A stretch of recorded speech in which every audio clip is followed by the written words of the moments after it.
15 Pro M7 official gaming foam.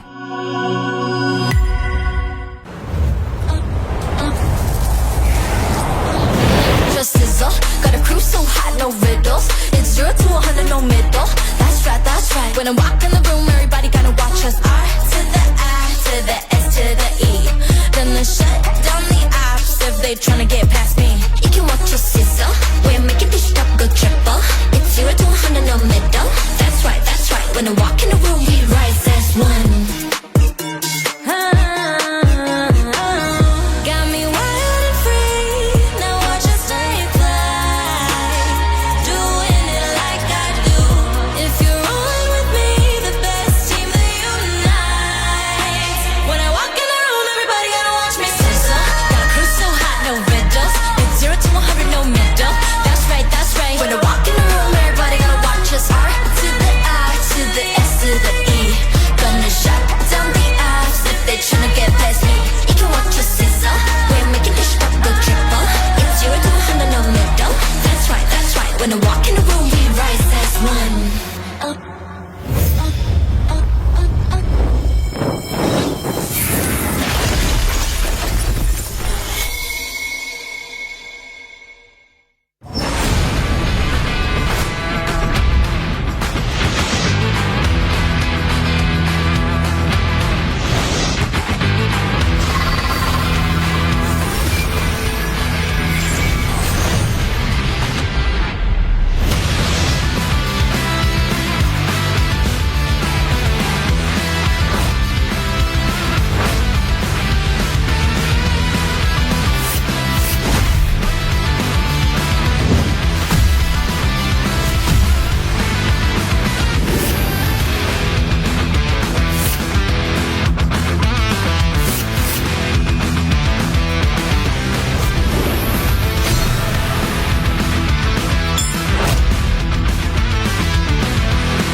Pro, M7 official gaming foam.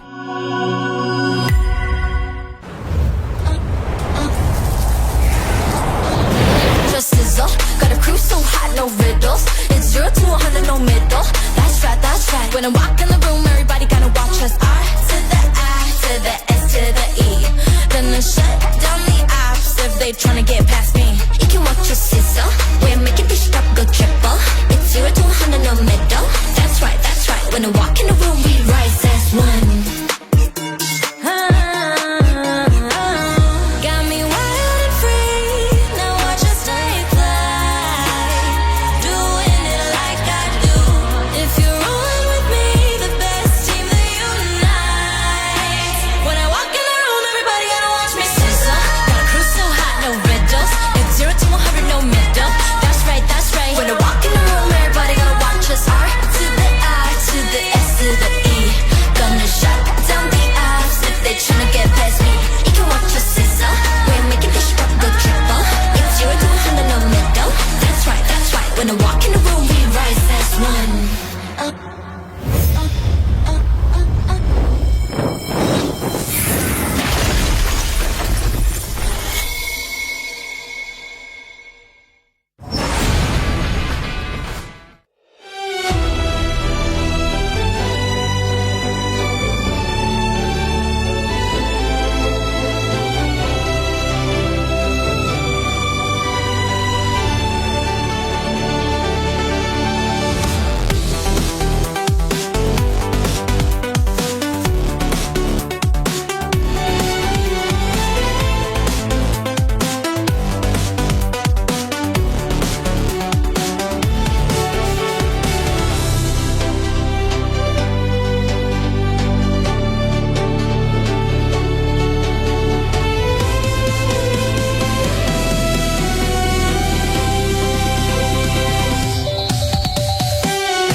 Jakarta, Indonesia, the battle will start here in M7 World Championship.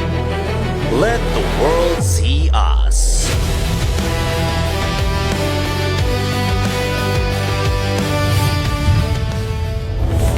Ladies and gentlemen, welcome to the grand finals of the M7 World Championship, and I'm glad to have these gentlemen here with me, my good friends. So let's introduce the casters for today first.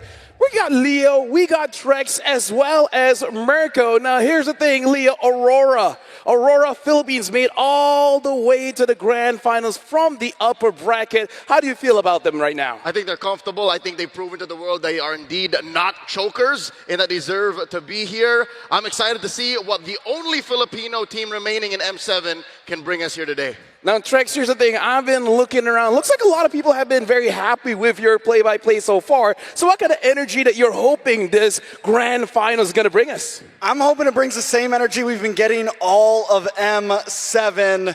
I mean, it's 7, so hopefully we go 7 games. Amen. Hopefully we're here all night. I just want hype. And you know what? What else are we going to do today, right? So might as well go all the way. Now, Mirko, alter ego, man. from M2. M2 was the last time they're here. Now they're here again, looking absolutely amazing. I gotta say, are you proud of them? Yeah, I think all the Indonesians here today, all the Indonesians watching from around the world are very, very proud already of Alter Ego. But the thing is, I hope they're not happy with just the grand finals, because for the longest time, it just feels like for Alter Ego, making it to the grand finals was already an achievement. But for them, if they want to be great, they gotta lock in. This is the time, and they have been through hell and back. If you look at their journey in the lower brackets, they beat TLPH, they beat SRG in a single day. That's championship worthy, bro. Yeah, I mean, like, MPL champions, am I right? Either ways, thank you very much, gentlemen. Just in case, don't sit down just yet, because we don't know. Right now, we do got to talk about this, though. Oh, by the way, we're just going to introduce, this is Gideon, as well as Wolf. Wolf, by the way, is the smartest mind here in MLBB. Sometimes you just don't know it. But now, let the world see the M7 World Championship Grand Finale here. Wolf, it has been Philippines against Indonesia for like, what, 3 times in a row now? Right? That's right. Do you feel like this time Indonesia has a good chance to take down the Philippines? That's interesting because I really feel so. I think that watching Alter Ego kind of evokes some emotions that you have not felt before when watching an MLBB tournament, right? Because they are just the underdogs, they're the darlings of this tournament. I think that their drafting is phenomenal. If I don't even have the time to study how Zephyr thinks, how Alter Ego drafts it, I think it's great. I think this will be a great grand finals for sure. No, honestly, I'm with you there, because watching them play, from the drafts to the gameplay, it's very exciting. You know, they fight all the time, and they have more dynamics compared to most of the team here, Gideon. Yeah, no, that's true. And I think, you know, this is one of the few M series that we're excited to see these teams because of how much personality that they're bringing to the table. A lot of expression in the gameplay itself without having to really understand. And I think this is why the world, as our tagline goes, now begins to see us and believe that, hey, maybe Mobile Legends can be played in multiple different ways.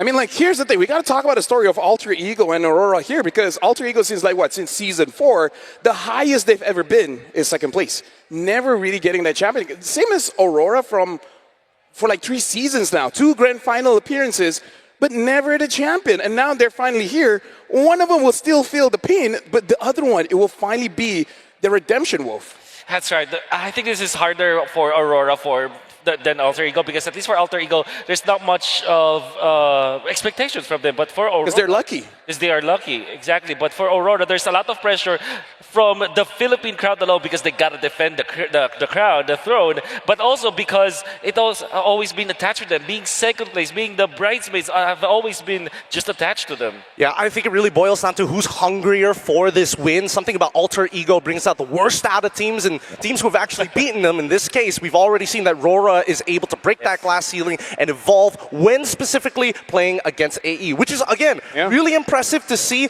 but I feel like there's more room to learn. Yeah, I want to see what AE brings for us today. But now, let's check out this poster between Aurora going up against Alter Ego, because, again, I'm very happy to see both these teams giving the opportunity to show up here in the grand finale.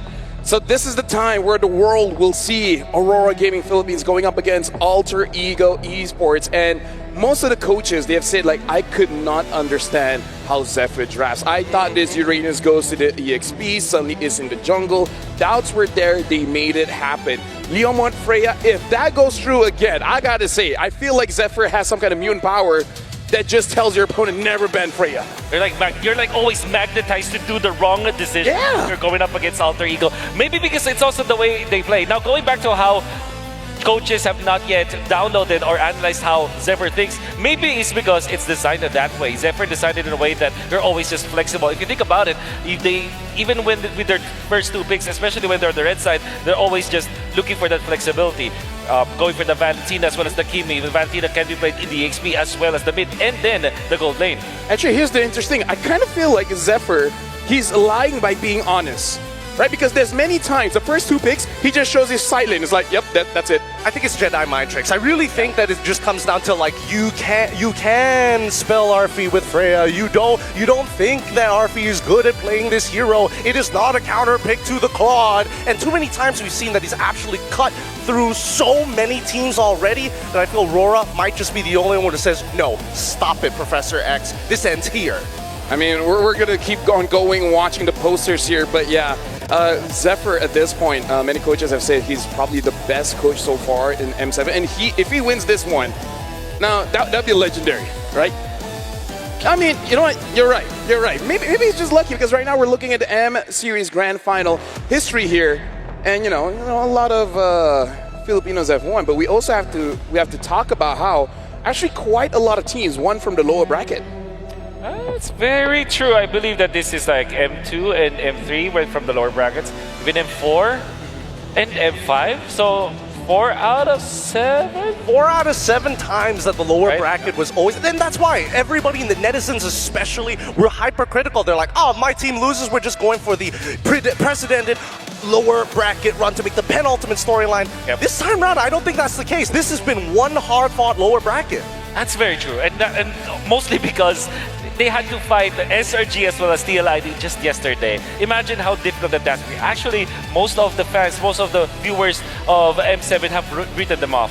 Yeah. And understandably so, because they're going to be up against Titans and then Giants. And they went all the way against Team Liquid. Got for 3-1 versus SRG, mainly because of their momentum. Momentum is another thing, but it's also another to actually play 9 games against the top teams in the world, you know? Honestly, like, I don't think I'm alone on this one, right? But even before the Grand Finals even starts, I'm thinking like, whoever wins this one, I wonder what the M skin is going to be, you know? Oh. Like, what if Alter Ego wins? Would they actually go for the Freya? They go for think- Leomort? I would lobby for Freya because I think that there's a lot of Freya players, and I'm sure that there are a lot of Freya enjoyers out there will love the fact that it will be a championship skin. But if Aurora gets it though, that's an interesting. Leo wanted Lapu Lapu for Edward, right? It's a really long discussion if you're going to think of who will Aurora pick. Because Yeah. again, all of these are valid picks, right? The Lapu Lapu for Edward, the Eve for Yue, even the Claude slash Granger slash Harith for Dominkai. These Yep. are all legit. Hell, even Fredrin for Yeah. Demon Kai will be good. And then eventually it becomes Hylas for Light. Yep. That could also be the case. That's everybody, right? That's actually literally everybody. Gotta say, didn't even realize that they could talk here. So I could have bring you guys into the conversation. Right now we're looking at Aurora here, and the thing that I like that Leo brought up is most of the heroes that Aurora use actually has quite big AOEs, which in my opinion makes amazing skins. But right now, Gideon, looking at Aurora, they're the only team so far that actually beat Alter Ego. Yes. Right? Yes. You feel like they can do it again? I think they absolutely can, but the question is whether or not they're able to kind of keep up the momentum, because AE of all teams were perfectly suited for the lower brackets, not only having an incredible story of their own, beating 2 champions of 2 individual regions in the same day. That momentum with the crowd and energy propels them forward. Aurora, they don't mind the extra noise. They don't mind people calling them chokers, because time and time again, now that they have proven themselves and have reached the very top, the only other team is a team they've beaten before. You have any opinions, Leo? Because personally for me, I like choking. Let's not get into that. A majority of us here are mathematically challenged, but I did the stats, and Aurora, fact, is the only team to ever beat Alter Ego in all of M7, correct? Yes. Second fact, Aurora has banned Freya or stolen it away in every Yes. game they played against That's right. Alter Ego. That's right. So you put 2 and 2 together, That's right. that means Coach Zephyr should have another plan. If anything, it's not Aurora who was watching last night saying, this is the grand plan. No, it was Alter Ego all the while playing the 9 games against 2 of the best teams in the whole damn world going, so this worked against these 2. They did not ban the Freya. We got away with it. Aurora sitting, so what's next? Another important fact, Philippines teams never lose twice in the top 8. So Alter Ego had to lose to them first. Because if they beat them and met them in the grand finals, there was 0 chance. But at this point now, stonks are up, percentages are up right now. Alter Ego has a chance to at least beat them once. I mean, I don't know. I feel like there is a good chance that they could really just take it all. But right now, before we even move on, we got to go over to the side of the stage because it looks like we have a special video for you guys. Let's check it out. Hello everyone, so today we have something very special to witness. We are with Alter Ego's team captain Nino. Hello. And we are with Nadio Argawinata. Right, hello. Yeah, that's a professional footballer who plays as a goalkeeper for the Super League club Borneo Samarinda and for the Indonesian national team. So with that being said, as you can see, they are holding their respective jerseys right now and they will be doing an exchange. So, gentlemen, please go ahead. Yes? You can do it? Uh-huh. You can show it first, and then you may proceed with the exchange. So they will be exchanging their jerseys as a symbol of mutual respect between both sports, esports and football. There you go. Okay, a couple more shots. Wow, I can't believe I'm standing right in front of this. Thank you so much. Yeah, thank you so much, Nino, and good luck on your grand finals. You may now leave and prepare. Yeah. Oh, okay. Oh, okay. That, I feel, has been really good words of encouragement for Alter Ego later on. You want to wear it now? You want to try it on? Okay, sure. Wow. Could you turn around? Could we show it to the camera? Oh, I think it suits him well. Yeah. It suits you. Okay, now I have a couple of questions for you. And since you're wearing the Alter Ego, it's perfect that we jump right in. So how do you feel about this team, Alter Ego, representing Indonesia in the grand finals against, once again, a very powerful region, the Philippines, represented by Aurora Gaming? So I will give support 100% for Alter Ego today. And I hope they will give a good performance and win the game, so become champions. You are from football and now you are in the world of esports. Could you share with us any observations that you've had in terms of how similar you think esports and traditional sports are? I think both of them is a little bit similar. So they have to they do discipline. Of course, they have to do discipline, a good strategy, a good mentality for the game. So and once again, I believe in both of them who play today. They already prepare everything. They already prepare how to be win today. So it's gonna be a good match today. Yep. Now we're talking about both teams and not just Alter Ego. And you said you're pretty sure they've both prepared well enough for this. But if there's anything you could say to both of these teams, because the entire world will be watching this grand finals that we're about to witness, what can you say to both Alter Ego and Aurora Gaming? Yeah, just for me, it's just give the good game today and try to show how to champion gonna play, you know.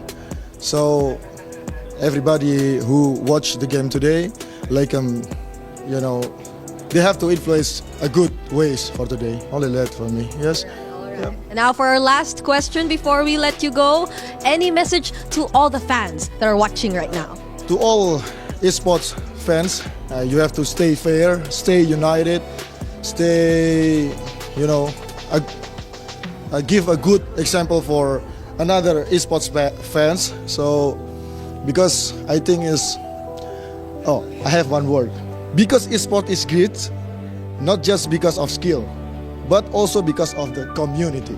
Yeah. There you go, and there you have it. Such a nice way to wrap up this interview. Thank you so much, Dadyo Argawinata. I hope you're liking your new jersey. Could you give us one last pose before we let you go? Oh, okay. That might just be a buff for Alter Ego right there. But once again, thank you so much. And we're so excited to see you later on in the audience. That's been it for this interview. And we'll see you next time. Honestly, thank you very much. It's nice to see support coming in from all over, because even the matches yesterday was like, what, almost 6 million people watching? Right, that's right. No big deal. It's just, you know, the rest of the world is interested in what's going on. And I mean, Indonesia, for a good reason. Yeah. We're breaking boundaries here, whether it be football, whether it be people watching MLBB for the first time. It's hard not to get invested in a storyline like this. Sports is sports. Yeah. I think they understand the competition, the discipline, the grind that you have to have in order for you to become the champions. And it's just so happy that there's some relation to that, because we also love watching sports, right? As esports. Sure. I'm sure you are. I'm sure you do. I love sweating, you know. But yeah, we're kind of a big deal. But now let's check something else out here, where we got to talk about Alter Ego, and this is where I'm gonna bring Mirko in. Like, what is the biggest surprise that you've seen coming in from Alter Ego so far? I think the biggest surprise is the fact that the players have been able to step into the drafts because they've been executing these drafts phenomenally. Again, when we take a look at the regular season, the track record of Alter Ego, it really just seems like a lot of times the draft is a step ahead of the players. The players aren't able to really step into these, like the Euro's Jungle, for example, a very risky choice in game number 5. But the awareness is there already. Again, coming into MPL Indonesia Season 16, if you just look at the lineup of Alter Ego, you wouldn't expect them to be a champion contender. You'd expect them to be a team that maybe gets into the playoffs barely and then gets knocked out on the first day, realistically. But Coach Zephyr and Styx has built this team from the ground up. They've taken components here and there from players who have failed before, players who have been, players who, again, never fully reached their potential, and has developed them to a point where we saw them get 4-1 in the grand finals and now understand completely of what they need to do in every single draft they get. Honestly, like, even Arfi gave a shout out to the coaches, saying like they taught him how to really utilize this Freya very, very well. It's to the point where, Trex, I don't know if you agree with this, but it does seem like Alter Ego is the trendsetter to actually start the meta here in the M7. I think there's been a lot. I think SRG was also one of them with the Soar Gold. But right now, the Freya, yes. But the thing is Aurora has recognized some of those picks. So can they continue to set the trend is the real question. What's impressive is the way Alter Ego is playing reminds me of an old underdog and Dark Horse team. If you'll remember from way back in the history of the M Series, when BTK first showed up, coming from the Americas, they're very aggressive. They never betrayed their own identity. And it's the fact that teams all around the world, especially from the big regions, disrespected the fact that, hey, look, they're a team from, over there, and they play this way. We can fight them. That's what impressed me the most about Alter Ego. Something about Alter Ego makes these big teams think, yeah, we can take, we can't. Yeah. Honestly, shout out to the Americas, right? Am I right? But yeah, we got to talk about the last time that they met. Alter Ego, they kind of lost that one. So do you feel like they will make the same mistake of, let's just say, overcommitting? Well, I mean, overcommitting is one thing, right? Because when we're talking about fight IQ during these moments, you have to think a little bit further ahead because you're generally, especially when you're dying pre-10 minutes, the death timers are so short. You got to be thinking, hey, when's the next time can I set up a Way of the Dragon knowing he doesn't have Purify because of the last fight? I think it's easy to say that Alter Ego will eventually overcommit once again or make those mistakes, but I think their matchup against SRG showed to us that no, they don't actually overcommit. They actually are so disciplined. Game 1 and Game 2 against SRG, they were so disciplined, they're so into it. Yeah, and right now, again, like, this is going to be a best of 7. It's going to be a long match. So before we even go there, we actually have a special interview with Mio Mata Mio. So let's check that out. Let's see who she's talking with. Hello everyone, so today we are with a very special and cute guest here today. Hello Miu Mata Miu, nice to meet you. Alright, so thank you so much for joining us here because I heard you'll be performing in a bit in the opening ceremony, right? Yeah, so but before anything, could you please introduce yourself to our audience? Yeah, definitely. Okay, my name is Miu and I'm 12 years old and I'm from Indonesia and I like to dance hip-hop. Alright, hip-hop. And you're 12 years old. That means you're very, very young, but I heard you've been dancing for a while now. Could you share with us how you started dancing? Okay. So I started dancing when I was 7 years old. So it's been 5 years dancing, and the first class that I've been through is choreo class. Oh, I see. So it's been a while. Now, what keeps you motivated to keep dancing? What's the reason behind you still continuing to dance? Yes. Actually, the one who keeps me motivated to is actually myself. Like, I always keep myself motivated, and like watching other dancers, like other OGs, really inspired me to do better and better and better and keep going like every day. Yeah. That's such a cute backstory. All right, so we're so excited to see you in the future and how, or where else could we see you in the future, right? But now, let's talk about the ongoing tournament, the M7. All right, so right now we're about to witness the grand finals between an Indonesian team, that's Alter Ego, going up against a team from the Philippines, which is Aurora Gaming. So could I just ask your thoughts and how you feel about this? Because that's an Indonesian team again going up against the Philippines. I feel really excited for this year's competition because it's Indonesia and they're gonna be representing our country, and I just hope that their luck is by their side, and I hope they can win this competition. I love how you said luck because it's Alter Ego that's heading into the grand finals. And maybe one last thing before we let you go, any message to the Indonesian fans watching right now? I just hope you always support the Indonesian team and have fun watching. All right. And also have fun watching Miyu Matamiyu and her performance later on. We're so excited to see that. But thank you so much for joining us here. We won't take much of your time anymore. We'll let you prepare. So let's all witness what's about to happen here in the M7 Grand Finals. Yo, I gotta say, she's amazing on the mic. She knows how to talk and everything. Regina was good too. Yeah, dude, I can't wait. there? I can't wait. In 5 years' time, one of us is going to lose our jobs. Roll the dice now, boys. We got the next generation ready. Well, I mean, like, here's the thing.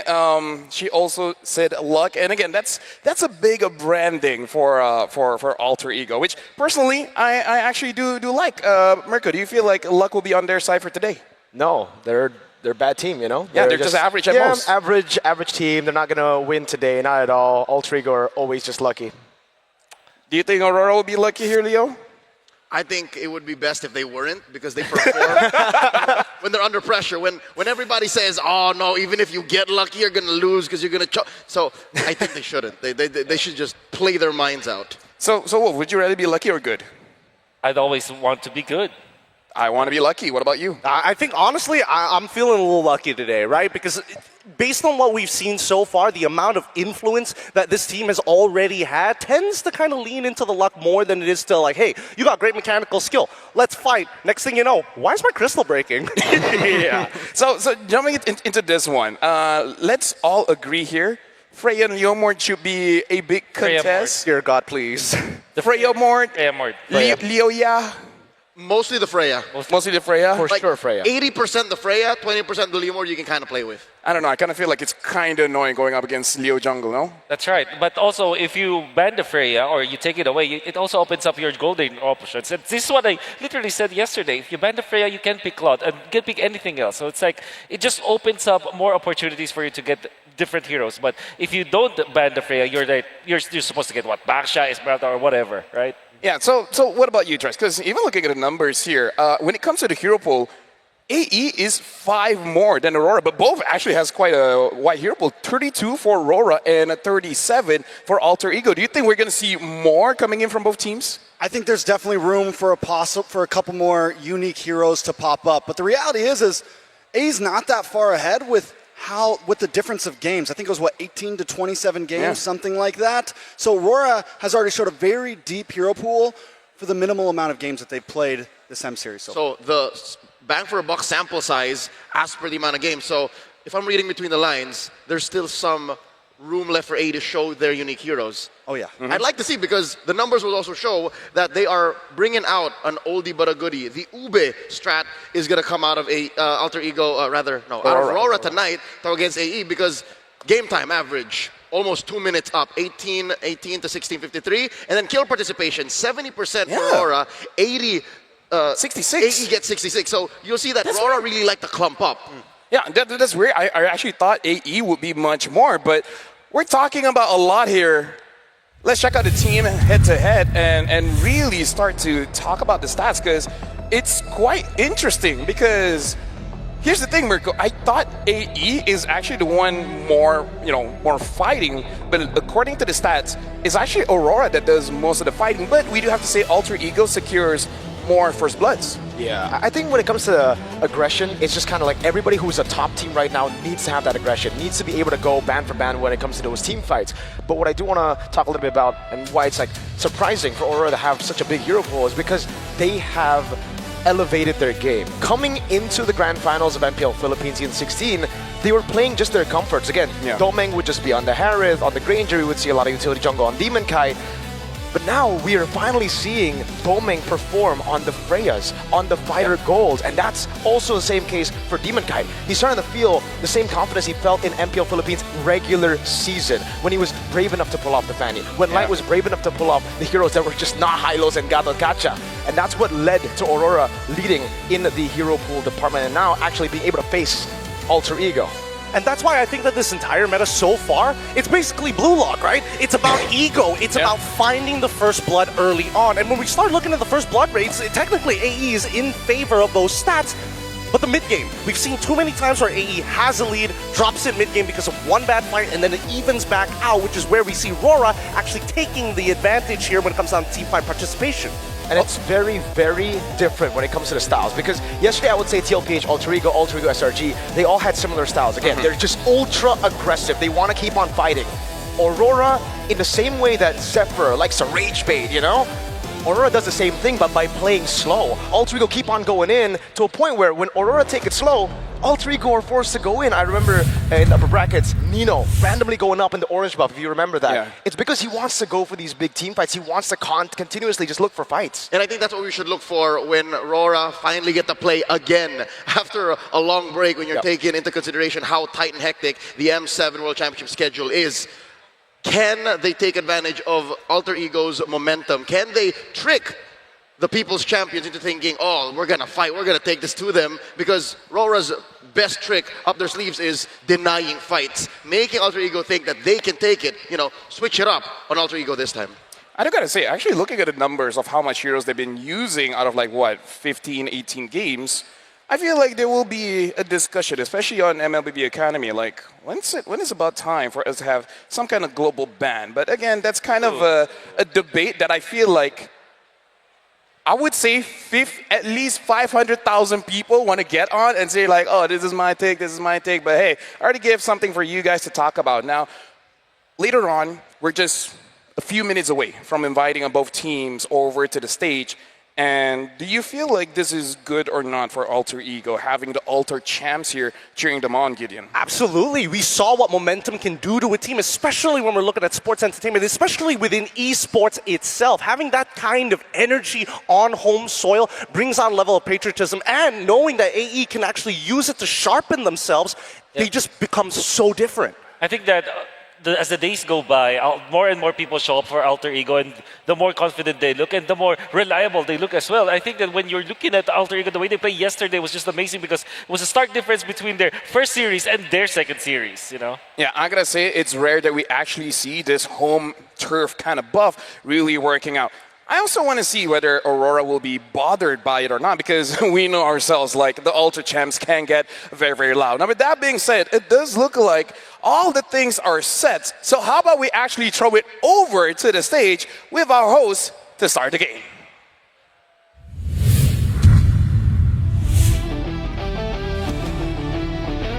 Ladies and gentlemen, please welcome your hosts, Rose, Glenn, Victor, and Eterna!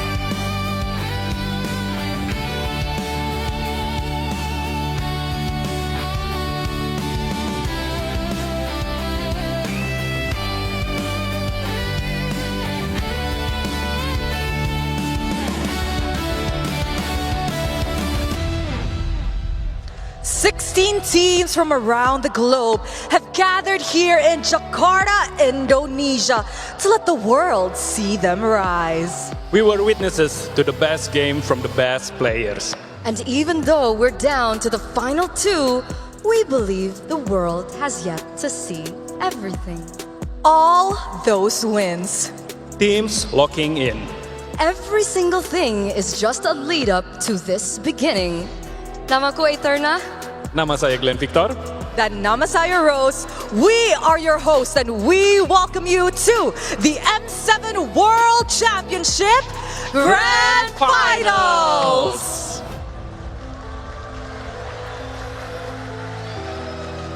For the second time in M Series history, Indonesia will be hosting the crowning of yet another world champion. And of course, Glenn, as an Indonesian, how do you feel about this?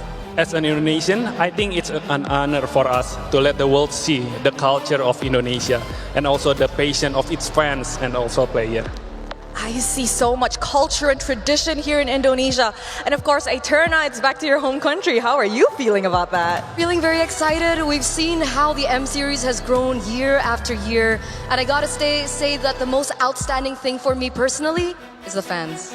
I agree. The Indonesian fans are very, very supportive. We see a full house here at Tennis Indoor Senayan. It truly is another remarkable moment. And of course, to celebrate this momentous day with us, allow me to invite Madam Irene Umar, Deputy Minister of Creative Economy, to the stage for a speech.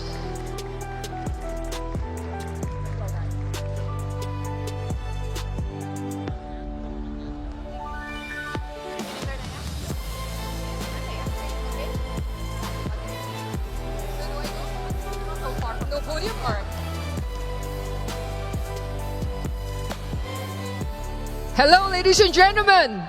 Hello, Indonesia. Can I hear your voice? This, my dear ladies and gentlemen, is the energy of Indonesia. And we open M7 right here. And as the host, I started by saying thank you to M7 team to infuse so much culture into the opening.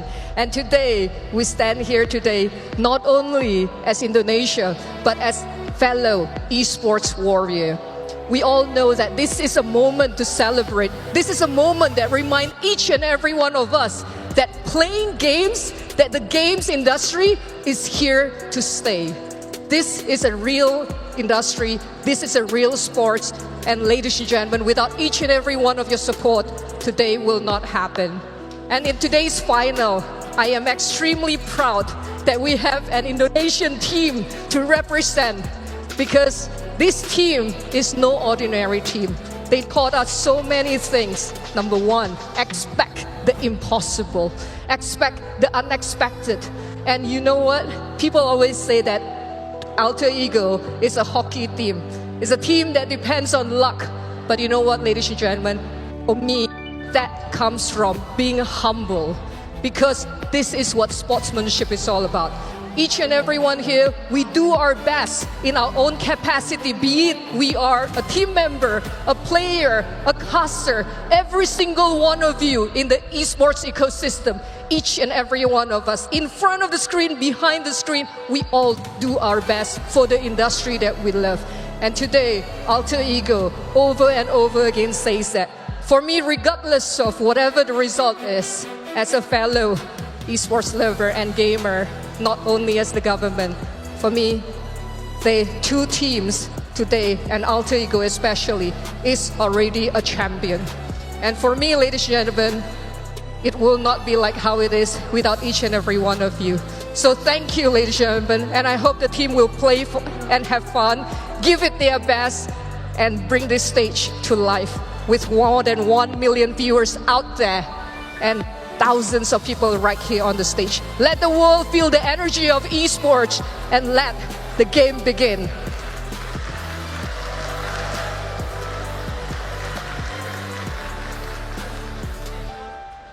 Terima kasih, and thank you once again to Madam Irene Umar as Deputy Minister of Creative Economy. Now, Rose, this iteration of the M Series has been nothing short of iconic. Wouldn't you agree?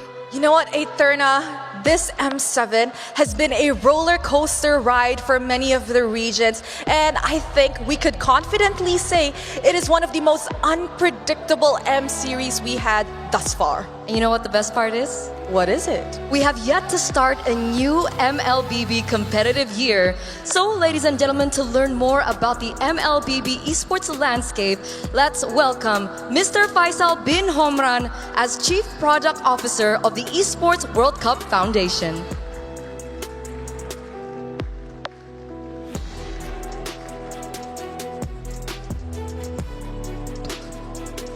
Assalamu alaikum. Good evening, everyone. My name is Faisal. I'm the Chief Product Officer of the Esports World Cup Foundation, the host of the Esports World Cup, and this year the Esports Nations Cup. I'm super happy to be here. Thank you, Indonesia, Jakarta, Moontune, for having us. Since launch, MLBB has grown into one of the largest and most influential games in the world. It has become a defining force in the mobile esports. It's all about skill, speed, teamwork, with a community that shows up with real pride and passion. And a community that keeps growing season after season. At the foundation, our purpose is to build platforms that makes esports sustainable and drive long-term growth for players, clubs, publishers, and fans. Everything we do is designed to create opportunity, strengthen pathways, and raise the standards of competition on the world's biggest stages. MLBB at EWC 2026 is one of the most popular titles in the world and a staple of Esports World Cup competition. Between 2024 and 2025, MLBB grew fantastically. The audience grew, the intensity grew, and the game became one of the loudest, most electric parts of the Esports World Cup. In 2025, the Mid-Season Cup was the most watched tournament of the entire event, with 45 million hours watched and 3.2 million peak concurrent viewer. Also, MWI had a great success in 2025. But I'm not here today just to tell you that. I'm honored today, on behalf of Prince Faisal, to announce the MLBB to be the first confirmed title for Esports Nations Cup. Launching in Riyadh 2026 November, MLBB will be one of 16 world-class titles in ENC, and we are starting with MLBB because it represents the ambition, accessibility, competitive depth that modern esports is built on. The Esports Nation Cup is one of the most important things we are building today because it brings something esports have always been close to, but never fully unlocked the scale at a national pride. So in esports, there is different kind of pressure. When you wear the country colors, the wins feel heavier, the losses feel sharper, the story stays longer. That's what ENC is designed to capture, the moment when esports brings national pride for millions fans, because it stops being about the team you follow and becomes about where you come from.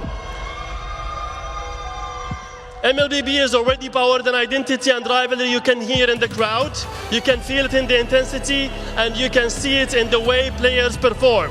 When everything is on the line, and now together with Monsoon Games, we are bringing it to Riyadh, to the national stage. From the 23rd till the 29th of November 2026, 32 national teams will compete in MLBB on LAN for ENC gold medal.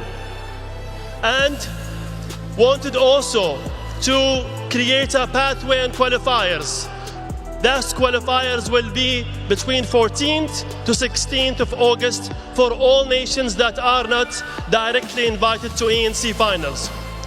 So starting the ENC game announcement with MLBB feels the right thing. It's a title that brings one of the strongest communities of esports and the kind of competition that can carry national team story for the very first match. We cannot wait to welcome the world to Riyadh with EWC and ENC and to see what MLBB become when it's played for national pride on a global stage. Enjoy the final. May the best team win. Thank you, everyone.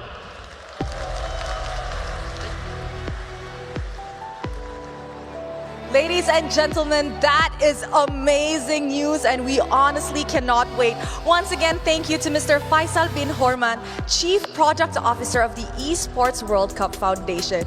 Glenn, don't you think that such exciting road lies ahead of MLBB? Definitely, Rose. Once I represent Indonesia at the Olympic Games and Physical Asia, all I can say, representing my own country, it will be one of my proudest moments as an athlete. I can definitely assume so. I've never represented my country at a national scale, but you know what? I think our athletes definitely feel that. And of course, Glenn, we know that Mobile Legends Bang Bang is growing tremendously year by year, and I think it's safe to say that we shouldn't expect anything less. But ladies and gentlemen, to give us an idea on what the MLBB esports and of course the MLBB community has in store for us this coming year, allow me to introduce Mr. Cloud Jam, CEO of Moonton Games.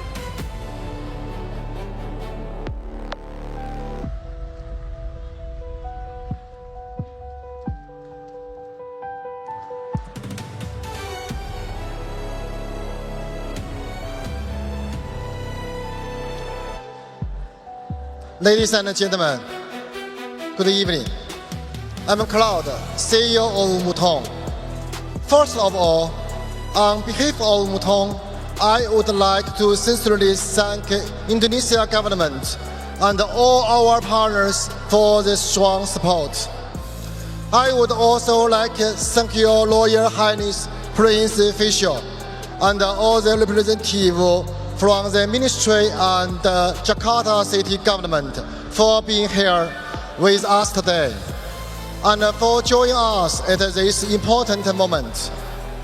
This year is M7 and it also marks the 10th anniversary of MLBB. Over the past 10 years, MLBB has grown into one of the world's top esports events, and it continues to reach new levels of players' engagement and global impact. None of this would be possible without love and support of our fans around the world. Today, I'm very happy to announce that MLBB will join ENC 20th Asian Games Archie Nagaya 2026 and will appear in EWC for the third time. Today, after intense competition, Aurora Gaming PH from the Philippines and Alter Ego Esports from Indonesia are standing here on this stage. Let us look forward to an exciting final match. Next, this visa will show you MLBB Esports key plans for 2026, as well as our content plans across 5 major regions.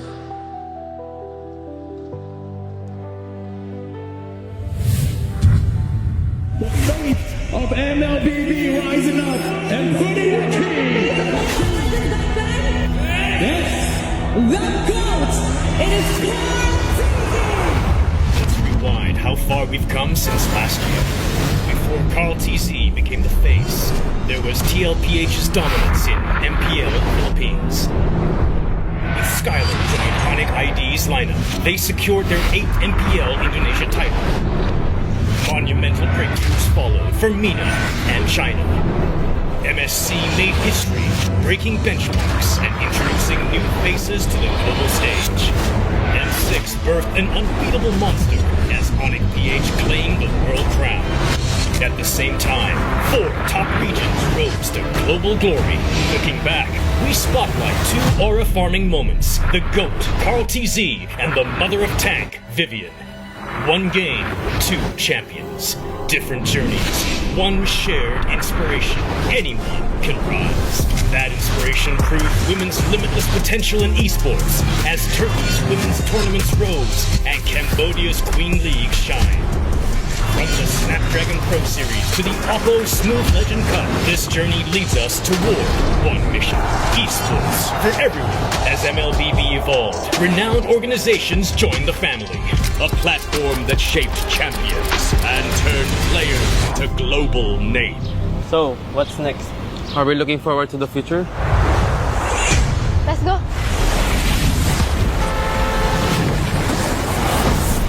10 years of MLBB, 70 nations, 5,000 tournaments, 600 million hours of belief. As we step forward, our ecosystem moves with purpose, built across regions, nations, and cultures. Malaysia steps into a new era. MPL Malaysia enters a new era. 8 teams built on trust and true partnership. MSC MWI returns to Saudi Arabia, bringing the world together a $3.5 million prize pool, massive arenas, global stage. The ENC begins, connecting international regions into a stronger competitive ecosystem. MLBB steps onto the world sporting stage at the 2026 Asian Games in Nagoya. The year unfolds by the master plan. A global calendar takes shape. We kick in with M7 in January. MPL runs March to June, then August to December. MSC and MWI ignites in July. Asian Games concludes in October. The year continues with ENC in November.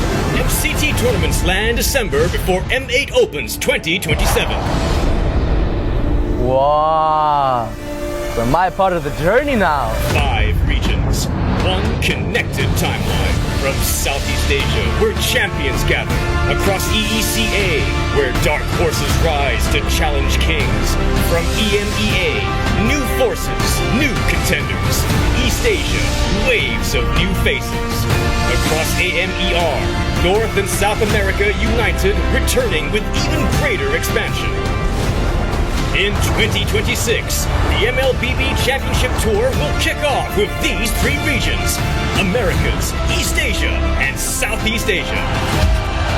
MLBB has risen beyond borders, across regions, nations, and cultures. Now, on the world stage, not following the global game, but leading it, MLBB stands global, driving mobile esports to its next peak.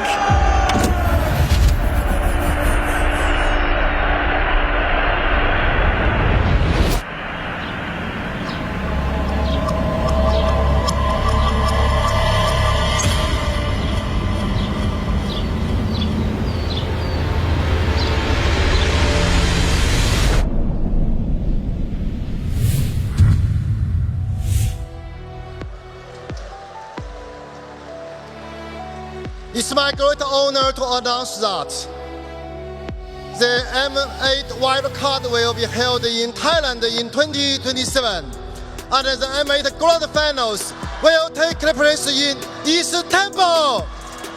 Now, let us turn our eyes onto the stage and enjoy this global sports celebration together. Thank you.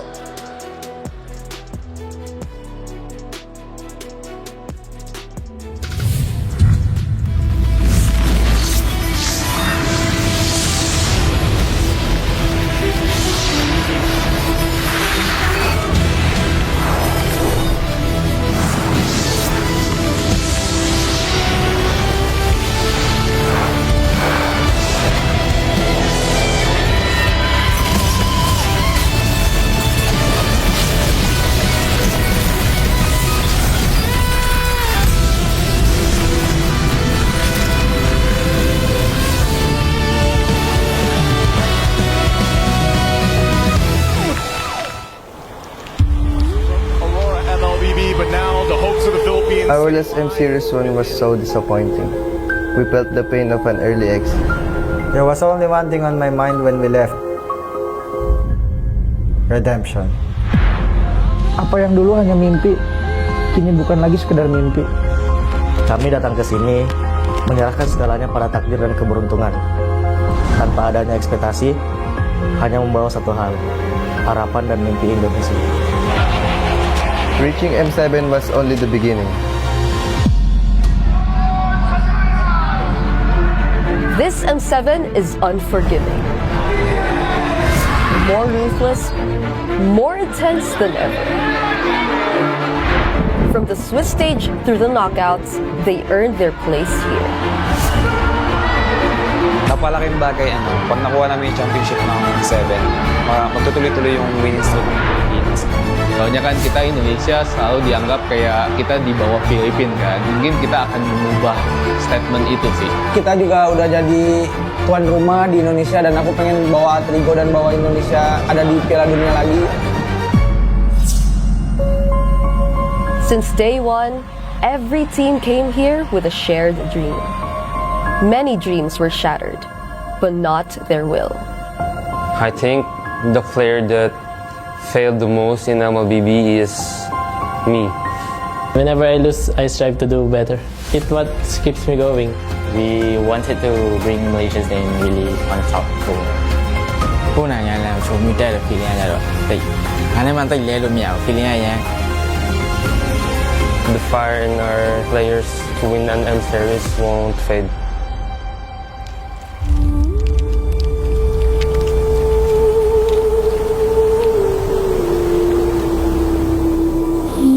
The final two carry battle forward onto the grand stage. To rise as one and let the world see us. This time, we don't fall short. This time, we finish it.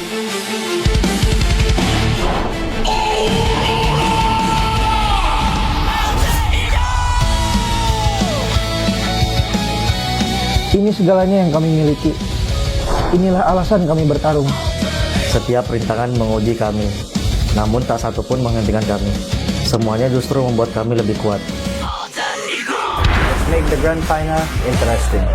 Yang pantas akan menjadi pemenang. Let's put up a fight. Tonight, we fight for the title.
the world see the M7 World Championship Grand Final!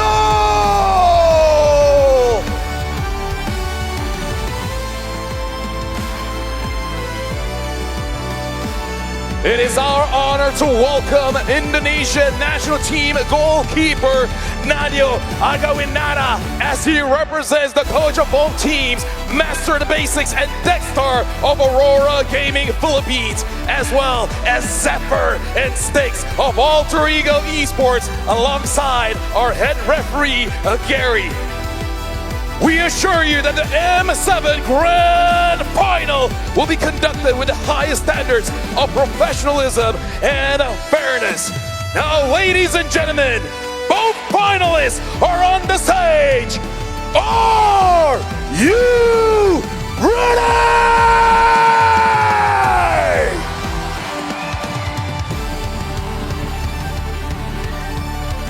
And now, let the Grand Finals begin!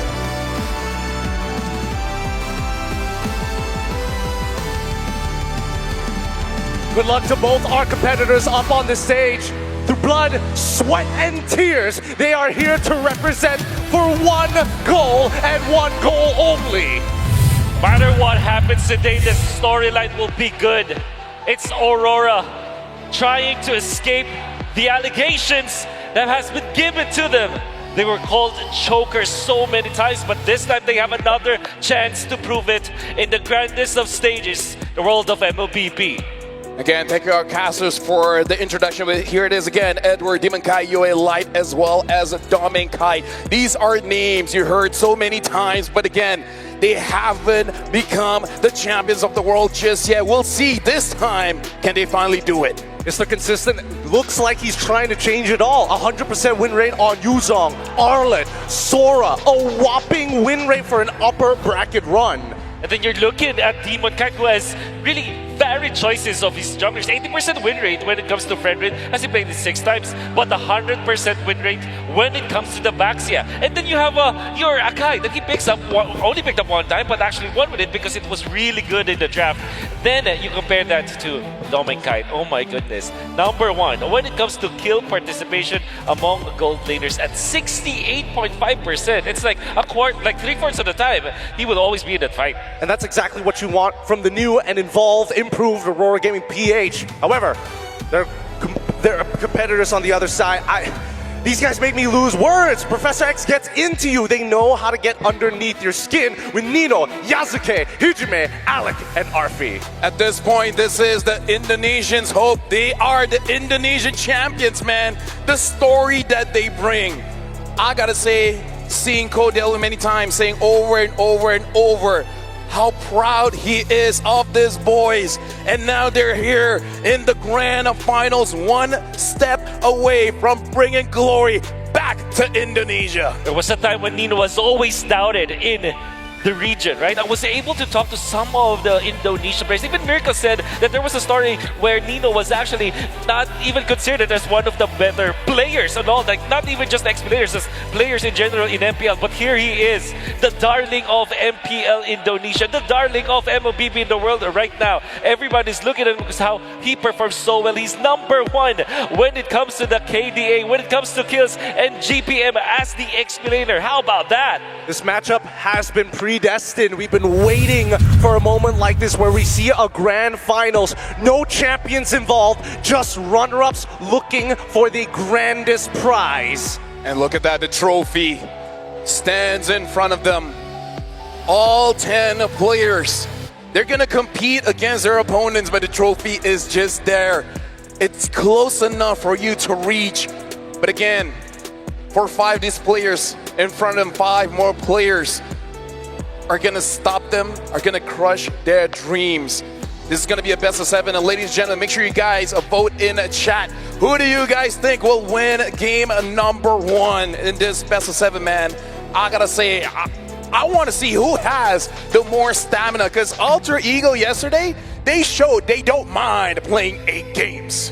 if there's one thing that we've learned about the meta so far, you win the early game and it's just pure oppression from two high caliber teams. A single mistake could flip the entire table on its head. But if this is a best of 7, I'm expecting some dominating matches, not only from AE, but also Aurora. It's interesting that you said that, because my prediction for this particular series is that surely it will go long in a way that it will have like 6 or 7 games. But the games will be one-sided. And I'm only saying that because of the nature of the drafting right now. You saw how Alter Ego performed against SRG. And when they do nail that drafting, they make sure that they will win at the early stage of the game. And thus, you have, 12 and 14-minute games. And I think that is expected within the two of these teams, because I feel like their priority is to win in the early stages itself. So it's like they want to win in the first 5 minutes. That's why they will draft for lineups that will win in the first 5 minutes. That's why I think snowballing, because of the drafting pattern of both teams, will happen so many times in the series. And honestly, that's why I feel like we're going to be impressed here, because I agree with you. The draft will dictate that the game will end early, maybe 11, 12 minutes, but we've seen the tenacity of many different teams here in M7. They'll figure out a way to delay the game all the way to 27. In fact, we had the longest game in M Series history here in M7. So honestly, I'm looking forward to see, this draft should not go all the way to 20, 30 minutes, but I think both these teams can make it possible. I think this is going to be an absolutely disgusting game of rock, paper, scissors in the draft, right? We saw the way that Aurora took on AE in the drafting phase. Yes, technically, we've seen many teams, if there's nothing wrong, don't fix it. And yet Aurora makes slight permutations, slight alterations to keep AE on their toes in a best of 5 series. Yet alone, we go into that best of 7. We've already seen AE push all the way to the edge. When Yasuke's got nothing left to play, he still has a pick in mind. And I think that Aurora is going to look to force him back into that corner. We can really see that there's a lot of focus on the drafting of both teams. Then we also have to look at the execution of the players themselves. Nino and the gang, they have been on fire yesterday. They have been considered as a team that is inconsistent when it comes to closing out games. They will make some bad plays eventually, and that might cost them the game.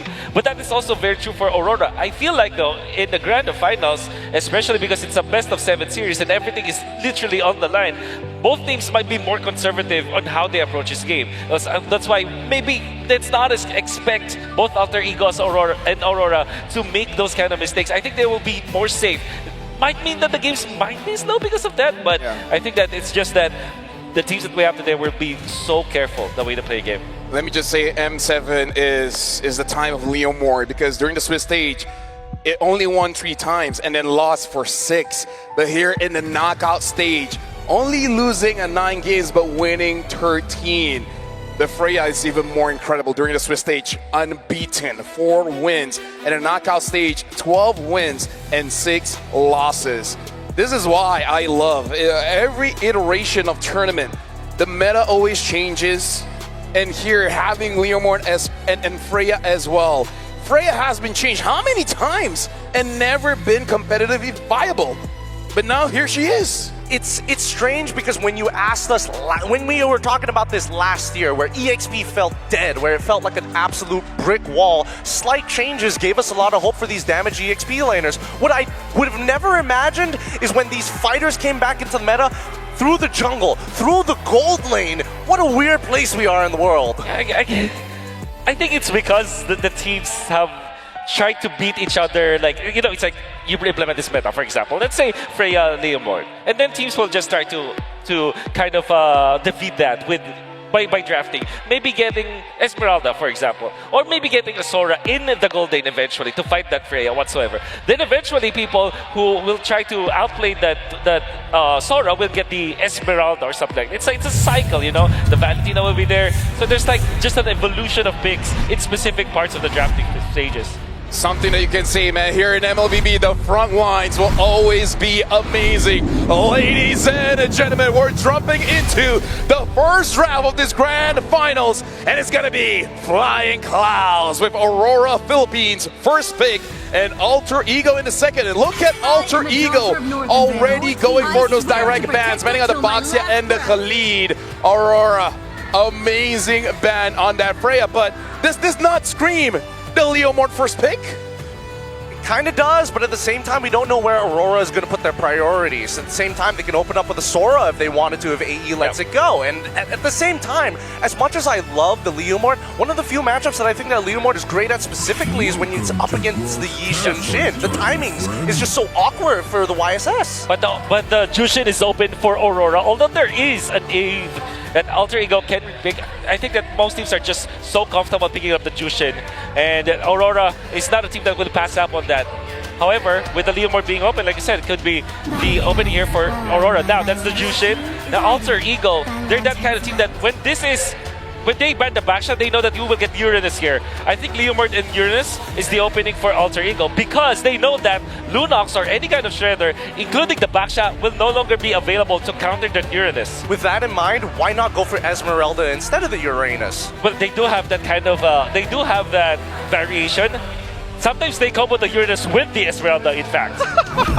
It actually happened before. All right. It's going to be, instead, this is a different iteration of the pattern of Alter Ego. This is what makes Zephyr really amazing because even with this kind of pattern that you already laid down, there is always a variation to it. Now, Aurora, that's immediately a Heron. Wow, this is a really incredible read coming in from AE's side. Their own opener, knowing that they're expecting some sort of traditional marksman in the gold. You know what? Let's force you to at least take the Purify. But that does leave, a lot to be said. Fredrin, 100% win rate coming in from Demon Kai. Why would you let that through knowingly as AE locks in the Phobius? Because they are prepared for it. They will pick up the Phobius to counteract the potential explainer coming out from Aurora because they will just ban out the counters to the Phobius.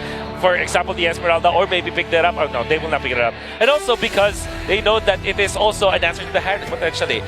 Phobius in the Expedite with the Kalea, and then maybe a Farsa as their fourth pick. It makes it so that their first turtle is so strong up against the Fredrin. Now let's talk about the upcoming mid-trio, because I'm already seeing Cho getting banned out for the side of AE. The fact that they also got rid of the Khalid in the very first phase does give me an idea that AE want to fight for the mid lane somehow. They know that they could get Eve later down the line, but they've waited so long for it, allowing Aurora to potentially ban it. Yeah, that's right.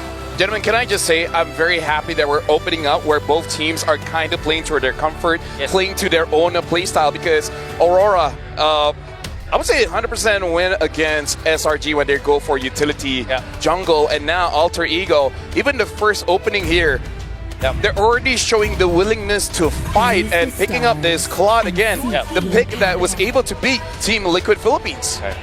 Now, I'm actually not going to be surprised if the chip is going to be banned by Alter Ego. There it is. It's such a good ban because I think you would think that maybe the Hylas is a better ban or maybe a Badang because of their composition. But Aurora have shown that they are willing to pick up the chip. And with Fredrin, with Jushin, and Heron, you can easily activate those heroes, and chip will be a difficult matchup if ever they prefer. So this is a smart ban. It's taking away multiple different angles to actually engage in these fights. And personally, for me, I think it's a better option because Hylos and as well as Gatot are very straightforward. They're kind of linear style of roamers in comparison to Chip and Cho. Oh, they're forcing the Farsa, but Alter Ego might just go for Lunox here. Honestly, even Farsa is not bad. Having that Kalia can kind of give you quite a lot of tempo in early. In fact, you don't even have to rush it, right? You can pick up your jungler, but if your jungler is going to be something that Zephyr really wants to surprise us again, you can just pick up your mid here. Either Farsa or Lunox works well because you have a Kalia. Farsa is the safest option, obviously. Now, Aurora will not pick up the Yuuzhan anymore. I think they will just go for the Lapu-Lapu because it just makes sense, right? So much safer. So much safer. But you also have that option of the Esmeralda. Oh wait, no, Arlet is still available. Oh yeah. But up against the Phobius?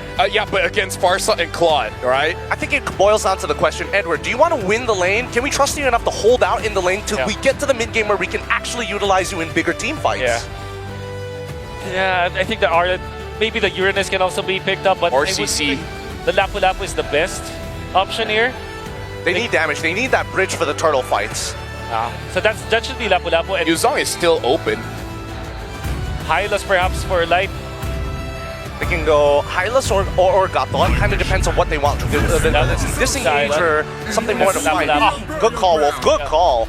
And now, if you're Alter Ego, you're going to be looking for your jungler now. Up against the Fredrin, you usually think about the Akai, right? Akai's good. It's not bad. Or Guinevere, actually. But what if they go Suyo? There's not much magic damage from the other sources, but apart from Parrot, of course, in the early game. But But they do have a lot of CC, which is why I'm a little concerned about this, right? Does that mean that if we go for Suyo, we just have to omit, you know what, we're not going to go for the neutrals until Lords, we're looking to get advantages in lane. Just win early, right? But they pick up the Nolan instead. So again, this is Alter Ego saying like, we got somewhere to be, guys. Let's end the game very, very fast. What do you feel about the draft for Aurora? I think it's pretty even. There's a slight advantage for Alter Ego. Well, what about you, Gideon? I don't know. I think that it's a little more lopsided than that. I think that Aurora definitely is going to be slower in the early stages of the game, but if they keep it tight, I think mid-game it's pretty easy for them. You know what? I'm very sorry to the stats on screen, but I legit don't care because at this point, there's something that you can't calculate, and that's the player spirit here using all their favorite heroes. So, ladies and gentlemen, now that the draft has finished up, this is game number 1 of this grand finals. Gonna be flying clouds. So now we're gonna be throwing it over to our casters, Leo, Trex, and Mirko. It's time to write the first chapter in the revelation that is this grand final. Ladies and gentlemen, Aurora Gaming Philippines from the upper bracket, Alter Ego from the lower, doing the nigh impossible, now stand on the grand stage. All right, taking a look at this draft, we have a new pick, at least from last series and all of yesterday. We haven't seen Yasuke on this Nolan yet, and he's gonna bring it up in game number 1. This is all about feeling each other out in a best of 7. But we have seen a similar pick to this, the Suyo, something that wants to go fast and something that is very Alter Ego. And they're going down memory lane. There was a time where Nolan was in the metagame alongside Suyo. So it's clear that Coach Zephyr, Professor X's needs and foresight are coming through. Quick peek at the emblems if you plan on playing Nolan in this current metagame. There's not much really changing here. Oh, quick start mid. Yep, just a little bit more damage over on Yue. Alec pocket the passive constantly, getting the sustain over to Hijume. I mean, well done already. We're seeing the aggression in the mid, but still nobody goes down. Demon Kite on this spread run. I mean, Aurora Gaming, I feel like their draft, they just keep it so simple. They keep it very Aurora Gaming PH. And if they win with this, it's a very good start from them because they don't have to change too much up. It's their style. It's getting full from a basic breakfast or like a little glass of milk, a cup of coffee, if you will. Alter Ego, though, they're flexing how deep their hero pool goes. Could have sworn they were going to go utility as well since there is a good combo in Hijume and Alec, and then they can bank on Arfi, but Yasuke, the hero pool on this young man. Yeah, and this is what we were kind of teasing about in the pre-match, right? We were talking about how Alter Ego, they want to go fast, but Aurora Gaming Philippines, they know how to play slow. They know how to slow the tempo down all the way to a point where Alter Ego makes mistakes. And already they're setting up, but look. Already Dark Wave coming in. Demon Kite taking down the Fracture, all in. The light coming in for the re-engage. Yue pops in Crimson Beacon, able to get a Lantern Flare. Edward jumps in now with the Rainbow Spider. It's going to be Nino in the back line as Edward. Yue taking a lot of damage, might just go down here. Alec will take a few shots. Nino! With Inferno Pursuit now jumps again. Another jump forward, but now he's caught in a bad place. Has another proc of the Inferno Pursuit. Will be able to go for the jump again and again. Takes a turret shot and gets shanked by Demon Kite as Yasuke moves to the purple buff. A speedy response from Alter Ego, just as speedy as their start was. Demon Kite with a clutch take, didn't even use Retry. Alter Ego start things off fast. They do win out in kills. It's still the first turtle on the map, though. Yasuke tries to take a different path. Not getting that purple means they didn't get too much out of that trade. Yep, flickers were used, and now we're jumping over Turtle 1. Nino in the back going in for Yue. Suzuki's going to be taken very low by Edward. He's going to go for the stun. Glorious Pathway coming down as the turtle was already secured by Demon Kite, but now it's going to be Nino all alone. Crimson Beacon and Lantern Flare picking him up. He's trying to go for the pursuit. Dark Wave by Nino. Jumps over on Edward. Gets another proc, but will be slain by Edward. Alec has to get out of here with a Tsunami Slam. Looking for the escape. Alec cannot escape. There was a lantern on him and a big horse. A little too early for El Padre to be pushing their limits. Again, this is a Phobius. You need some modicum of items built to be able to do that. Luckily, Yasuke, though, keeps on getting out of these fights. As long as Yasuke stands tall, they have a chance in future neutral objectives. All the games that we saw last time, when they lost, Yasuke had a bad game, so it's huge to keep him on 1-0. You're alluding to his game on the Fanny, the clincher against SRG. I could have sworn, watching that too, we're going all the way. But here, I agree. Yasuke needs that same amount of patience. Sure, he hasn't got punished yet, hasn't died, but if you want to take it to Aurora Gaming, you have to play the slow game. And this is the thing about the Nolan. You actually shouldn't be contesting a neutral objective early. Yes, if there are real situations where Nino can actually zone Demon Kite, then take it. But now they're going to go for the dive in the bottom lane. Alec, flicker in, Tsunami Slam, Fracture come down, and all in over on Edward. And it's a pick down below, but look at the response from Aurora Gaming. Glorious pathway. Arfi just needs to go home at this point. He's got to get out of here. The BMI, the Blazing Duet. Cancelled out now, the pickup and the throw down back. But again, it's Light who takes the kill. Could have gone better for Aurora, but macro-wise, the trade is good. It's an XP laner for a gold laner. Well, are my eyes damned? Is that an orange steal from Yasuke? It seems... no. Demon Kai has the orange ball. Okay, so that's all the way from his own. Yep. All right, so still, the trade stands. That's what's holding Aurora Gaming's 500 gold lead. It's the trade for the Lapu Lapu for the Claude. It's not a good start for Arfi. I will say this, though. That getting the trade in the EXP lane does even things out between Edward and Nino. Nino already took 2 deaths, so that makes Nino a little more helpful in these future fights. Jump over on Alec from Edward. Bravest fighter already used up, but Demon Kite is on the turtle, and Yazuke doesn't seem interested. Now is Light. Gets caught with a passive, but that's about it. It's free for Aurora. Arfi, Blazing Duet up top. That's an ult for an ult in the gold lane. So far, Aurora Gaming have bridged their early game. They figured out, hey, we can be this. I'm holding my hands out about 6 inches apart. This aggressive against the alter ego, but not anymore because AE, they're willing to fight. A little bit of pressure, Tsunami Slam! The lockdown now with Hijime going for the sun as well. Big bonk, Alec gonna be taking it now. Good taunt coming down as Nino rotates and flanks him on the other side. It's the inferno pursuit to take him down as Yasuke goes in with a Helmet of the Dark Wave from Nino over on Yue, but the Crimson Beacon gets him to safety, and now they go back to the mid lane. So 2 down on the side of Aurora Gaming. A tower does go into the hands of Aurora Gaming, but Alter Ego are getting away with pushing this aggression in the early game.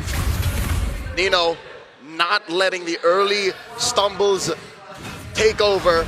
Once bitten, never shy. El Padre pushing forward. Domekite finds Yasuke, but again, that's what you get with a Nolan. You get mobility, you get burst. And ladies and gentlemen, look at this crowd just outside Tennis Indoor Sinai. GG. That's why we call MLBB our national sport. At this point, it might just be, dude. Everybody in Indonesia has finally come through.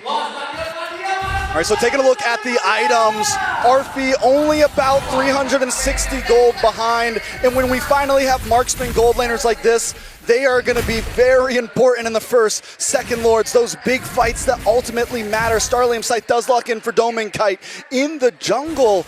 Even with the 2 deaths on Demon Kite, Yasuke isn't too far ahead. And just to put this into context, being a tank jungler, you don't need that much farm. So that just spells how slow the farm is for Yasuke. He clears waves much, much faster than Demon Kite. So this is a slow start for Yasuke. All right. In the bush, Arfi's gonna try to go for the cancel situation, and all in coming down. Arfi Blazing Duet, Tsunami Slam based on a Purify. They get the kill on Doming.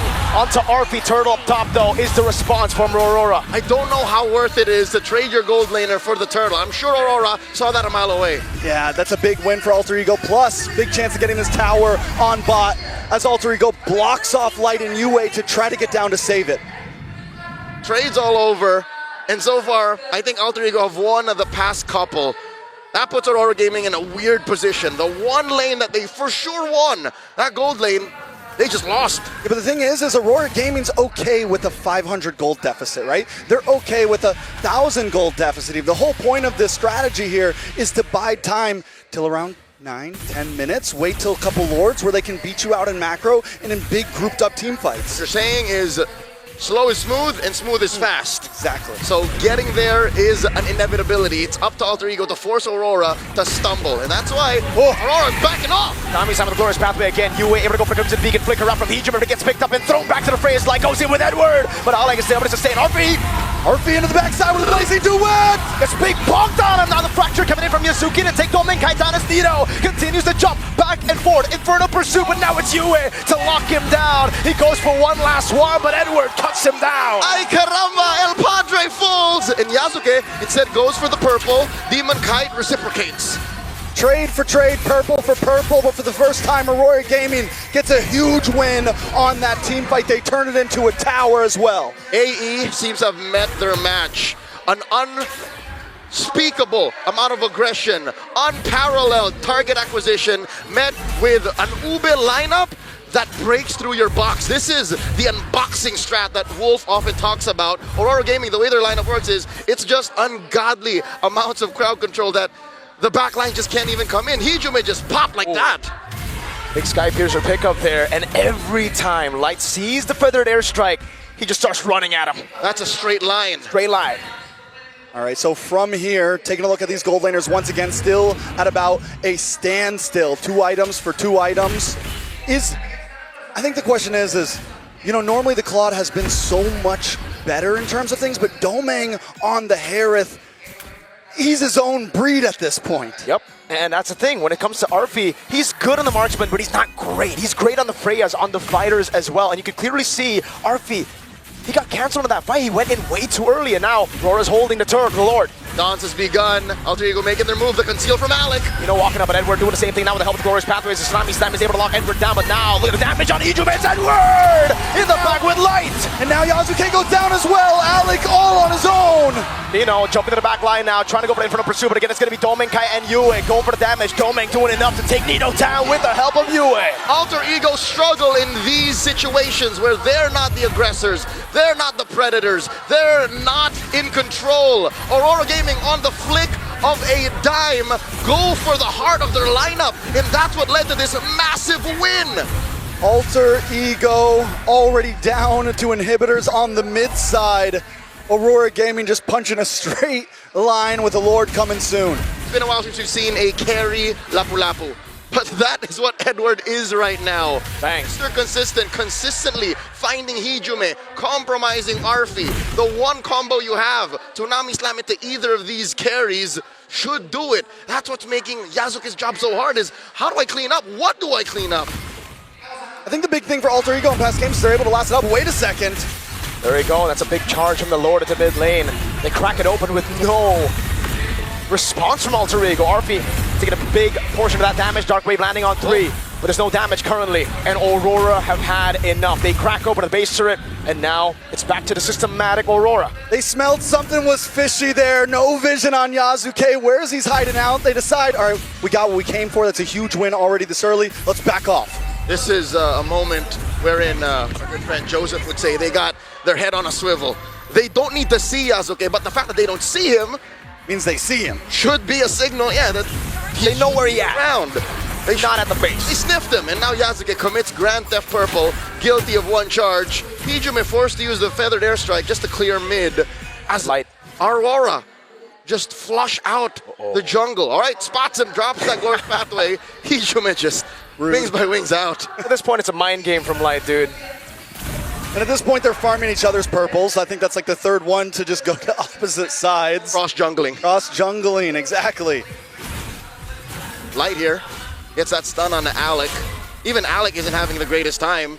A majority of the targets that he can hit will either purify or would love to be in the center of Alter Ego's lineup. All right, so taking a look at these items one more time. Yasuke's been farming his mind off, essentially. He's still ahead of Demon Kite, even with the gold deficit. His goal has been get your items up. But him being ahead by 100 isn't where he wants to be. Again, tank items, ladies and gentlemen, are significantly cheaper than damage items. So he wants to be like 1,000, 1,500 up. Because look, Demon Kite's Fredrin already has Athena's Shield, Anti-Cuirass, Brute Force Breastplate. This is all he needs. I would even go further, Leo. I feel like a 1,000 gold lead won't even cut it against a Fredrin on a Nolan. You need to be ahead by at least 2,000. A full item. A full item. And that's usually how it is when we see the Yisun Shin against a Fredrin, Nolan against a Fredrin, the splash clearers. And that's what Aurora Gaming is doing so well here in game number 1. Not only are they winning head-on initiations, but they're able to find resources to take away from Yasuke. Light counter the initiate. Yep. Now it's going to be the disengage from Nino. He goes for the Dark Wave, landing it onto, but now Edward forcing to fight. That's good. Tsunami Slam to cancel out the last portion of the Raging Slash. Big bomb from Demon Kite, and Edward cuts him down again. He's on a killing spree. Yasuke still in the jungle, gonna try to lock on. That ain't it. He got taunted by the demon, and Domeng takes him down. Yue and Dom and Kite are good targets, but not when there's two chunky boys next to them. Make it three, a half man, half horse. And that's the way that Aurora Gaming is approaching every single one of these fights. Everyone just huddles around Demon Kite in light. Because if anyone tries to catch Doming, and if anyone tries to catch Yue, the taunt comes in. The little bonk from Hylos comes in. We've come full circle, ladies and gentlemen. The last time Edward was on this stage, in this arena, not a single game he won. And he's just moments away from correcting that historically. 4-1-6. Man is performed. Oh, wait a second. This is a classic alter ego move. Whenever the enemy gets a lord, they go to look for the pickoff, but can they take Edward down? Tsunami Slam coming down with the burst damage of Ijume, and Edward will have the immortality, actually.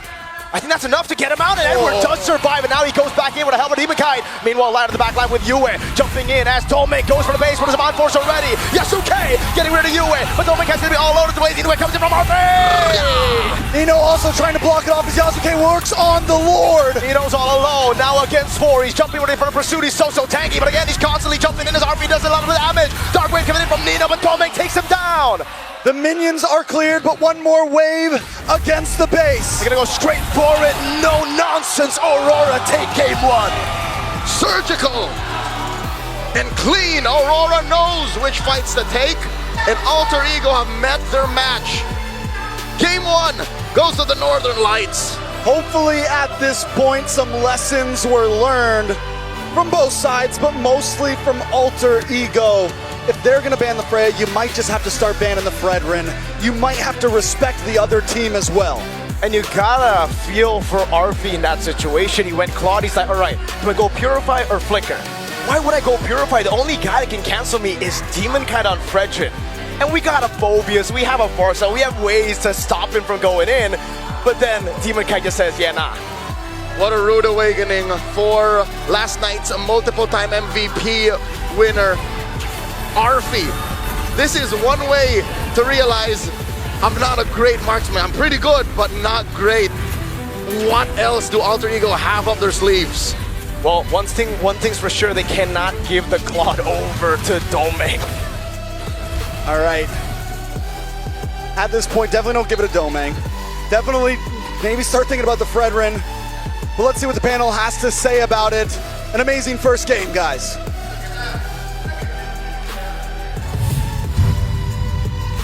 I would say it's a perfect way to open up the grand finals. And gentlemen, the thing that I've noticed now, after the first game of this grand finals, the whole story about M7 is your identity. The teams that figure out and stick to their identity will eventually win. And those that betray themselves will start to lose. Here, Aurora, again, bringing that utility jungler looks absolutely amazing. And so far, Arfi is the best when it comes to fighters in the gold lane. I think it's still pretty good on the Claude. But again, I kind of feel like at this point, either Alter Ego really needs to respect this strat coming in from Aurora and figure out a way to deal with it, or they just got to figure out their own identity and somehow give a fighter over to Arfi. Well, I don't think they're moving too far away from their identity. I don't know if you'll agree with me, Wolf, but I think a lot of this game just boiled down to dividing and conquering in the earlier stages of the game. But I think Light, as the point guard, making clear decisions for the rest of the team. Hey, let's stop the feathered airstrike. I saw at the peripheral vision of my minimap, Yasuke moving over to that purple buff. We can defend it if we don't waste too much time. I will never argue against that identity of Aurora because I think it is the identity of Aurora. They actually have been so masterful with it. Maybe the only reason why this is not looking good for Alter Ego or giving it up is not going to be good for them for the entire series is because of the fact that they can make mistakes when up against this kind of composition. For Aurora, all they have to do is to play the game as it should be played. And that's exactly what they did. They punished the side of Alter Ego when Alter Ego tries to go for an over-aggressive play. Remember the play in the bottom lane where they did get important kills, or Alter Ego did, but they eventually got traded out. Kills after kills after kills, like -1 every minute. It all becomes, it all piles up, and then all of a sudden, you're no longer in control of the game. And look at this, the MVP by Realme, our official gaming phone. 3-1 and 10 is Light coming in from Aurora, Philippines, and again, absorbing a lot of damage. And as amazing as Claude is, I actually do like the introduction of the Chastised Pauldron into the tank items, because I feel like it is an item that took a while for a lot of players to warm up to. But now you can see quite a lot of players actually don't mind rushing this item. Even if you think the opponent is not like an attack speed hero, you would be surprised against opponents that even if they don't have attack speed, it does matter a lot. Oh, it matters so much. That passive is disgusting, especially when you have like a slight lead in the earlier stages of the game. It feels like you're unkillable. Yeah. So a lot of these moments, as we see them actually fight, right, comes down to, does Hijime have his ult or not? Can Light actually look to cancel it out? Because as soon as Hijime loses that important ultimate, Yue can do whatever he wants, right? He doesn't need his ult to be relevant in these fights. I wouldn't even go out of my way and say that the Chastise Soul Drone was actually the reason why we have fighter gold laners right now, because they're not dependent on attack speeds. And in this scenario, you're looking at this Nolan as well as this Claude. The Claude will definitely suffer from this Chastise Smolder. The timings was just perfect. Now, let's talk about like how do you actually implement this utility strategy coming out from Aurora. This is a box type strategy that is really good at punishing those that it can unbox. If you're looking at the composition of Alter Ego, they kind of want to go front to back with this Nolan, with this Phoebes, then eventually with this Claude, but they can also go dive. I think that Alter Ego chose to continuously dive against Aurora, and the result is they just kept getting picked off. I think their formation wasn't good enough for them to implement this kind of strategy because they are always diving into the box, the area or the zone of control of Aurora.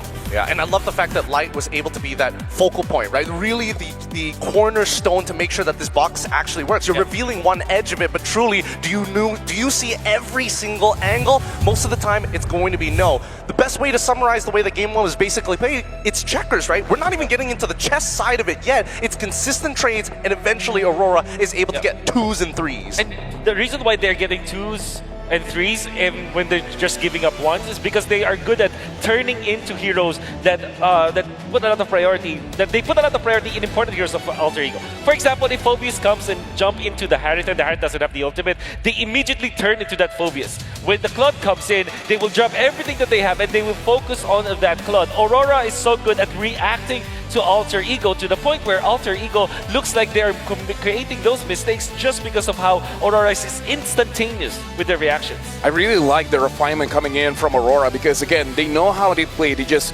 got to make sure that it's basically perfect. And in case something does go wrong, how do you react to it? And I got to say, most of their reactions is actually from Edward. Edward made sure that no shenanigans is going to be there. You guys come in, you got to fight the Lapu. Yeah, I mean, oh man, there's so many times where as an EXP laner, pressing buttons is the right way to go, but he's holding onto that land trigger only for the right moments, only for when the movement abilities and dashes are out. That's when he goes for the big plays, that's when he goes for the flickers. Yeah. Now you have to think, if you are heading to game number 2, if you're Alter Ego, do you deny or ban the Frederick? So as teams have tried to solve the problem against Alter Ego, which is the Freya and the Leomord, and the only way to go about it is to just ban the Freya.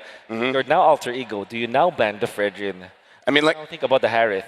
I'm worried because of two things. Number one is that Frederick's not there, Leomar is going to be there, and Dimikai has already shown he has a pretty mean Akai. Now, here's the thing. This is the World Championship, and our players need the best device just to make sure that everything happens smoothly. And for you guys at home, there's an extra edge for everyone. You guys get the Realme 15 Pro because, again, it has all the AI goodies, win rate predictions, analyze gold item, everything in real time, and it even have the consecutive skill function. So in case you're new to the hero, you can set your skills, and then with just one button, it can execute perfectly. Again, shout outs to the Realme 15 Pro, the M7 official gaming phone, for making sure they gave the very best experience to our players. You play, we carry. This is the Realme 15 Pro, the M7 official gaming phone.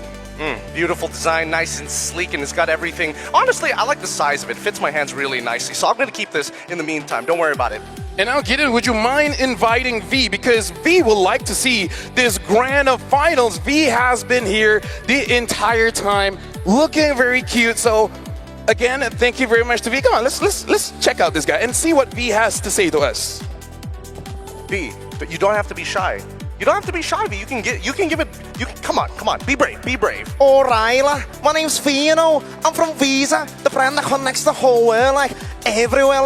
My job's dead simple. Help you pay fast, safe and proper, smart. Shopping, traveling, even them little day-to-day bits. with V you sorted, no stress, sound that. So come on let's crack on with a cashless life, that's easier and boss. V, I didn't know you knew Scouts. You really are an international phenomenon. Hey, I gotta say, V sounds like he can't get knocked out, man. Something about V, like you kind of don't want to mess with him. He can be your best friend in more ways than one.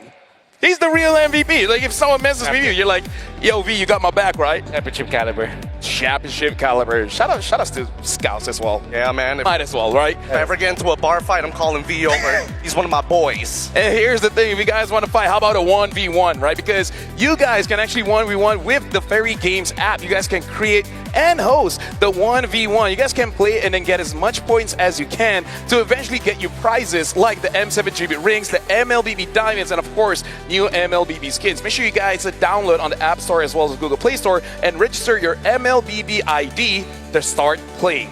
Now, gentlemen, shout outs to all our sponsors. They're amazing friends, and you guys made this possible. And we do hope that this Grand Finals goes all the way, because even though we've seen Zephyr for like what? A better part of 2 to 3 weeks now, we've seen that he likes to adjust. Now, I really want to see how he adjusts for this one, because in that previous draft, Leo Mort was not touched at all. Not picked, not banned. I wonder if something will change around the jungle pick. I think, and now Wolf has already brought up a couple of good points about specifically having these utility junglers. I think it's less of a problem with the utility junglers, but the combination of it with this Jushin.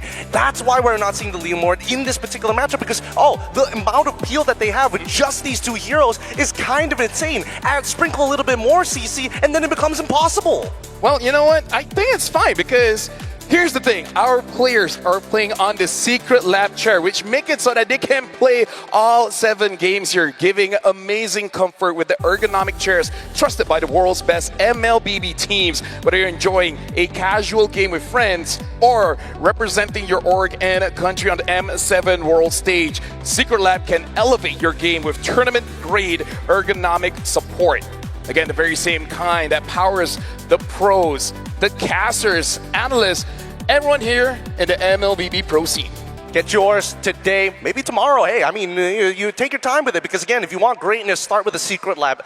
Wolf, I'm curious to know, because for this upcoming game, we've seen Aurora kind of like make these small adjustments every time they play in the upper bracket. Do you think they are going to be the ones who are going to stick to their guns, or switch on over to just make sure AE is constantly on the edge? The quick answer to that is they're going to stick with their guns until it loses, until there is a draft that Alter Ego can come up with to counteract it. I think that is the reason.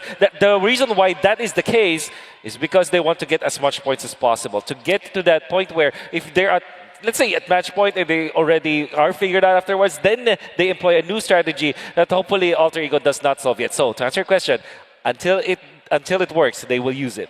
Hey, you know what they say, right? That's how cookie crumbles in beginning, right? So as long as it still works, just keep on using it. Like, I like that mentality, because it's really on you. Because we got to remind ourselves, I would say even in a best of 5, the mental stamina is going to be tested, right? So I really feel like you got to pace yourself. You don't have to do anything unnecessary and burn out early. If you just, in a sense, just blow your load early, it makes it very difficult for you to draft later on, because then like, okay, there's just no more surprises. I don't know, that sounds a little premature. Considering that both of these teams are truly at the top of their game, it's really trying to get as close to the edge as possible without tipping over and losing your sense of self, right? Because once you have that clarity after you make those mistakes, I think that AE now, coming into this draft, might switch things up. First of all, I think it has to start with blue side, red side. That's right. Can I just say, I love your linguistic ability. Thank you. You're amazing. Yep.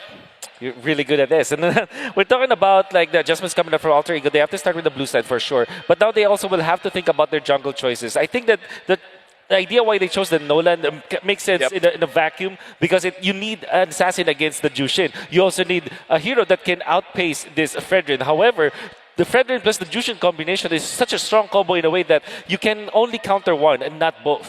If you counter the Fredrin part, then the Jushin part will just be free. And then when you try to counter the Jushin part, the Fredrin, as you saw in game number 1, will be free. So I think that the middle ground in that scenario is to go for fighters. That's why I really thought that the Suyo will be a better choice in that previous draft. Maybe a Guinevere eventually. I think that Alter Ego just have to really pick their battles, or maybe just make sure that they only have to solve one. I would have to say something that I like about the draft coming in from Aurora or from Philippines in general is that they draft in a way where the margin of error is actually quite low. But now we have more surprises here in the MS7 World Championship. In fact, we're going to be throwing it over to the host to see, is there any more surprises for us? Aurora Gaming Philippines takes the first blood in this Best of 7 series. However, before we continue this action-packed series, we have some very exciting news to share with our MLBB fans. We were pretty sure that everyone will love this, especially MLBB fans from Thailand. What exactly is it? Well, let's all watch this video.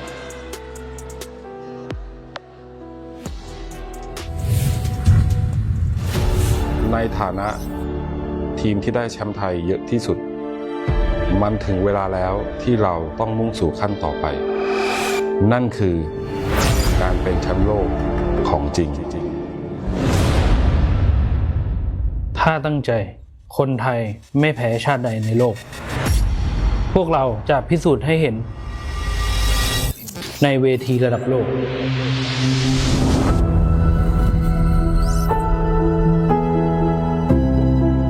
อนาคตที่ยั่งยืนคือเป้าหมายของเราซึ่ง MLBB สามารถช่วยให้เราไปถึงเป้าหมายนั้นได้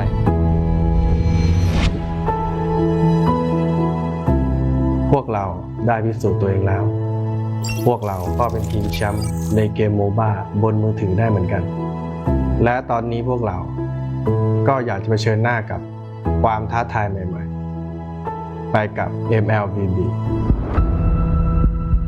ถ้าเพื่ออนาคตที่รออยู่ข้างหน้าต่อให้อุปสรรคจะถาโถมเข้ามาแบบไหนพวกเราก็ไม่หวั่น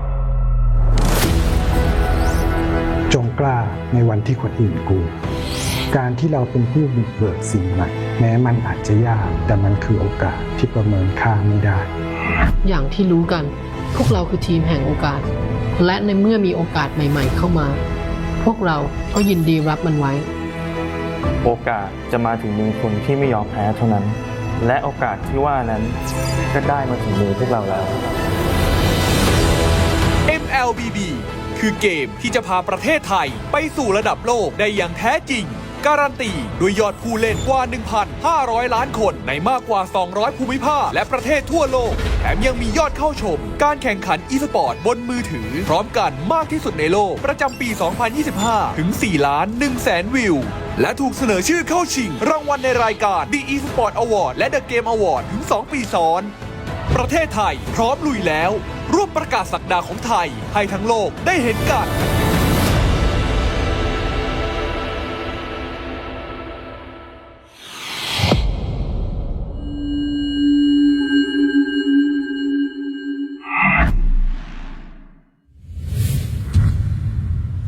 And there you guys have it.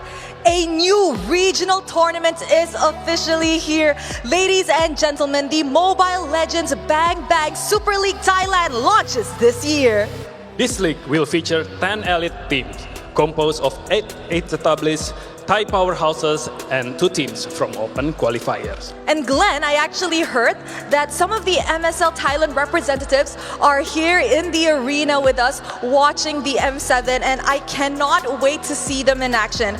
Also guys, for your information, MSL Thailand directly connects the region to the global MLBB ecosystem, as their champions will have a slot in the MSC 2026 wildcards.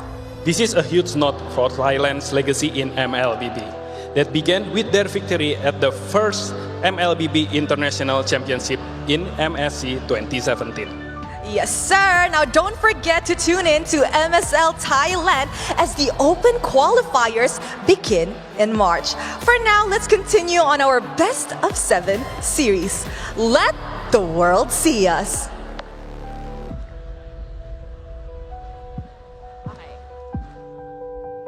Yes, sir, dude!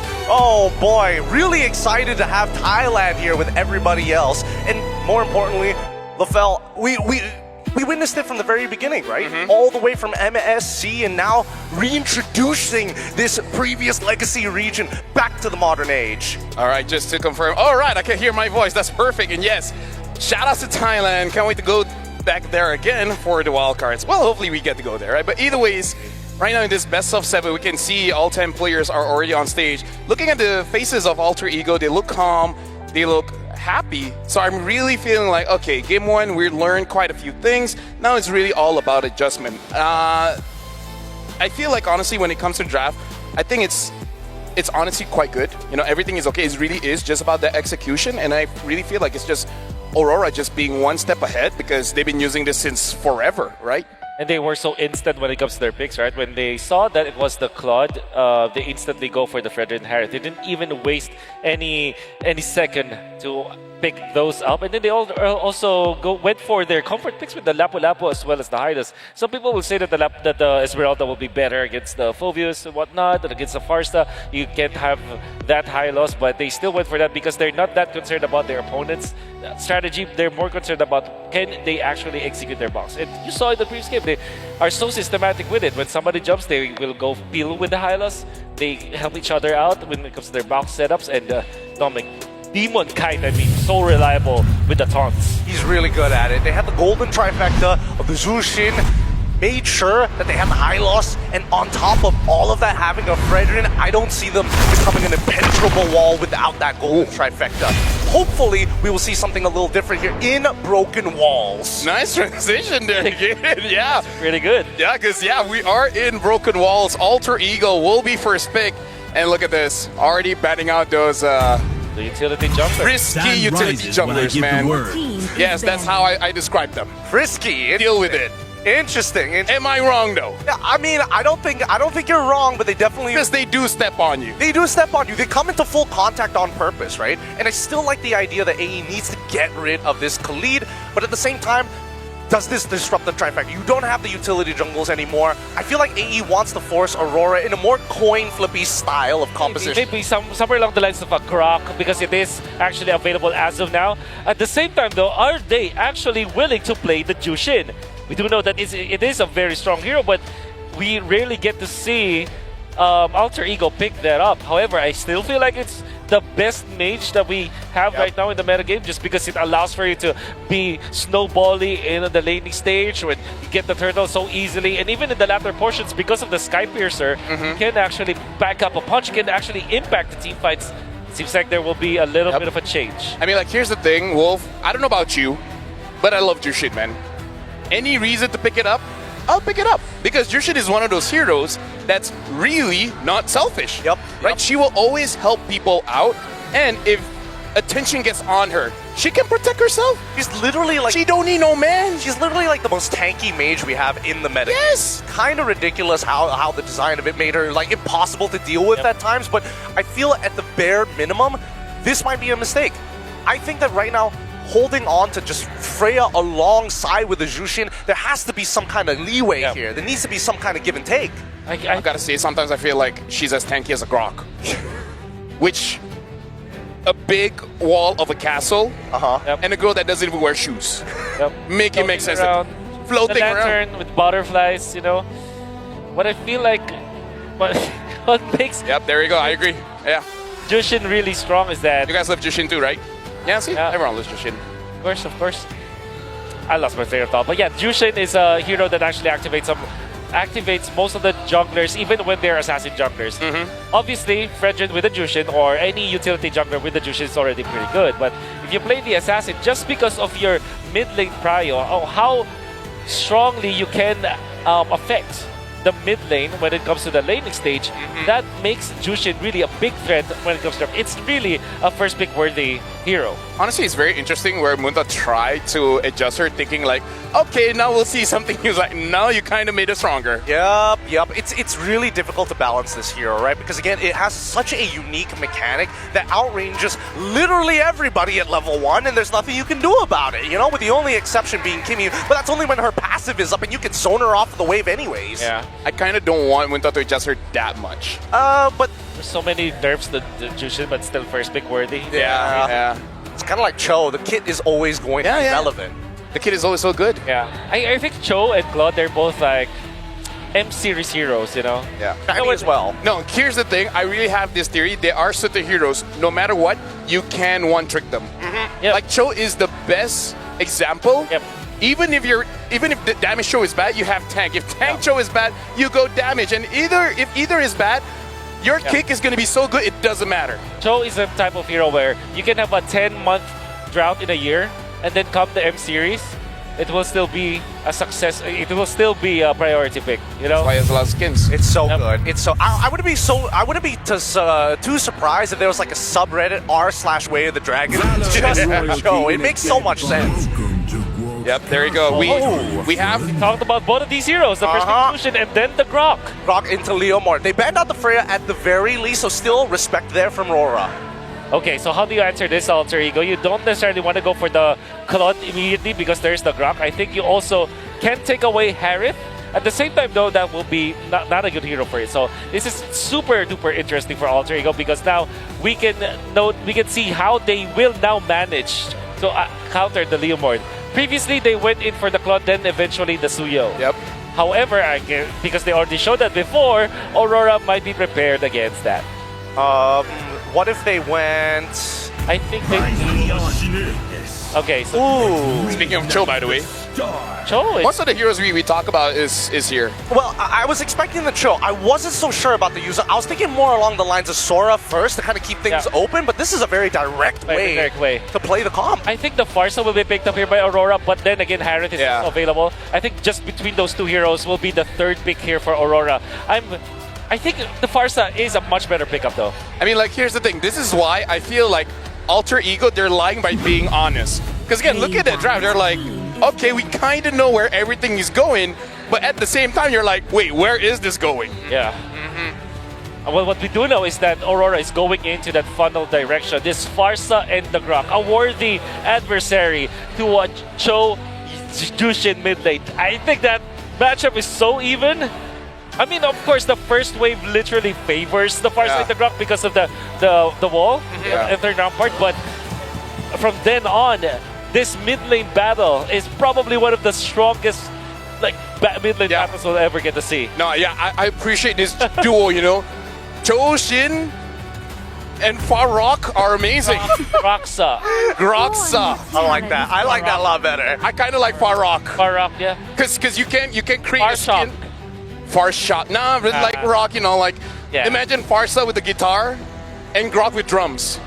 I like that. I like that. That's a skin idea. That's a skin idea. Yeah, that's rock out. Make it happen. That's the duo that's going to be rocking my world in just a little bit. Uranus ban for the side of AE. I think this is to be expected. Do they want to double down with an Esme on top of it, or do they want to diversify? I think the Esmeralda just is such a good ban because they will not have enough for that. They only have the Cho and the Jushin. There are a few heroes that can actually survive this mid lane duo, and Esmeralda is definitely one of those heroes. I think it's a worthy ban. At the same time, there was a time where the Glue and the Farsa was used to counter the Yuzhong. Even someone like Sanford, who mains the Yuzhong, will not survive that kind of lane. So Glue and Esmeralda might be the choices here for Zephyr when it comes to the ban. Yep. So right now for Aurora, they already banned out the Guinevere. What other jungler are they looking out for? It looks like they want to take away the Esmeralda, so there's a good chance. They want to Lapu, I feel like. Yeah. And Harith, obviously. I think this is a fourth pick Harith for Aurora. And now if you're Zephyr, you're going to be thinking about, do I ban Harith or do I focus on the Edward hero? I believe that banning out Dominkite might be better because you can really never have enough bans against Edward. Do you feel like Aurora will go Claude? Oh, man. I think Aurora will go Harith. All right. I think most comfortable, they go Harith. Worst comes to worst, they go Granger, right? Yes. It's not even... I wouldn't say, there you go. Yeah. That's the Harith ban. Well done, Zephyr. But then you're left with Granger still for Aurora. Oh. Yeah, but I kind of feel like Granger used to have the Claude, so it's like still good, you know? Yeah, it's still good no matter what, but at the end of the day, you know that the Cho on the other side, you have to take the Purify, which does hurt the odds in the lane when you end up fighting and go for the all-in, considering how often we see both teams kind of rotate to the opposite sides of the map. Yeah. Looking like a... Oh, they still went Claude. Well done. Well, they steal it away, though. That's interesting. Yeah, because I kind of feel like the whole theme of M7 as well is just to make sure that you win lane. Yeah. And again, Claude has a favorable lane against most matchup. Exactly. Now that the Freya is not there, even against a Granger, it's still going to be fine. I really like it. Now, I think you're left with that... Did they go Yisun Shin? Yisun Shin against Farsa, Grok, and Leomord. That might be very hard, Ego. I think they will just go Suyo, honestly. Suyo, Granger. Just run it back. Run it back, but it's going to cost them a little bit. It's a good call by Iron Wolf, but at the same time, the damage profile doesn't really... It's a lot more manageable for the side of Aurora. Antiques come through, and some dumb ices. It's going to be a tough game. Now, Glue Glue is just perfect, I would say, for Aurora. Patrick, with this kind of composition, that's gonna really tear up Alter Ego apart. But then the safest option is the Lapu-Lapu. We can always just go back to that. I think there is an opportunity to go above and beyond and play Arlet because there's a lot of enablers for the side of Aurora, and you need somebody who actually can force out not only Purifies, but shove Jushin back into the fight. This is a bit off, but I kind of feel like I kind of hope there's no more skins for the Glue, so that can be the pen ultimate skin that he has. Aurora. And now Aurora, they finish it up with the Sora. Again, a lot of crowd control, and when you do need it, you can go for more damage. What do you think about the side lane matchups here, Wolf? Pretty even, but... Nah, I think it's Sora-sided. Yeah, I would go for Aurora, actually. After a few seconds of thinking, this is Aurora. I think it really depends on who's going to get that first blood. If Nino wins out his lane, I think this is going to be a very interesting mid-game. I mean, like, again, this is all about momentum. Whoever has, I would say, the good 5 minutes of the game can really start to control the tempo. So now, ladies and gentlemen, the drafts has been done. We're jumping into Broken Walls for game number 2 of this grand finals. Now we're going to give it back to Leo, Trex, and Mirko. Select adjustments coming in from these two teams going into game number 2. Will Alter Ego's changes spell a different result, or will Aurora continue to push forth? I like it at this point. I mean, here's my big problem coming from Aurora. Coming from Aurora for the Sora right now, I think was the winning piece of this draft in my mind.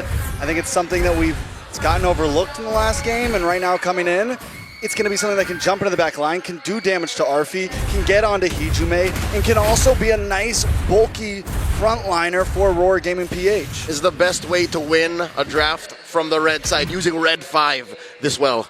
Yeah, it's really, really good by Aurora Gaming Philippines there, but I think for Alter Ego, they've built a very, very good core foundation for those neutral objective takes. The Yuzong with the Suyo, it seems to be the answer against the Leomord right now. SRG played it, got a really good game against Alter Ego.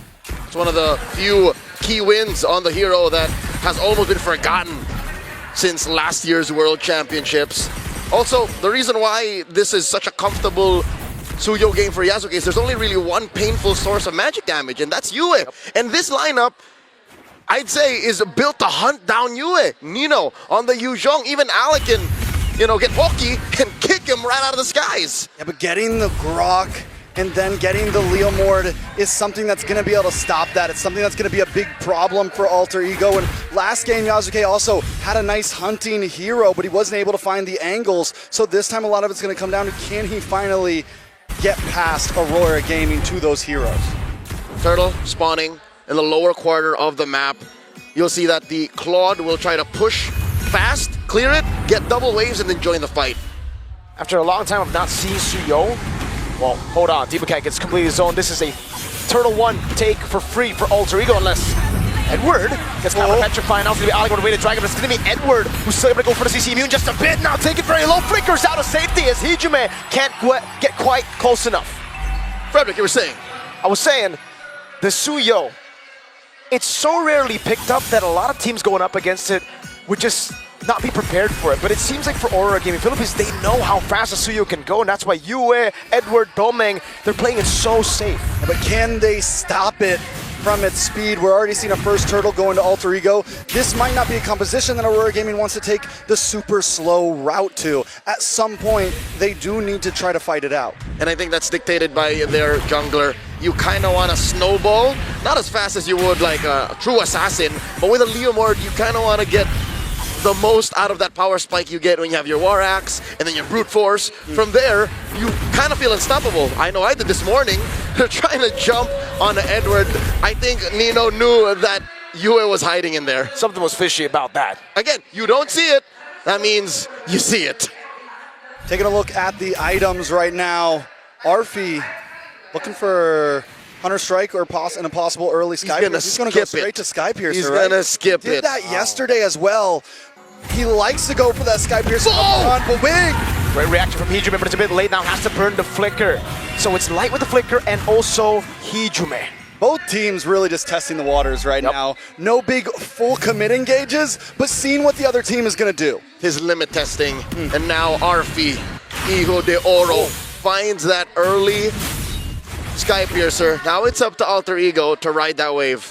No red tree, and Yuzuki didn't even get it there, the green camp. So this is info for Demon Kai to utilize. So last time that we saw Arfi go for this early Sky Piercer, there was a quick gank up to the gold lane. I mean, either after this turtle or maybe even give up the turtle and go for it, but it's all about trying to get Arfi these stacks as soon as possible. Time's a ticking. We'll see if that kind of rotation will be the play for Alter Ego. But what is clear is they want this second turtle. Massive presence from El Familia here. Aurora Gaming want to contest. Edward jumping in. Hijume no Flicker. Going to be brought back into the better airstrike now. Hijume taking very long. Plays a duet from Domeng. And back at the Lord, Edward does find the kill, but Demon Kai finds Nino. It's an all-out win for Aurora Gaming Philippines. Yue trying to go for stun onto Arfi now. 3-0, and even a turtle taken by Aurora. Say what you will about Aurora's draft, it being very ult dependent and timing reliant. They found the perfect timing. They used every single ult that mattered to take down 3 members of AE and the second turtle too. That's one of the major problems I have with the Suyo. When the hero was big, this was still one of the major problems. Is there's too many dudes in there. And look at this major cut. Oh, Dragon, good sidestep by Demon, kind of ganking the bottom lane. Nino gonna be dove on now as they turret jungle, and Edward takes to the skies to pick up a killing spree. Aurora Gaming giving Alter Ego the Alter Ego treatment right now. Right, caught on the way to Dragon now. They're gonna give over a stack to Arfi. So they get something on the map, but Aurora get more value. It's a good trade for the Northern Lights. An XP laner and a turret for a lone roamer. It's very rare that El Padre Nino gets told what to do. That's just not how it works. Even when they're losing, he's usually the one who wins the lane, who tries to gain back parts of the map. But here, that's a non-starter. Aurora Gaming are dictating the pace, and how unfortunate is it that it's in that same side of the map that the final turtle will spawn. Another big problem, Yasuke already taking this death, right? And even when Suyo was meta, it wasn't a hero that you wanted to die this early on. It wasn't a hero that you wanted to lose turtles on. And now that that's happened in the current meta, I'm wondering how far back is Yasuke as of now? We'll see in the items. We'll check in just a bit. The final turtle will be spawning about 50 seconds. Big fight starts! All in, you blink and you miss it. Arfi disintegrated. Now they're just trying to go for the defense. Petrify onto Words. Domeng, Nino going at it over. Gets the knockup as well. Nino on the back now doing more damage as Demon Cat goes in with a steed and runs through Nino. 2 members down on the side of Alter Ego Esports. A huge gank from Aurora Gaming, sending Arfi back to the base.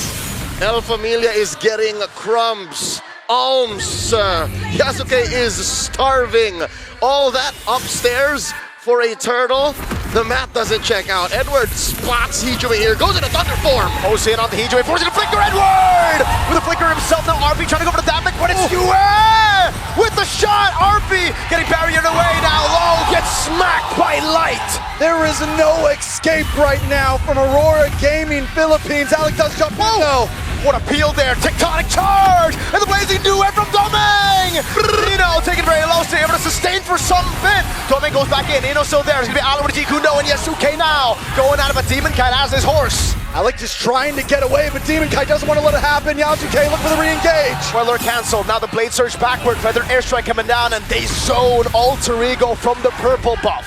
Let me commend a play that happened off screen that made the tail end of that sequence immaculate for Aurora Gaming PH. Demon Kite used the Phantom Steed just to get there. Yep. So again, the map awareness and communications on Aurora Gaming side is on another level. Yesterday, last night, back-to-back, two teams that are so good at fighting, so good at macro. SRG and Liquid, they did not play this way. Nope, they did not. And the mechanical awareness on top of that, Leo. Light canceled out the dive from Nino, which would have been a sure kill.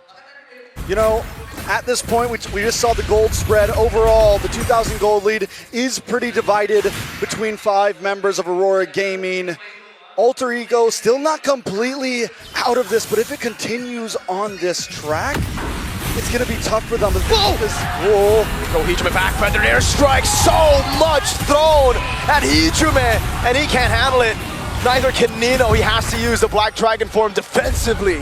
This was the MO for SRG last night. That one game they won, and that game 4, where it seemed like they were going to equalize, they attacked the heart of Alter Ego's lineup. They attacked Hijime, denied him the game, denied him from playing. But here, it's all the more evident. The Zushin's short to mid-range utility isn't accessible at this time. Lord for free going over to Aurora. You know, looking at the back at the draft. That's okay. No Blade Surge. Jumps in and kills him! Edward on a tanky Sora, still packing such a huge punch. I think he could 1v1 just about anybody on Alter Ego Esports right now. Mirko, Trex, I've never seen Edward this driven. He plays the same game as he did with the Lapu Lapu, 6-1 and 4. Oh, wait. He found the angle. This is nasty. Mirko, you know how light this is. The tech charge, now Edward with the pullback on RV, and he gets the killing spree, but Edward gets shut down. You were able to stun over on Hijime. 2 members for the price of Edward, plus huge amounts of space right before the Lord meets the base. No matter what team Light plays for, RSG, TNC, Warcaster Force, Bigitron, XBT. And now Aurora, he's the same high IQ player, finds that massive tech charge. Holy Shield up top pop. Alter Ego looking to protect the real estate. Bottom lane is gonna pop as well. 5K up Aurora Gaming. You know what I was saying was, I feel like that first phase of drafting, the Jushin was not worth giving over the Grok and the Leomord. I think you take the Grok, you take the Leomord, you give over the Jushin and the other one, and you still get the Barza. Anything, I think Alter Ego, not just in the gameplay, but also the draft, they are getting outmaneuvered right now, and there needs to be an answer soon. Man, Feather Airstrike over on RP, doesn't have Flicker. And now it's gonna be the barrier coming down again. It's Edward. Go into the skies, trying to go for a slam. Yazuke in the bottom lane. Just really trying to go for a trade, but the waves aren't crashing in just yet. Yazuke looking for some bottom lane play. Anything, and this is what Yazuke always does well. Even when they're losing, he looks for playing the map. He steals away buffs, he finds towers. He's able to play the map a bit, and it's gonna staunch the bleeding slightly, right? It's a small band-aid on a big flesh wound. And that flesh wound is ringing to the tune of 5,000 gold up. Half a minute till the Lord spawns, upper quarter. Alter Ego Esports can only pray and hope to get lucky to contest, because the map doesn't belong to them at all. Demon Kite can willy-nilly rough shot, just hit the Phantom Steed, and what, 10 seconds later, be the same kind of threat. Alter Ego Esports, I'll say now, one of their possible win conditions, their outs here, is to get a pick off on Yue. That's a start. Yeah, Alex got to make a big play, some sort of big kick, but the thing is, his Light is outmaneuvering him time and time again. Nino can't even go in with a big Black Dragon and look for these big petrifies, because Domain just shreds him down. Alec found a bad spot. Way too aggressive. Edward didn't want to go for the flicker just yet, but the airstrike coming down over on Alec as Yasuke gets pulled back, but is able to Blade Surge out of there. And now it's Aurora knocking on Alter Ego's base. Lord's gonna spawn in about 20 seconds. Hijume still unable to find his footing. He's miserable in a situation like this. He can't clear waves as effectively as Yue, and he's on the back foot. How does this national champion throw back to his days in Bali, 2022, the prime of his career? How do they close this 7,000 gold gap? Not inside the base, I'll tell you now. It's got to come from somewhere else. Already a winner crown for Domingkite at this point, which means he can be even more aggressive on this big advance. Demon Kite now starting off for the rose gold, making him be able to be even more aggressive. They are preparing for this attack like they're gonna try to end it here. That is the Lord up top, gonna crash into that turret, say goodbye. Bottom lane and mid seems to be the point of contention. The defense, feathered airstrike by Yue. Not much of a response. They force the Crimson Beacon out from Hijume. Light just fainted. He went, huh! And Hijume reacted. He flinched. 2 base turrets on the sides. That is the worst combo you could find. And again, it's what LaFell said. Farok, Roxa, that combo, brother, is too much. I'm partial to Farok. And there's the Farsa starting it up. Phantom Steed from Demon Kite. Turn in mid, about to go down. Edward, oh my god, Light jumps in again! Tech charge! Now Hijume taking low, they're still able to go for it. Nino with the Furious down on the pressure fight, but he won't be able to lock them down for long. A Cannon in the mid lane as Edward dives in with a bit of crown. Yasuke clears out the Cannon, but they have another wave. RP with a couple of free shots and down. Not yet, Edward able to just get away again. He's ticking down. Hijume able to get a shutdown. Demon Kite on the horse again. Jumps on Yasuke. Bang! Hijume gets away with the Crimson Beacon. Doming's on the base. They can't just end it right here as Nino jumps in, but Yue! RP keeps on kiting back and forth. He's able to push him away with a couple more shots. El Familia stands, still breathing. A 10th left on the base, refusing to go down. Edward got some kind of plot armor, brother. After losing M4, now in the same arena, something's clicking. At this point, I mean, I couldn't even see his health bar at that point. Yeah. And the Shaw residue was on him. There was no reason for him to be able to walk out of that alive right now. He's got the Jakarta energy right now. It's in favor. You saw his soul almost leave his body, but his body pulled it right back. He's like, no, I ain't dying here. Not today. He was burning. There was a little bit of a sting there from Hijume, but he refused to go down. The map is going to correct itself given the moment of melancholy for Alter Ego. They get to get out of their base for the first time in a while. They get to push out, but with all of their base turrets taken out, where do they find a play? I'll tell you now, it's got to come from Nino somewhere, somehow. He's the only real easy way in. They got to go back to back. It can't just be Nino, because Nino, he can bait out the Purify, but then what, right? You need someone else to follow up on the Purify that's used. I hate this. This is rough. Right now, Pops in the Crimson Beacon, it's now or never now. Light jumps in the backline, won't be able to find anything now as Ali goes for the Raiders Dragon. He says Suki is able to go for the lasers, but now Edward! RP taken out along with Yasuke. Wait, yes. He gets stomped to the ground, curb stomp, that's Yue. In a 1v1 against Nino as Doming goes for the BMI! Doming! Guns Hijume down! Now it's the base next to the chopping block! And Aurora go 2-0 in the grand finals! Blinded by the Northern Lights' surgical precision and the seemingly plot armor that keeps their players alive, Alter Ego's signature aggression quelled once more. Momentum has been built on the side of Aurora PH. And like I said, it feels like from draft to game, they are in control. Professor X has got to go back to the drawing board. He's got to think about something because the trades just aren't feeling right. Kay Sam Ives Wolf no Pueto mentioned this. Alter Ego will stick to their guns until it works. And I agree, this is their identity. This is not the time to dig deep and find something that works, because that's what got you to the grand final stage.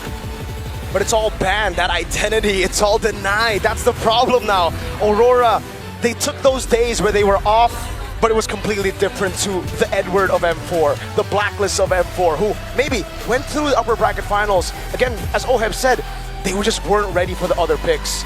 Aurora had that experience, they used it. They had to keep on sharpening their swords. A little food for thought. Maybe our panel can delve in deeper. Did Aurora pick up a little bit of liquid stampede in their gameplay going into the grand finals? Something that I can say, man, Mr. Consistent and the light system, man. Like, both of them did this front line. You can't go through them. You can't go through Light. You can't go through Edward.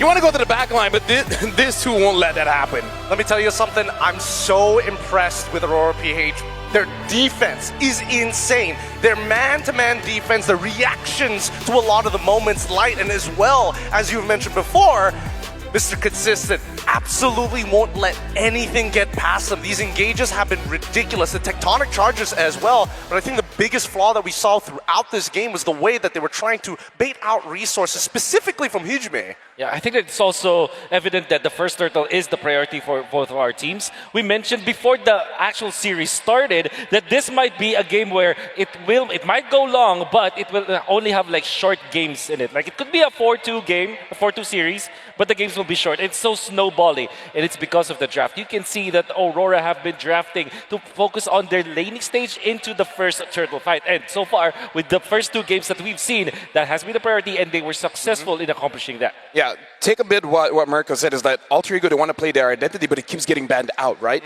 So this is where really Alter Ego needs to start going in deep. And it's also good that Aurora, being on second pick, being on red side, they were able to get winning matchups, right? Get their mid trio first, and then see what's available, pick up the Claude, and it eventually does pick up that Sora. And again, M7, the laning phase, man, is absolutely important. But for now, we're going to be looking at the MVP of the game, and looks like it's Mr. Consistent. It's Edward on that Sora, man.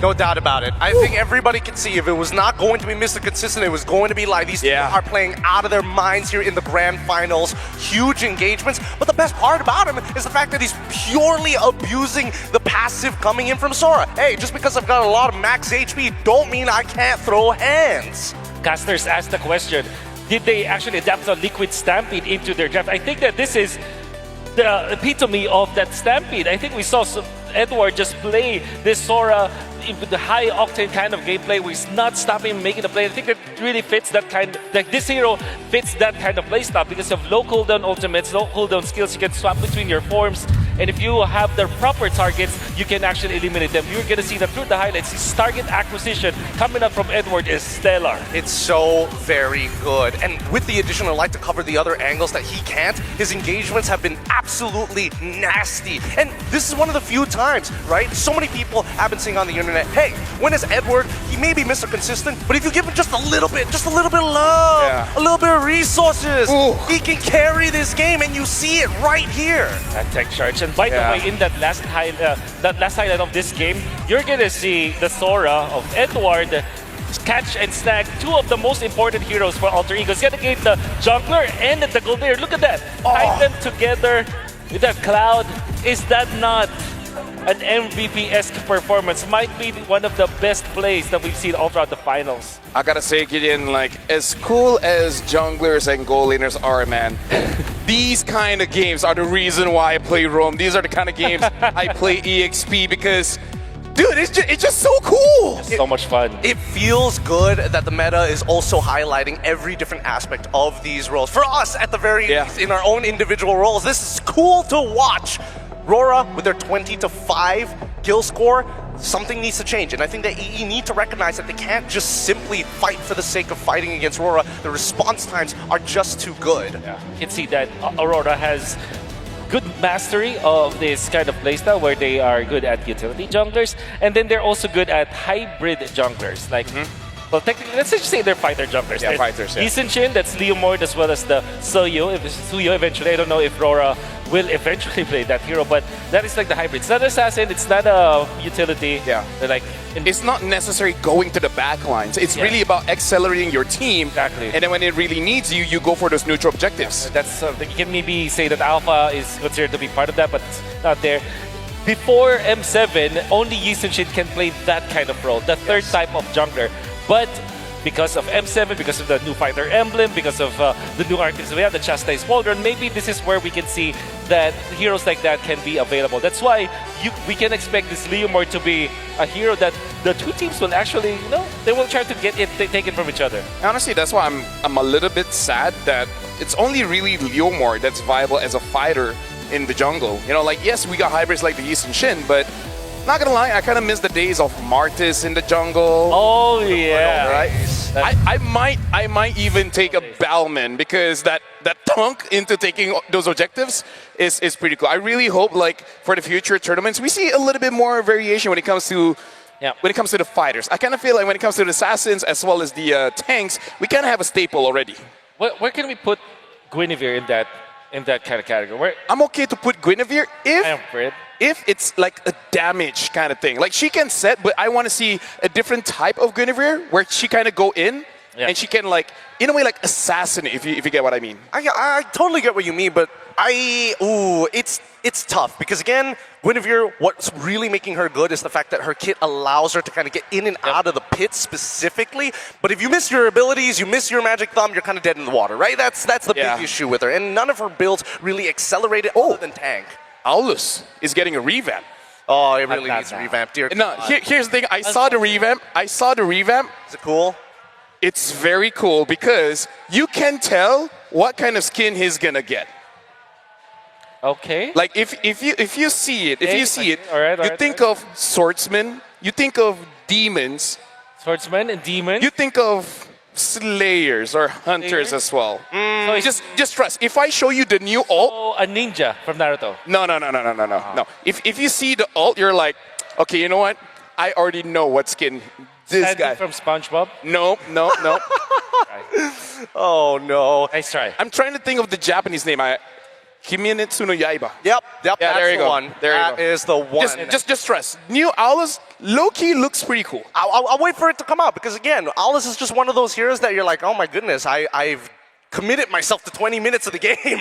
No. This one is going to be early game because, the ult, like that straight thing, now it just keeps on slashing forward. It's a Benedetta ult? So No. It's kind of like... Suyu? Yeah, kind of like a Suyo, but it just keeps on going. Ooh, boy! So you can tell, like, okay, I kind of know what kind of skin this guy is gonna get. That's pretty sick. It's kind of like a sword now. Well, we'll see when the time does actually come. Because this is like younger Aulus. Yeah, so that's the revamp. So from old Aulus now to his younger days. The kids can't relate to old Aulus. We got to make him young now. It's the only answer. Gen Z's running the business, 6, so 7. you gotta have to. No. I'm not going to accept that. That is Gen Alpha. That's Gen Alpha. Yeah, we talked about this in the podcast, bro. Yeah, we do. But even most of our talents are 19. Like, the year starts off 19, right? I'm not going to dox them just yet because we still have a little bit to discuss here, specifically when it comes down to AE trying to figure out a way to break through this impenetrable wall. I think a couple of adjustments that it could be good, it could be bad, really just is dependent on how antsy you are. Because the early game, I don't think that AE had a god-awful early game. I just think that a lot of their abilities were coming out kind of for free, right? The smoke and mirrors is really making them tear up. I have a very immediate or maybe a band-aid patch to this problem that AE is facing. If they eventually get back to the blue side, remember they banned the Khalid as their third ban? Maybe if they just ban the Grok, things will be different. However, the only problem with that is that the Jushin will definitely be banned by the side of Aurora if the Grok is banned. But I think that you'd rather face the Khalid than the Grok, especially when you're facing someone like Light who really mastered this hero down to the T. And again, it's just one of those heroes because Grok is, even if he's not having a good game, you can have that one big set and then you're like, what have I been doing for the past 50 minutes, right? So one of the things that I do want to see is some kind of playmaker for Arfi because so far Arfi has been doing quite well here in the M7 where, first of all, he controls his own lane, right? He doesn't need any kind of gank. He can deal with it himself. And then during a fight, you're not thinking about it, but then all of a sudden he's there and he's wrecking a shop. So I kind of feel like we got to need something like Freya-esque where he doesn't need help. And in fact, he will help someone. Well, I was thinking about this a lot. I was thinking about what would be the other replacement to the Freya in this lane. I would make an argument for Benedetta, but I don't think her base numbers coming into the mid game, especially once you're past level 8, is going to be enough to kind of keep it up. Because right at the end of the day, your emblems, having to take Festival of Blood, takes away from how much damage you can actually pump out compared to Master Assassin. There was a hero that actually they could have picked up that our theory likes that's also Freya-esque, the CC. Yeah. So far, 4-0 for Alter Ego Esports. I look at their stats that they have not lost with that hero. Definitely can be played in the gold lane. Usually we see it in Nino, but I think that it also fits the bill of like having a fighter that kind of scales, but also helps your teammates in a much more amplified manner. Plus, how hard is it to play CC, right? Yeah. How hard is it? No, not gonna lie. Even people on TikTok are like fuming. It's like, oh my god, I trained for months to master Yuzong. And I go up against the CC, there's like skill 1. Imagine playing skill a Uranus. Imagine playing a Uranus. You know what? EXP is so exciting, riveting, that some of those heroes Aurora, just kind of like ruin it a bit. But right now we're going to throw it over to the host where I believe they're going to update us a bit about Magic Chess Go Go. So right now we're throwing it over to the stage to see what's up with that. Thank you very much to our casters. Before we continue the quest of finding our new M7 champion, we have here with us the Magic Chess Go Go champions. A round of applause, our newly crowned champion. Hello guys, congratulations. May you please introduce yourself to the world. Привет, как дела? Пожалуйста, представься. Всем привет. Меня зовут Флокси. Все хорошо. Настрой победный. Спасибо всем, кто поддерживал. Hey guys, my nickname is Floxy. I'm doing pretty well. Feeling myself as a champ now. Thanks for everyone for your support. Yes, now Floxy, congratulations on winning the GO1 World Championship. Tell us about it. How are you? How did you prepare for it? Расскажи, пожалуйста, как ты готовился и какие трудности встретились на твоем пути? Я готовился к турниру, участвуя на различных турнирах в своем регионе, играл в ранкет, пытался разбирать ошибки.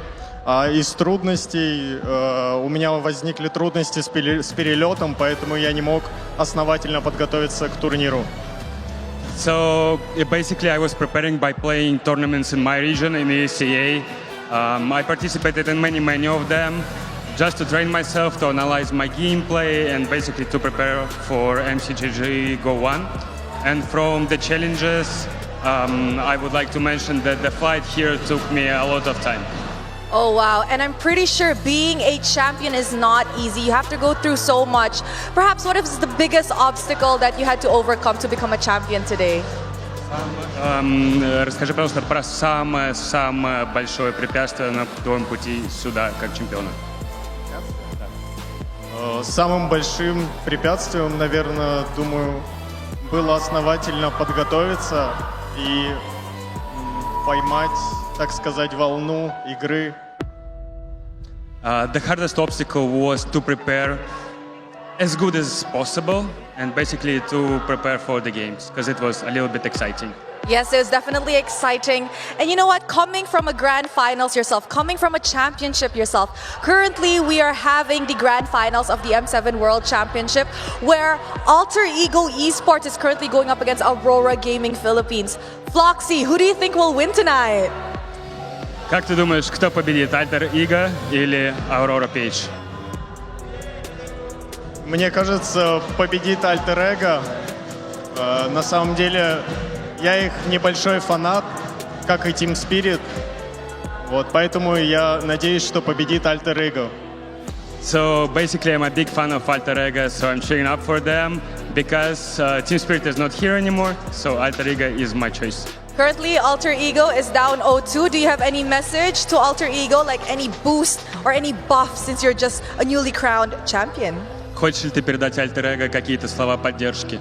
Конечно, игра не заканчивается на 2 проигранных картах. Всегда есть шанс камбэкнуть, поэтому я верю в вас, Alter Ego. So basically, this game is the best of 7 series. So guys, Keep it up. You're gonna win it. Alter Ego, let's go. What a very positive message. And finally, Floxy, is there anyone who would you like to thank or dedicate the victory to? Фокси, хочешь ли ты кому-то передать привет, либо поблагодарить за поддержку, либо посвятить кому-то эту победу? Я хочу передать привет всем, кто меня поддерживал. Привет ESEA региону, всем стримерам, ютуберам, родителям. Всем спасибо. Yeah, so big shout out to everyone for supporting me, to my region, ESEA, to my parents, to all of the streamers and YouTubers who were restreaming the MCGG Go 1 finals. Thank you guys very much. Thank you very much, and once again, congratulations, Floxy. That it is from me and Glenn. But right now, we are going to be throwing it over to the stage with Eterna and Brigida. Let's see what you guys have in store for us.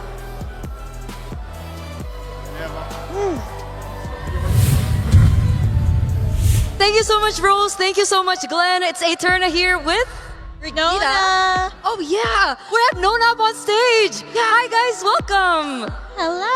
Hi. We're so excited. Nice. Yeah, it's so nice to have them here on stage. I'm so glad that we are finally standing beside Nona right here.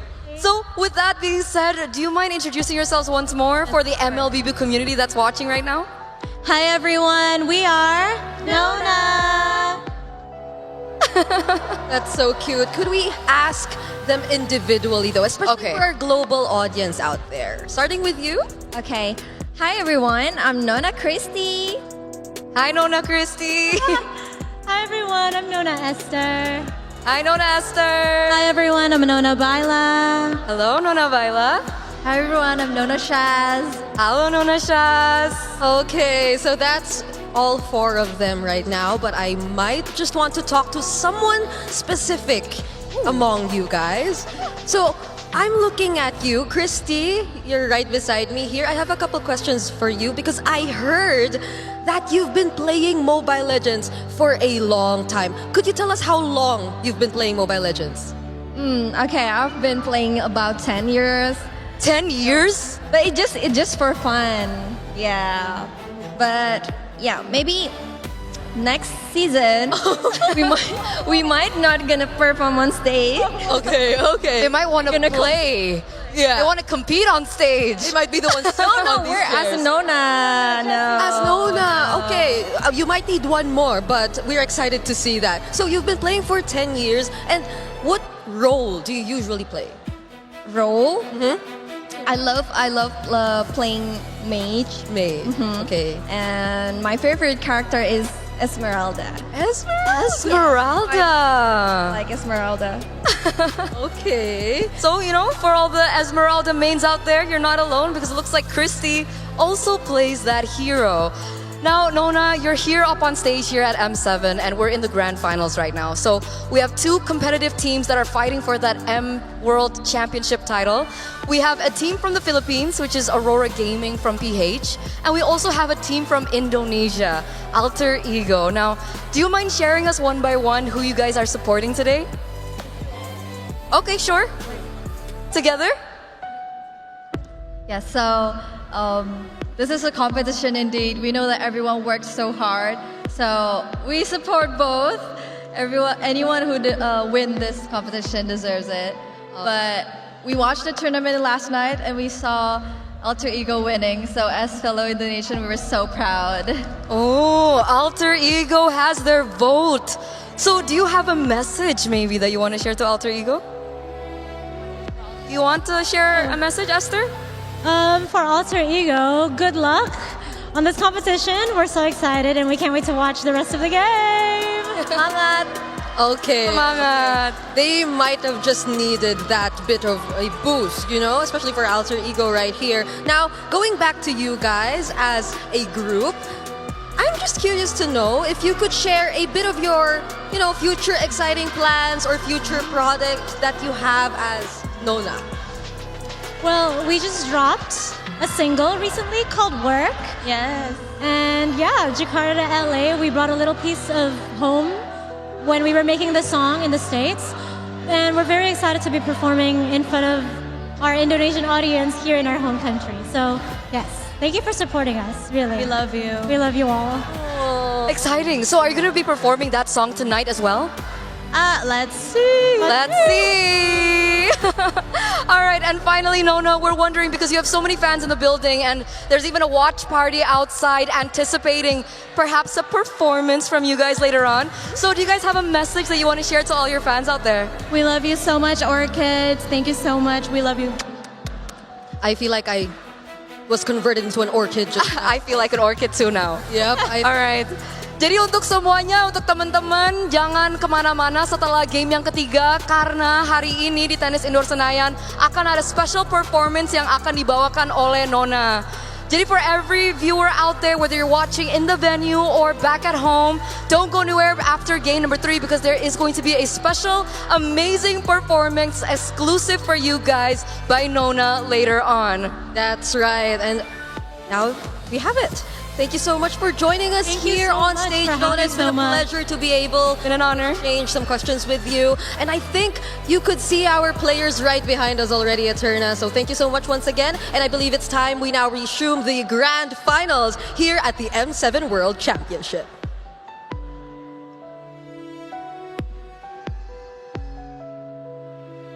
Thank you very much to Eterna, Brigida, as well as Nona.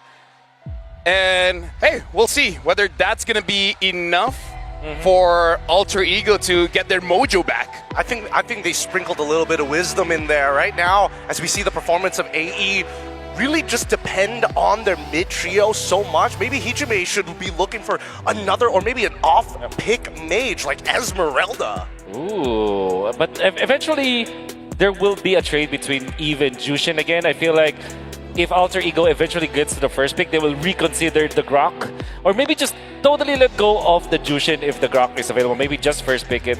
I don't really remember if Alec actually likes to play the Grok. Oh, he likes it. He likes it. He's got a few MVP performances on that Grok. And now the fans' prediction, and actually quite close here, Aurora Philippines 57% and Alter Ego at 43%. Again, showing how their entire journey here has been quite close. But again, in terms of preparation, it does seem like Alter Ego might have shown too much of their hand because it does seem like Aurora Philippines understand how to draft against them. I don't know if it's a limiting factor for the side of Alter Ego or whether it's just a draft pattern that's been read really, really well by Dexstar alongside with Coach Master of the Basics, because so far it feels like they've gotten away with murder for 2 games in a row. Coming in to this next one, I'm really hoping that they've got something else in store. Look at that, man. That's so beautiful.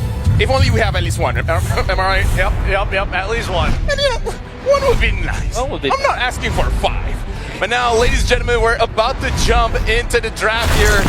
We'll see what map it is. It looks like it's gonna be a broken walls again. Till my last breath. Thank you very much, whoever said that. And yes, Alter Ego first pick here, batting out the Harif as well as batting out the Valentina. Totally different approach. Hey, this is Coach Zephyr, man. Professor X. Yep. They will first pick the Sora, I feel like. If not the Leomord, but I feel like, yeah, maybe the Sora. Because if you look back at the previous game, they prioritized the Yuzhong. Yuzhong and Cho was their blue 2 and 3 picks. And the reason why they didn't pick up the Sora was probably because they are afraid of that sudden Valentina pickup. That's also the reason why they didn't do it in the lower stage. So maybe this Valentina signals the Sora pickup. However, Aurora, they're going to be very happy about the trade because now, if the Sora gets picked up by AE, that is Grok and Jushin that they will get. So, I think all things considered, Grok is the best first pick. Yes, Grok is the best first pick. We're expecting Jushin to get picked up for the side of Aurora +1. I think if this might just be another Fredrin game coming in if they want to be very honest here, or they could just wait a little bit later. Yeah, Fredrin, maybe Fredrin and Jushin, the first 2 picks. I mean, Leomord is still open, so I don't know. In terms of junglers, there's still quite a few. Yep. Maybe we'll see them delaying it a little bit. But yeah, I feel like Jushin you gotta take because Rockshin is pretty strong. So it's the Granger and the Jushin instead. They're not showing their hand yet when it comes to their Demon Kite jungle choices. If you're Alter Ego, you will rethink your Leomord. It is still pretty good though. Leomord, obviously. I think you gotta trust. Just gotta trust that the process. You have the Grok anyways. You're fine in the mid lane. Maybe just get a Farsa so that you have that Grok Farsa for you? I kind of want it simple, just like Eve Leo. Yeah. Oh, but the CC instead. That's the CC that we're talking about earlier. Reef's game. But now, if you're Aurora, you will now rethink your Fredrin just because of both the Eve as well as the CC. So they might just change this up. There still is the Yusin Shin though. That's the scariest part of being in the second phase, where in your jungle choice, if you want to do it red 3, you can easily adjust it.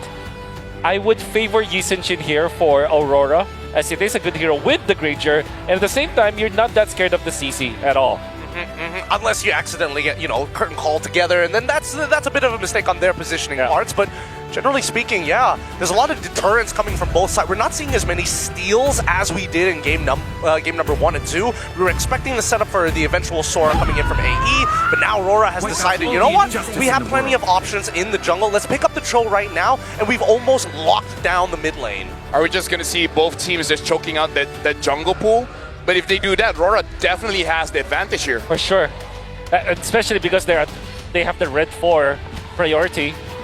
I don't think that it's smart for Alter Ego to oblige when it comes to limiting your jungler options. They might be better off just taking out the XP lane choices, like maybe a Yu Zhong, which is still available. Even the Sora at this point. They do have the CC though, which is okay against the Sora. Yep. Generally speaking, they have the superior XP lane choice. I guess here maybe Arlet might be their last option as a ban. Well, right now we got to talk about the relationships between the heroes here. Eve as well as Grog. The rock manipulation here, going up against the current heroes of Aurora. Do you feel like this is already a pretty good mid duo to deal with them? I think it depends, right? Because at level 1, there is the possibility that somehow Light is able to get a full combination on top of Hijime, and that ends the laning phase almost straight away if the regeneration gets cancelled out later down the line by Yue as they fight in lane. But that's besides the point. I feel like as we are looking at the EXP, Sora is getting banned out. We're completely avoiding the junglers. Yeah, Esme is something they need to consider, but then things like something that's super safe is Lapu Lapu for the side of Aurora just to get on top of the Eve. Arlet should be the ban as well from Alter Ego, but I think the safest for Alter Ego is the Lapu Lapu, because it can just achieve so much. They ban the Esmeralda, indeed, but that will mean that Aurora can also benefit from that ban. They can pick up the Lapu Lapu themselves in red 4, and that will open up a lot of stuff for Domikite. They can even go for the Joy if in that scenario, especially if Alter Ego will commit to another fighter, and of course a weak jungler, I mean not a fast farming jungler. Yeah. So I think the Lapu Lapu just fits the bill for Aurora. The reason why I feel like the Esme is a pretty good ban here, because looking at all the bans that Alter Ego has done, it's kind of protecting Hijime here. So I kind of feel like they talk behind the scenes. They're like, okay, you know what? Hijume's got to carry just a little bit, but that might mean that Arfi is going to carry the late game. Yushin is still open if they want to go for double fighters. And let's see here. Leomord is open as well in case if they just want to go for comfort. I feel like they sort of have to take it at this point, right? Because once you take that Leomord, at least then you have a little bit of threat around these neutral objectives, and you're, pulling eyes towards yourself to allow everybody else to kind of play around it. I think the best option here for Alter Ego is to get the Alice, because there's not much killing potential from around the burst. They go for Alice as their XP lane, and then go for maybe a Leomord again. They pick up the Lapu Lapu. For Denial? For Denial. I think this is for Denial, but that also opens up Alice for Aurora, but Arlet. I think they're just going to go Arlet. This is why I felt like the Arlet should have been the ban for Alter Ego instead of the Esmeralda. I agree, but I think at the end of the day, right, the Esmeralda, I think that AE wanted to kind of be a little bit more flexible with the CC. So honestly, good on the backstab from Aurora to say, you know what, let's take Fredrin first, wait for the full reveal, and now we have the options of actually going into the Arlet if we wanted to. Yeah. I mean, like, going up against Aurora, I would say going up against any team here in the M7 is kind of like, just pick your poison. Because you know it's going to come, but at the same time, sometimes you just got to take it. Maybe Alice is a better option, but the Arlet's top one, Alice may be the second choice. There is a world where they pick up Terizla because there's a lot of physical damage here from Alter Ego. That works too. Yep, but the Arlet indeed is still going to be the pick. Honestly, looking really good for Aurora. Very standard draft that they have, but I think Alter Ego's draft is much better, has a better chance this game compared to game number 1.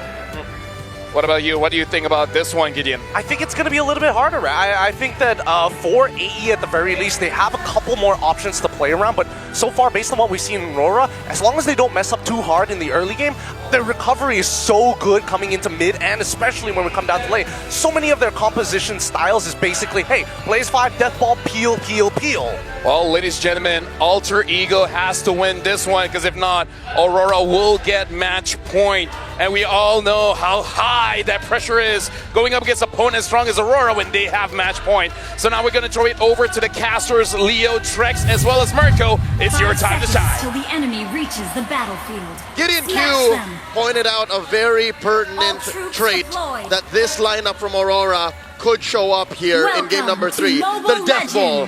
We might be throwing back to another Filipino staple strat that won them 2022's MSC in Kuala Lumpur, Malaysia. Ladies and gentlemen, Alter Ego is still yet to score a single point in this grand finals matchup.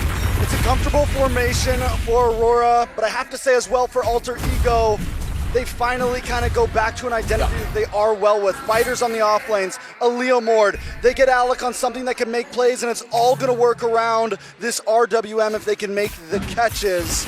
If there's a game that I felt like, okay, they have a good chance of winning, I do like Alter Ego's draft here. So is it safe to say if they don't win this one, we're seeing a 4-0? Yes. Okay. I don't want to speak in absolutes, but the fact that Arfi is on a fighter, and all throughout the series, game 1 and game 2, if you've watched it, you'll know that they forced the same kind of violence onto Aurora Gaming, and the Northern Lights just keep saying no, then that might be it. Looking at the lane-to-lane matchup, Nino here, spots Light. Up top, it's a CC versus the Granger. I'd say this is as close to a fighter to marksman as it is to a marksman kind of matchup you could get. Yeah, I do think Alter Ego in that gold lane, we may see some more a little bit of action in the mid, nothing crazy, but we might see quicker rotations at least coming from Arfi, which is going to be important, especially when it comes down to first, second turtle. We know how Arfi loves going against these marksmen with a fighter in his hands. Yeah, he knows the matchup really, really well, so you can already see him winning it out, but for Doming, it's fine too. I think Arfi right now, it's interesting that he's actually sending the shove the waves. Like this wave before turtle makes sense, but the other waves earlier, right? Like he should be shoving now. He shouldn't be trading. And earlier he should be trading, freezing the waves. And then he can just run down, forcing a flicker out of Hijuma here. Uh-oh, no flickers. Gonna be all in on him. The taunt as well. Light able to get the first blood. Yasuke very low because of the Edward earlier. That's Yasuke trying to get in. Demon Kai walks up. It's a late, or it's an early retreat from Yasuke. And Demon Kai just snatches away the turtle from him. Early retreat and an early death for Alter Ego Esports. Yasuke down. I'm having flashbacks from previous games. Oh, Light! Able to get away to Dragon Energy Kundo now, all in on him. But Light took a bit too many shots. Still gonna go down as well though, so it's a 1-for-1 in the bottom lane. The damage on that slam, again amplified by the health you have as a fighter in the EXP lane. You have a respectable amount.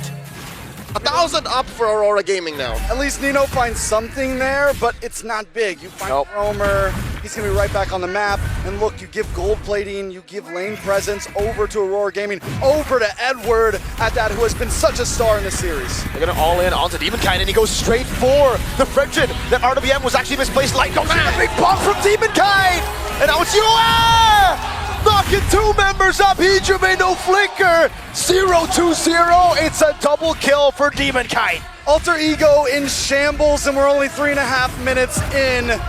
Yasuke 0-2-0, Hijime 0-2-0. The stat board is going downhill for Alter Ego.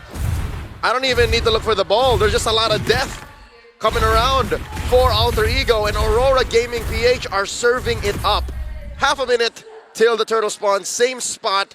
I think we're done with the gold lane advantage.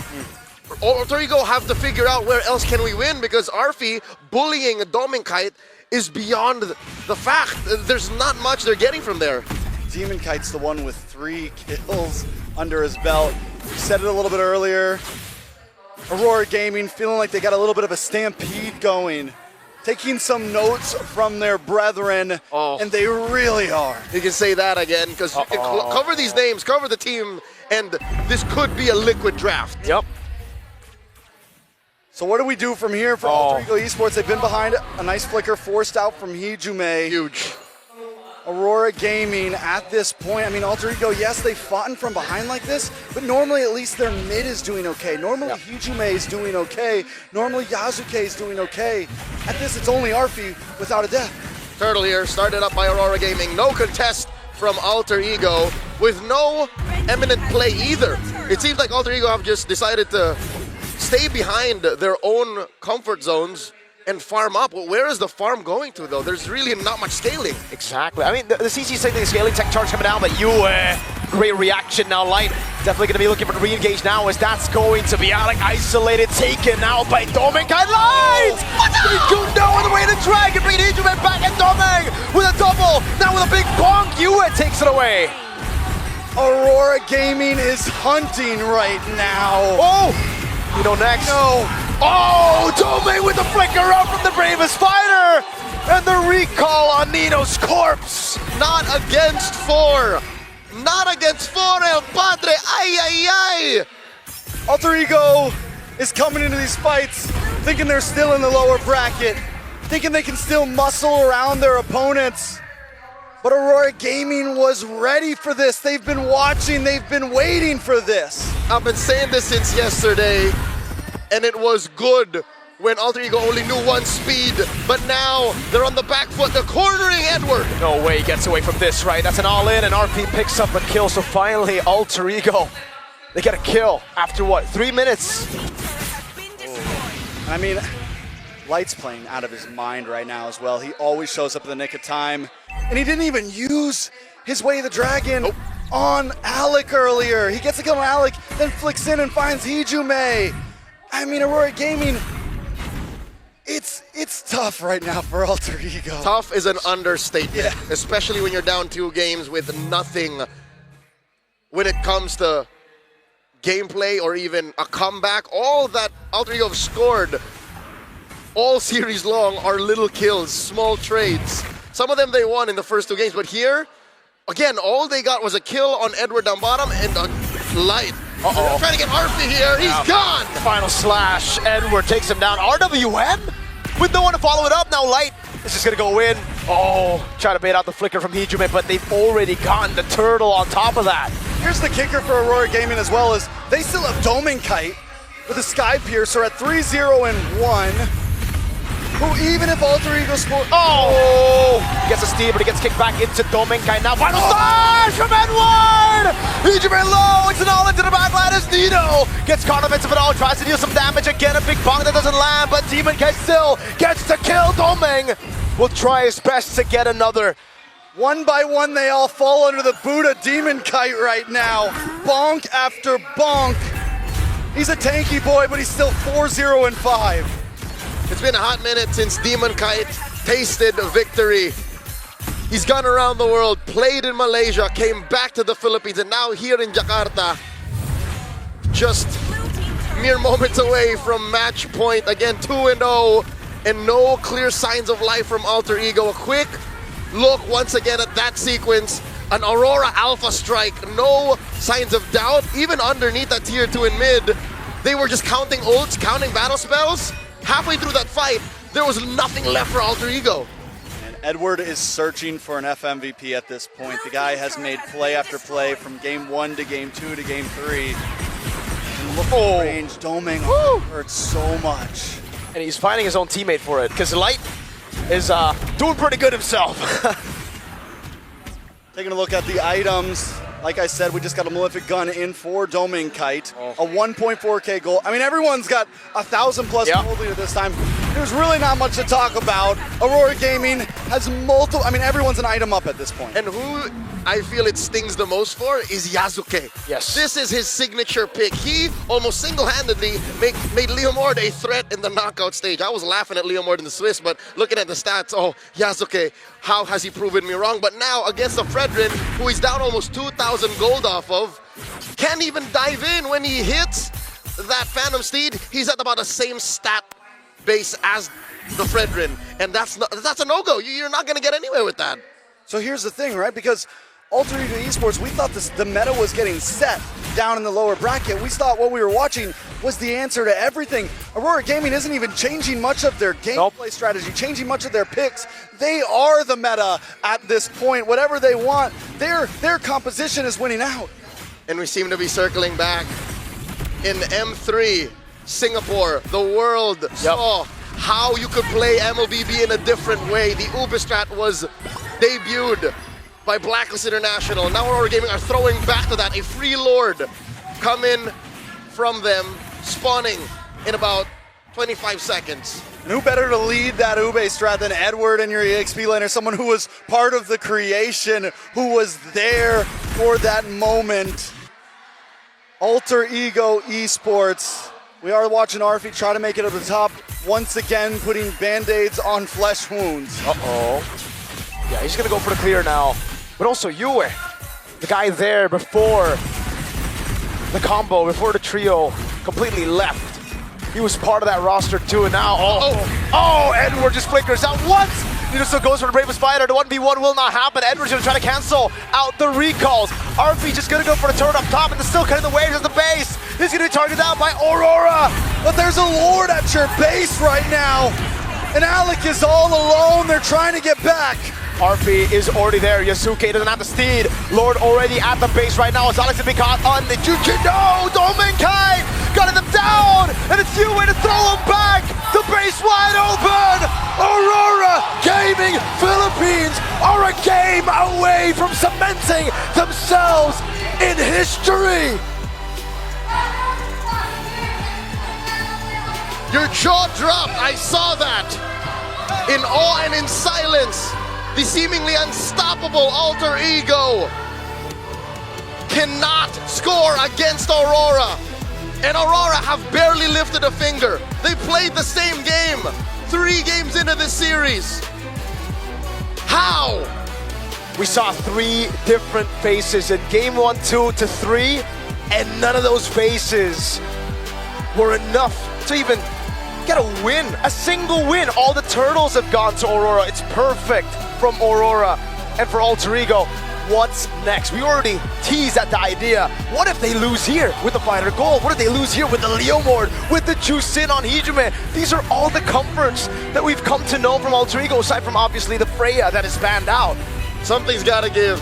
There's gotta be something else left in the playbook of Coach Sepher and Coach Styx to change the tides of battle, to give Alter Ego a second wind, because there's no turning back.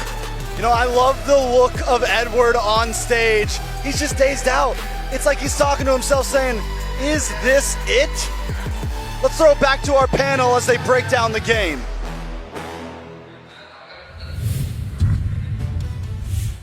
Well, here's the thing, ladies and gentlemen, I kind of feel like no matter what questions everyone gives, there's really one question everyone is asking. How do you stop this utility jungler? How do you stop this Ube strat? Because even our casters talk about it. It started back at M3. This is M7. There's no changes towards, Fred, Boxia. In fact, it was nerfed.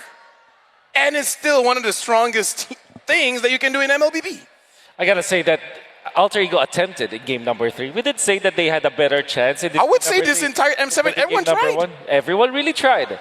I think that they have the tools to actually manage it. Like they have the Eve, they have also the CC. However, they're really not winning the first turtle. I feel like the way for you to eventually take over the utility jungler role is to win that first turtle fight. I think we are not seeing Alter Ego adjust to that first turtle. They're always giving it. They're always dying or getting poked before the game even starts. Before that first turtle fight even starts, and you're not even utilizing your EX plate to its full potential. The mid lane duo, although it is looking real good for Alter Ego, they're also not winning the lanes, in fact. And you can see that Yasuke is also getting bombarded in the jungle. I don't know about you boys, but I think it's very, very clear. I think this is going to end up as a 4-0 sweep for Aurora, because the way that we are seeing AE, it's not like how we saw yesterday, right? The recovery isn't as clean. Everyone's a little bit more hesitant to go for the save, and I think more importantly, there's just no momentum behind them. After that game number 1, they feel deflated coming into game 2, and I think especially here in game 3, it was very evident that they just could not do much. At this point, it really is come to what else can they do? Because you can't say that they didn't draft around what Aurora is showing, because they knew what Aurora is going to show. They drafted in a way that they have the answers.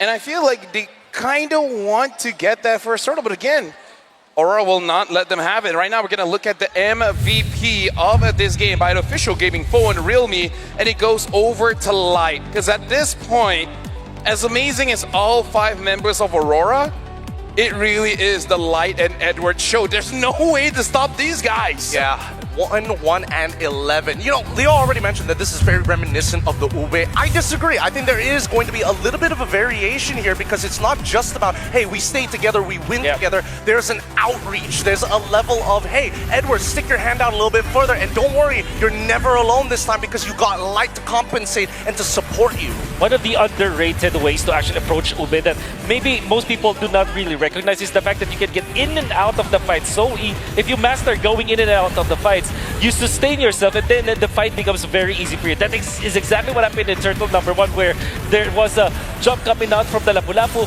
They just back out just a little bit, enough for them to get out of the zone of the damage and then turn the fight around. Again, I kind of feel like Light and Edward is the problem.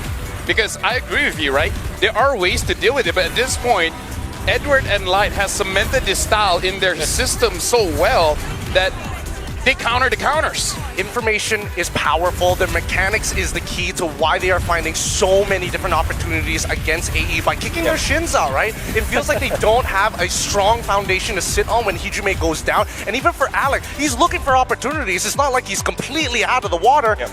But they time the cooldowns very well. Oh, the Nature's Barrier pops up. Great, no Mighty Swing. That's something else we can take advantage of. The strength of the utility junglers, particularly the Fredrin with the Jushin, once again, by the way, from Aurora, which we did say is a combo that you should break if you're facing up against Aurora. The strength of that kind of composition is that it breaks that rock, paper, scissors thing of utility versus assassin versus fighters. It just wins both matchups. It's clear that when up against the Leomord, it works so well. When now up against assassin, obviously it's not going to be enough. So we have seen in games 1 and 3 how good this lineup is. Now, we turn the question back to Alter Ego. Alter Ego has won when teams don't ban the Freya against them. And they now be not prideful enough to actually ban or break Fredrin and Jushin. It's very difficult because Aurora, they always draft in a way where it's crowd control overload, and whatever you think they lack in damage, they just win by momentum as well as gold. Like, we can use 5 tanks, but if we're 5,000 to 6,000 ahead in gold, we're still gonna hurt you. Right? I really envision what you're trying to say. And that's very true. And where does that start? Where does the lead actually build up? I hate to sound like a broken record. The first turtle fight. Yeah. You really have to put priority. That Alter Ego needs to review what they have been doing in the past 3 games. Make sure that they are all aligned. Let's not do sour lanes. Let's not try to go for over 50-50s kind of risks. Then just focus on that first turtle fight, win it, and then maybe you have a shot at the mid-game. And this is why I think that AE is probably going to drop the following game, because again, it's the lack of experience and more so being on a high, I would say the pinnacle here at MLBB. It's a lot of pressure. It's so much pressure. And I think, especially when you're playing on home ground, that's another level that you're going to have to think about. Every missed execution is just another moment somebody's going to clip it and say, hey, this is the downfall. I mean, here's the thing. This is match point for Aurora. And it's a good thing, you know, looking at our show flow, we're going to have a bit of an extended break for Alter Ego as well as Aurora, of course. So hopefully by that time, Interesting. The players as well as the coach have to discuss amongst each other, be like, this is potentially the last hurrah. We can't let it go down 4-0 because, again, the whole world is watching, specifically here in Indonesia. They just got to lock it. They just got to win the first turtle and then move on from there. That's a first step. That's a difficult first step, but a first step nonetheless. It's now criminal to give up the first turtle to Aurora, especially because they're now down in this game. And they're also drafting in a way that they kind of want to clash in the early game. You know, if you get my meaning, it's not like they're completely avoiding, because there's that kind of approach where you are completely like conceding your early game in exchange for a late game scaling. It's not the case for Alter Ego. We are seeing them trying to contest that with the Suyo, with the Leomord, with the Lapu-Lapu, and then the CC. The mid-range game that they're trying to employ is not going to work if they're not taking that first step. And I think, if anything, right? If that Fredrin gets let through again, I'm hoping that maybe the counter pick in Boxia might come through, just so that we can at least see what it be like, right? They've tried many different approaches. I think now the util jungle has to come in here, and unfortunately for Yasuke, as good as he is on pretty much any assassin he puts his hands on, without that utility, I feel like nobody else on this team will be able to have a good time. Just slightly worried because that's something that SRG tried, and it also kind of failed because, again, the picks are good, but it's not just the jungler. The entire team kind of has to adjust, and this is where the question of identity really lies, right? Where Aurora basically has an impenetrable identity. You can't force them away from what they know best. There's always other options like, oh, you don't give us this, we have that. You don't give us this, we have that. So right now we're looking at the camp of Aurora, and they're very calm. They're making sure that they're not overly excited because, again, the game is not over just yet. The job's not done, basically. This is a 3-0 lead that they have built up, but it doesn't mean that this is not losable, right? They can actually... they don't want to choke. Essentially. I was kind of tiptoeing around that word, but yeah, they don't want to choke. I don't know how to tiptoe, but I do know that we will be heading over to the stage with our lovely hosts, because there's a lucky draw, maybe some kind of show happening on. So let's actually throw it over to the stage with the hosts. As long as everything goes well, throw it over. Aurora Gaming from the Philippines are just one game away of winning it all. But of course, the surprises does not stop there. That's right, Eterna, because now we will determine the M7 Lucky Draw winners. Absolutely. Since this is a special occasion, it is the grand finals after all, we will be announcing 5 lucky winners from the M7 Lucky Draw that will win a total of 50,000 diamonds. Bring out your phone, guys, and check your codes, because you just might win 50,000 diamonds. So, I hope you guys are ready. Bring out your phones, check your codes, because the first code is 696IL2. Again, that's 696IL2. Congratulations to our M7 Lucky Draw winners of 50,000 diamonds. Wow, 50,000 diamonds, but don't you guys worry, because we do still have some codes ahead of us, because the second lucky draw code is 7WQW7V. Let me repeat. 7WQW7V. All right. The next one. Are we ready? All right. The third winning lucky draw code is C4SCIS. C4SCIS. You just won 50,000 diamonds. Okay. We have the last one. Okay. The last one is 13A75B. Let me repeat. 13A75B. Again, to remind everyone, the prize will send to you within 7 days. All right, so don't forget, ladies and gentlemen, that in the future, we will be having the lucky draw. So don't forget to log in every day for the next 7 days to make sure you get it. Is this another code that we're having? I think so. Is so. This our 6th code? No, 5th. 5th code? Yes, I think. Okay, so the last one. Yes. All right, so the last code is Z6V4Z1. Again, Z6V4Z1. It's okay, it's a tongue twister. It's a tongue twister. So you guys make sure, rewind on your phones, make sure that you got the codes right. Yes. So that is the 5th winner of 50,000 diamonds. All right. So with that, ladies and gentlemen, once again, don't forget to log into MLBB. Check it out. Don't miss it, all right? Because, of course, MLBB, M7 this time around, they are not done with their surprises. But before we announce our next surprise, we want to test the energy level of the arena. Are you ready, Glenn? Of course. All right. Tennis Indoor Senayan, we want to hear your energy level. So, M7, mana suaranya?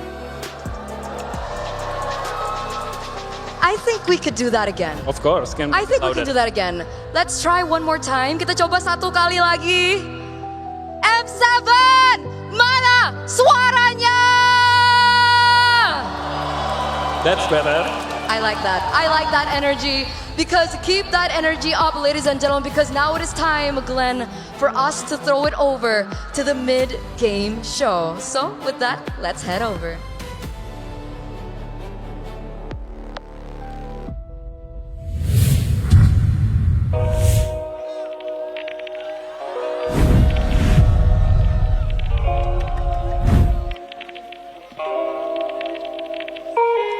Baby, take my hand. I want you to be my husband. 'Cause you're my Iron Man.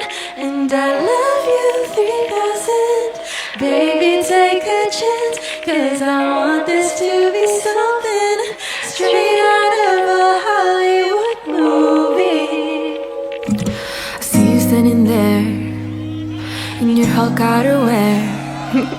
And all I can think is where is the ring? 'Cause I know you wanna ask. Scared the moment will pass. I can see it in your eyes. Just take me by surprise. And all my friends, they tell me they see you're planning to get on one knee. But I want it to be out of the blue. So make sure I have no clue when you ask. Baby, take my hand. I want you to be my husband. 'Cause you're my Iron Man. And I love you 3000. Baby, take a chance. 'Cause I want this to be something straight out of a Hollywood movie. Ba-da-da-da-da-dum. No spoilers, please. Ba-da-da-da-da-dum. No spoilers, please. Baby, take my hand. I want you to be my husband. 'Cause you're my Iron Man. And I love you 3000. Baby, take a chance. 'Cause I want this to be something straight out of a Hollywood movie. Baby, no spoilers, please. Ba-da-da-da-dum. No spoilers, please. Ba-da-da-da-dum. No spoilers, please. Ba-da-da-da-dum. And I love you 3000. M7, mana suaranya? Nama saya Stephanie Putri. Picking petals off of daisies. Think about you on the daily. I just wanna be the one you want. I just wanna be the one you love. Got me thinking you could save me. Everybody think I'm crazy. I just wanna be the one you touch. I just wanna be the one you trust. Do you love me, love me, love me, love me, love me, yeah? Do you love me, love me, love me, love me, love me not? Do you love me, love me, love me, love me, love me, yeah? Do you love me, love me, love me, love me, love me not? Do I ever cross your mind? Heaven knows you've been on mine. You're driving me crazy, oh baby. Do I ever cross your mind? Heaven knows you live on mine. You're driving me crazy, oh baby. Semuanya tepuk tangan. Love me, love me, love me, love me, love me, yeah. Do you love me, love me, love me, love me, love me not? Do you love me, love me, love me, love me, love me, yeah? Do you love me, love me, love me, love me, love me not? Mobile Legends. Do you love me, love me, love me, love me, love me, Do you yeah? love me? Do you love me? Do you love me, love me, love me, love me, love me not? Do you love me,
you keep on standing in my light. Stop, you don't wanna get no closer, cause I touch like Batman in July. I know that look, I've seen it before, and I keep score. Got you rolling, I want ya. How you like that, baby? You, but we're too busy playing yourself. Nobody else won't see me coming. I'm coming straight for the heart. Straight for the heart. You never seen a sniper looking this cute. My favorite part. I get to looking really eyes when I shoot. Oh, you're the truth that you know. Something you know it's true. Your ego ain't bulletproof. I'm coming straight for the heart. Want you to feel me take control over you.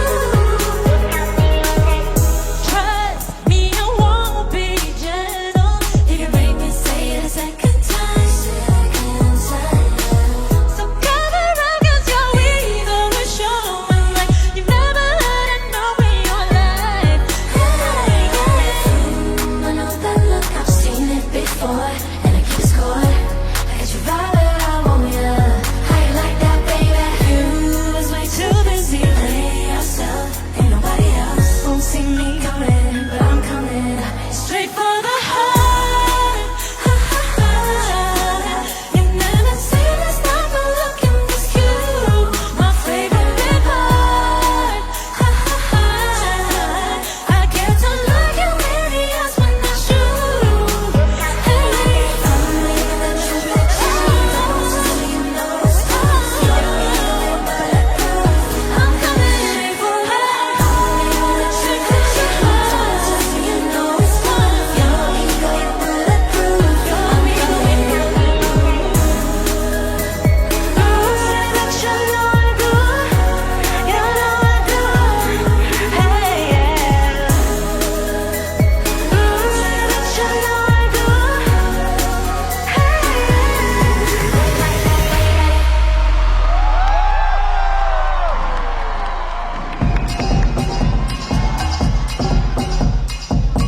M7. This is her new song. Udah siap belum? Let's get to work. Get into it. Work, work. Work. Back up, get your heads blown. Suntan, about to stand up in my drone. Island with a skin tone. On the back, gotta put in that. It's that top notch, non-stop, make it hot. Backdrop, keep 'em guessing. Big flex, break a neck, cut a check, go invest, that's a good one. Rock your waist train, hit your dumbbell, do Pilates, how your legs feel. Take a group hike, do them squats, girl, it's go time. Go put in that work. Pump it up, girl, put in that work. Pump it up, fam, put in that work. Pump it up, sis, put in that work. Put in that work, put in that work. Pump it up, girl, put in that work. Pump it up, friend, put in that work.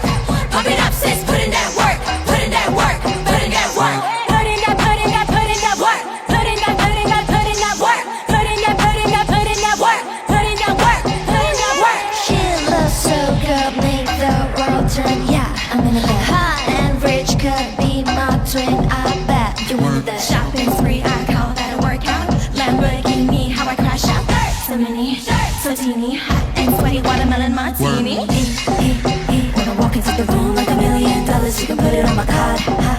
I don't know about you, but I'm making money moves. I'm the one to call it shots. End of the day, you be saying my name. Top of your lungs, I will make the ground shake. What an earthquake, going so crazy. Sold out, but you caught it to LA. Moisturizer, get your eye cream and the serum. How's the face feel? Take a group pic. Ooh, be so hot. Girl, it's go time. Go and put in that work.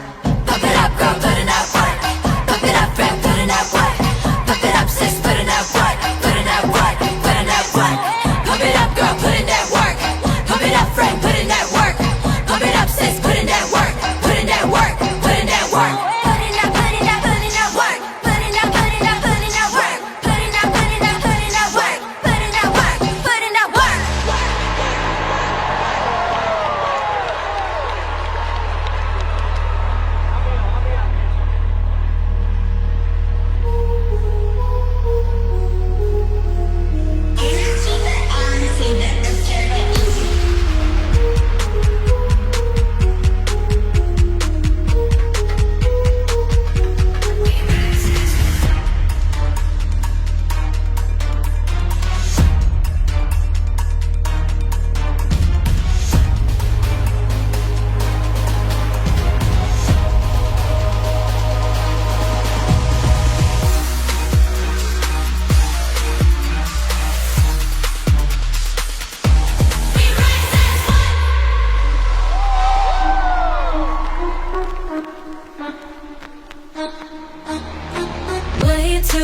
to handle, got the lethal touch. Pedal to the metal till I'm rising up. We got the energy when you see me and me scary. We run the beat when we unite. Enemies are watch your freeze. Go straight for the eyes if you know what I mean. So now we got you hooked. Now we rise as one. Ain't play right now, ain't play right now. No freebies on the book, but I let them look. When I walk in the room, everybody gonna watch us sizzle. Got a crew so hot, no riddles. It's 0 to 100, no middle. That's right, that's right. When I walk in the room, everybody gonna watch us. R to the I, to the S, to the E.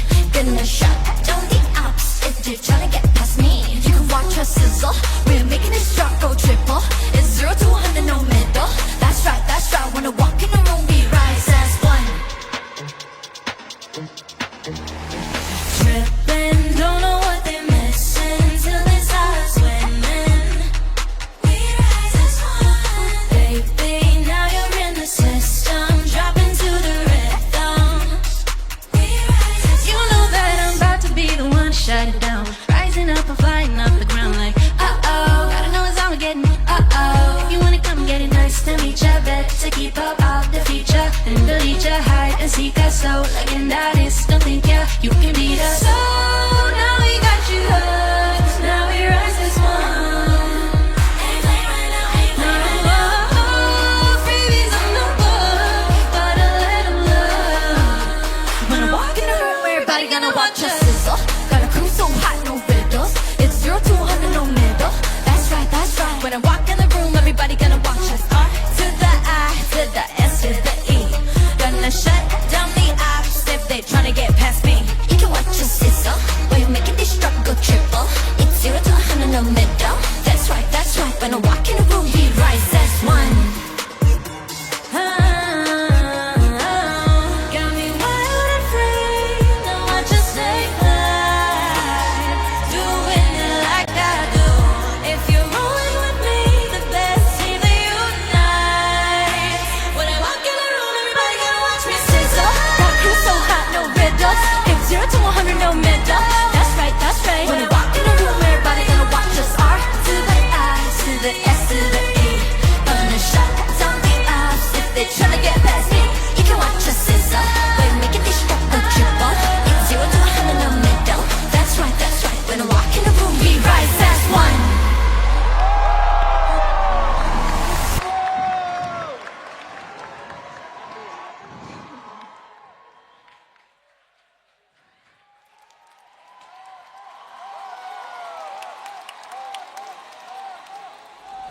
Ladies and gentlemen, give it up for Nona. That was amazing, man. I didn't know how they could memorize all those choreographies. Yep, that's the way to call it. That was beautiful performance. A mid-break show. At least it kind of brings it all together, right? It was feeling a little down, but now in the arena, the Indonesians are ready for something else. But chat, calm down. I understand that's a lot of dopamine. Yep. But now we got to reel it back in. But again, Nona was amazing. Yep. So now the realization of this match point from Aurora, Philippines. It hasn't gone away just yet. But before we even talk about it, we got to talk about Granger, because Granger is absolutely amazing. And you guys can get the new Thunder Ascendant skin quite easily. Just make sure you guys get the M7 pass. And then that's it. There's really nothing else that you guys have to do. Get the pass for you to get the Thunder Ascendant skin. In fact, while you have the pass, keep on leveling up, because then you guys will eventually get the true prestige, which is Granger's new Prime skin. This beauty you can unlock at level 75 on the track record, but if you go all the way to 150, you can get this bad boy. It's so good. Every year they come up with a figurine, and this time around I think they really nailed it with this one. Really showing what MLBB is all about, especially for those dedicated fans. And here's the thing, if you guys like the retro cartoon style, if you guys like to play STG games, then make sure you guys check out Acecraft, because it's been here for a while now. You guys can play solo, you guys can play with the team. It's got random skills, you got deflection mechanics, and of course, a lot of different characters. So make sure you guys grab the game and download it and try it for yourself, because trust me, you might enjoy it just a little bit too much. So again, shout out to Acecraft. Speaking of right now, again, we got to talk about the game, because game what do we do? Game 4. I mean, like, we do nothing, but what do they do? We hope and pray. For our parts, we gotta hope and pray that the team actually gets back into form, because right now the laning phase has been looking a little abysmal. As we've talked about many, many times about that very first turtle here, it feels like the meta seems a little impossible without that first, bit of gold. Our first step is definitely the first turtle, but the first step is the draft. And I kind of looked at the previous drafts, and I kind of felt like maybe one of the ways for them to eventually equalize when it comes to the laning stage in the first turtle is to start with taking away the Jushin as well as the Fredrin combo. That is definitely one thing that they could actually go for. And I kind of thought like maybe there is a condition for Aurora on when they will eventually pick up the Fredrin. Maybe they're just allergic to that Claude. Maybe if the Claude is banned out, which typically is going to be the choice here for themselves, they actually ban the Claude if they don't have access to Freya or something, or even the Leomoid. So maybe what Alter Ego can do is take the Claude and then break that even Jushin. Jushin and Fredrin. Yeah, there you go. Yeah, honestly, like, I feel like it's kind of like the Leon Freya. You got to take it away one or the other. And yeah, I kind of feel like it's better just to take the Jushin away. But with that being said, Yue has been performing out of his mind. Like, Demon Kite is great, but I feel like the team is making him have such a good time. I mean, I feel like Demon Kai has one of their, I wouldn't say the easiest job, because he still has to be like mechanically aware of who uses abilities and who needs to be disrupted in the middle of those fights. And you can't take that away from Demon Kai. He is good on that Fredrin for this particular reason, and why he leans more into Fredrin than he does into Boxia. However, Light alongside with Edward have been making super plays time after time after time after time, and the consistency of Yue and Domen Kai really is coming up to uplift the team. There was one part though during the break when we were talking, me and Guido were talking, and just like Edward as well as Light, you really feel that they really wanted to win in this series. They have been performing unlike any time that they have performed before. I'm sure that they have highs like this before, but them together on point, not making any mistakes, just being so good of a teammate for their carries. They're just amplifying Aurora so much that it looks, I mean, you could say that Demon Kite as well as Domin Kite's life were easy just because of what Edward and Light were able to do, And you know that Edward in particular wants to perform. Every time after the game, what is he doing? He's holding on both hands to that secret lab chair. He's holding himself back. He's trying not to explode full of emotion, because again, it's high stakes. If you overheat, that could be the beginning of the end. Yeah, we keep talking about this is the last chance for Indonesia, because this is the people's champ. Right? At this point, all the support from all over the world, not even from just Indonesia, I believe other regions as well, is looking at Alter Ego and be like, we love your story. We want to see what more you can really do. But again, going up against Aurora Philippines, where they really have understood what they want to do, what they want to play, is really putting Alter Ego at a very tough spot. And Wolf, you yourself as an analyst have brought out different suggestions on what they can do. Separate the combo as well as try your very best to win that first turtle. And I believe that maybe you got to go for an early rotation of making sure that Nino has a good time going up against Edward, and then try to snowball that momentum, because we've seen how AE plays when they do get that early momentum. So it's kind of like get back your identity of I just want to kill people somehow. And that's crazy because in-game. In-game. I had a chat with Kid Bomba, one of the best explainers to have ever played the game. Such a great personality. I had a podcast with him. And he said that essentially laning has been less of a... It's actually the least important factor of being an explainer right now. Draft is more important, and your contribution to team fights better. So maybe Nino might have focused too much on the laning stage that he thought like, oh, maybe I cannot do it anymore during the team fights. I think that they should refocus on the team fights instead.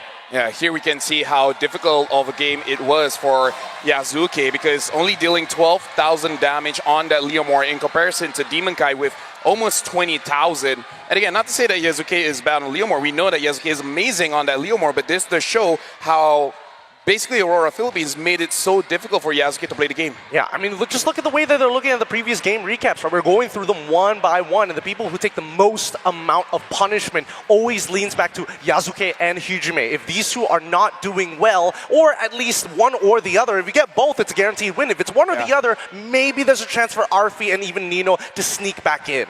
Yeah. would feel like between Arfi as well as Dome and Kite, it's going to be boiling down to the draft in a way that you kind of want to get the safest choice. So far, you are seeing a lot of priority when it comes to the choices for Dome and Kite. He's third pick, I think, game number 1, and then second and third pick in game number 2 and 3. So it means that the heroes that Dominic is now using are heroes that don't necessarily have the counters. Like the Granger.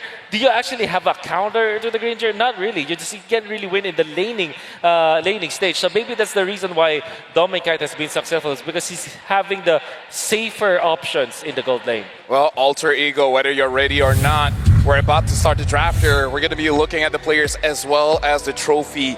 And again, for Aurora Philippines, it's just one game away from them earning that trophy. This might just be it. We need to see the early game performance coming in from AE. Was the mid-game show enough for them to find that full mental reset? Because if there was momentum on Aurora's side, they want to stay hot throughout that show. So when they touch the land of Dawn, it's all blazing glory. And for you guys at home, you guys can get this redeem code. Go to M7, which is pretty clever considering we also just had the finals of Magic Chess Go-Go. Yeah, and I mean, quickly redeem the code now while you still can. Log into the game, input the code, and enjoy a random skin trial. Think fast, because these won't last. I don't know if they can hear that, but you know what? Shout out to Mirko. Shout out to Mirko, man. Amazing. What a guy. What a guy. What a guy. That's how you would describe him if someone were to ask you how to describe Mirko. Honestly, anyone or any talent for MLBB. It's like, how would you describe this guy?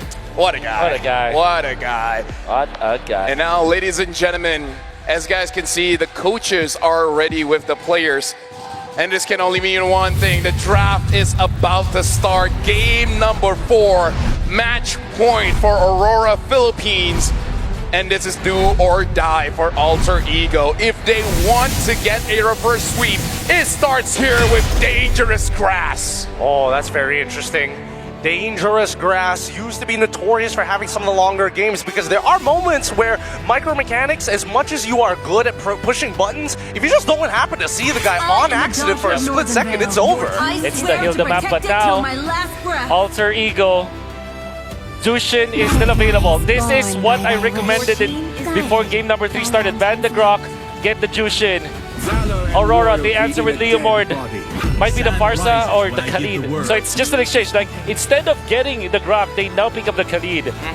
This does mean that a couple of things are still wide out in the open. Yves being one of them. I wonder if AE wants to pick up Claude for themselves at this point, willing to give up Sora to the other side if necessary. I think the Claude is going to be the answer here for Alter Ego. To go with the Cho. So this is a good hero for Alec for sure. Cho and Jushin, such a good combo. There's also that CC factor, I would say. Oh, okay, now this I did not expect. I mean, like... Oh, this is bad, but I hope that Alter Ego is prepared for this, because typically it's Leomord after the Yisun Chin. I mean, like, here's the thing. It's do or die. And maybe the coach is just like, you know what? If we're going to go out, don't have any regrets. What hero do you like to play? It's like, I want to play Yisun Chin, all right? Even if we lose, at least you can say, that's your favorite hero. You try your best. They're just better. I think now the Farsa is incoming for Aurora, but there is also that Harith that is tricky, because it's great. It's kind of good against the Kalea because you do have the Purify, and after the Purify, you're just like, you don't really have control of the Harith anymore. And Aurora really likes that hero. If not, they can just go back to the Granger. But yeah, it is indeed the Harith. Yep. Comfort picks. It already feels like AE is playing Days of Future Past here. Professor X itself. I mean, what can you do, really? Like, as much as I want to say that there is a perfect line in the draft, that's just not the case here in the grand final. Absolutely not. And I think the performance of the players takes priority and takes precedent over it. Yeah. And now what Aurora will do, by the CC, maybe Esmeralda, obviously. And a very good choice, as it is great against Harith. Immediately, the Uranus, I think Alter Ego will ban out those tanky heroes in the EXP lane, just so that the Yisun Chin will have a good time. Yeah, but right now you were talking about how you got to win that first hurdle. That's right.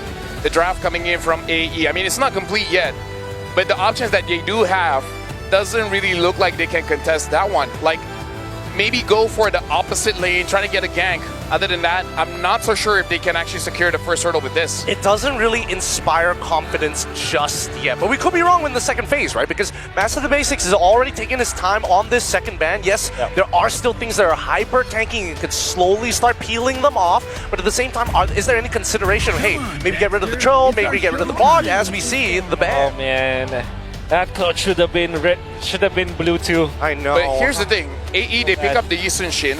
Does this mean that they will go for something like a Ruby Gold instead, right? Ruby Gold is really good versus. Right? Basically, it's just like, you know what, Yasuke, it's all on you. The rest of us will sacrifice ourselves. That's right. So that you can actually farm this time and you can do damage. That's the main reason why they're banning the tanky heroes now, so that they will not have to look for a Shred. And also, Yisenshin kind of hates playing up against Uranus, Esmeralda. Maybe Alice is the next man here for Alter Ego, so that Aurora will just go for a Lapu-Lapu or even a Yuzhong, in fact. If necessary, we'll see whether or not, but it's going to be Marsa ban here. Huh. I have a feeling that Alter Ego wants to pick up the Yuzhong for themselves. That means that Aurora must, if they're not scared about that, they can just go for the Lapu-Lapu and then last pick the Valentina. Yes. They also have the Eve. I feel like it's much better to just get Lapu-Lapu or Yuzhong now for Aurora, because now they open up a lot for Yue. At the same time though, Eve is looking good for you, as well as the Kimi. So honestly, the first 3 picks coming up from Aurora makes them so flexible in the draft right now that they can just pick their poison. I think they could go Sora once again, right? I think Sora would be the more flexible option, looking for different types of engages. No! Wow! That is their Jushin counter, apparently. I mean, their Yisenshin answer. This also kind of set up if they want to go for an Arlet again, because it can actually, you know, it's basically stun everyone. So I think they just want to keep the option there. Yeah, so they go Granger, and I believe that they would want to go.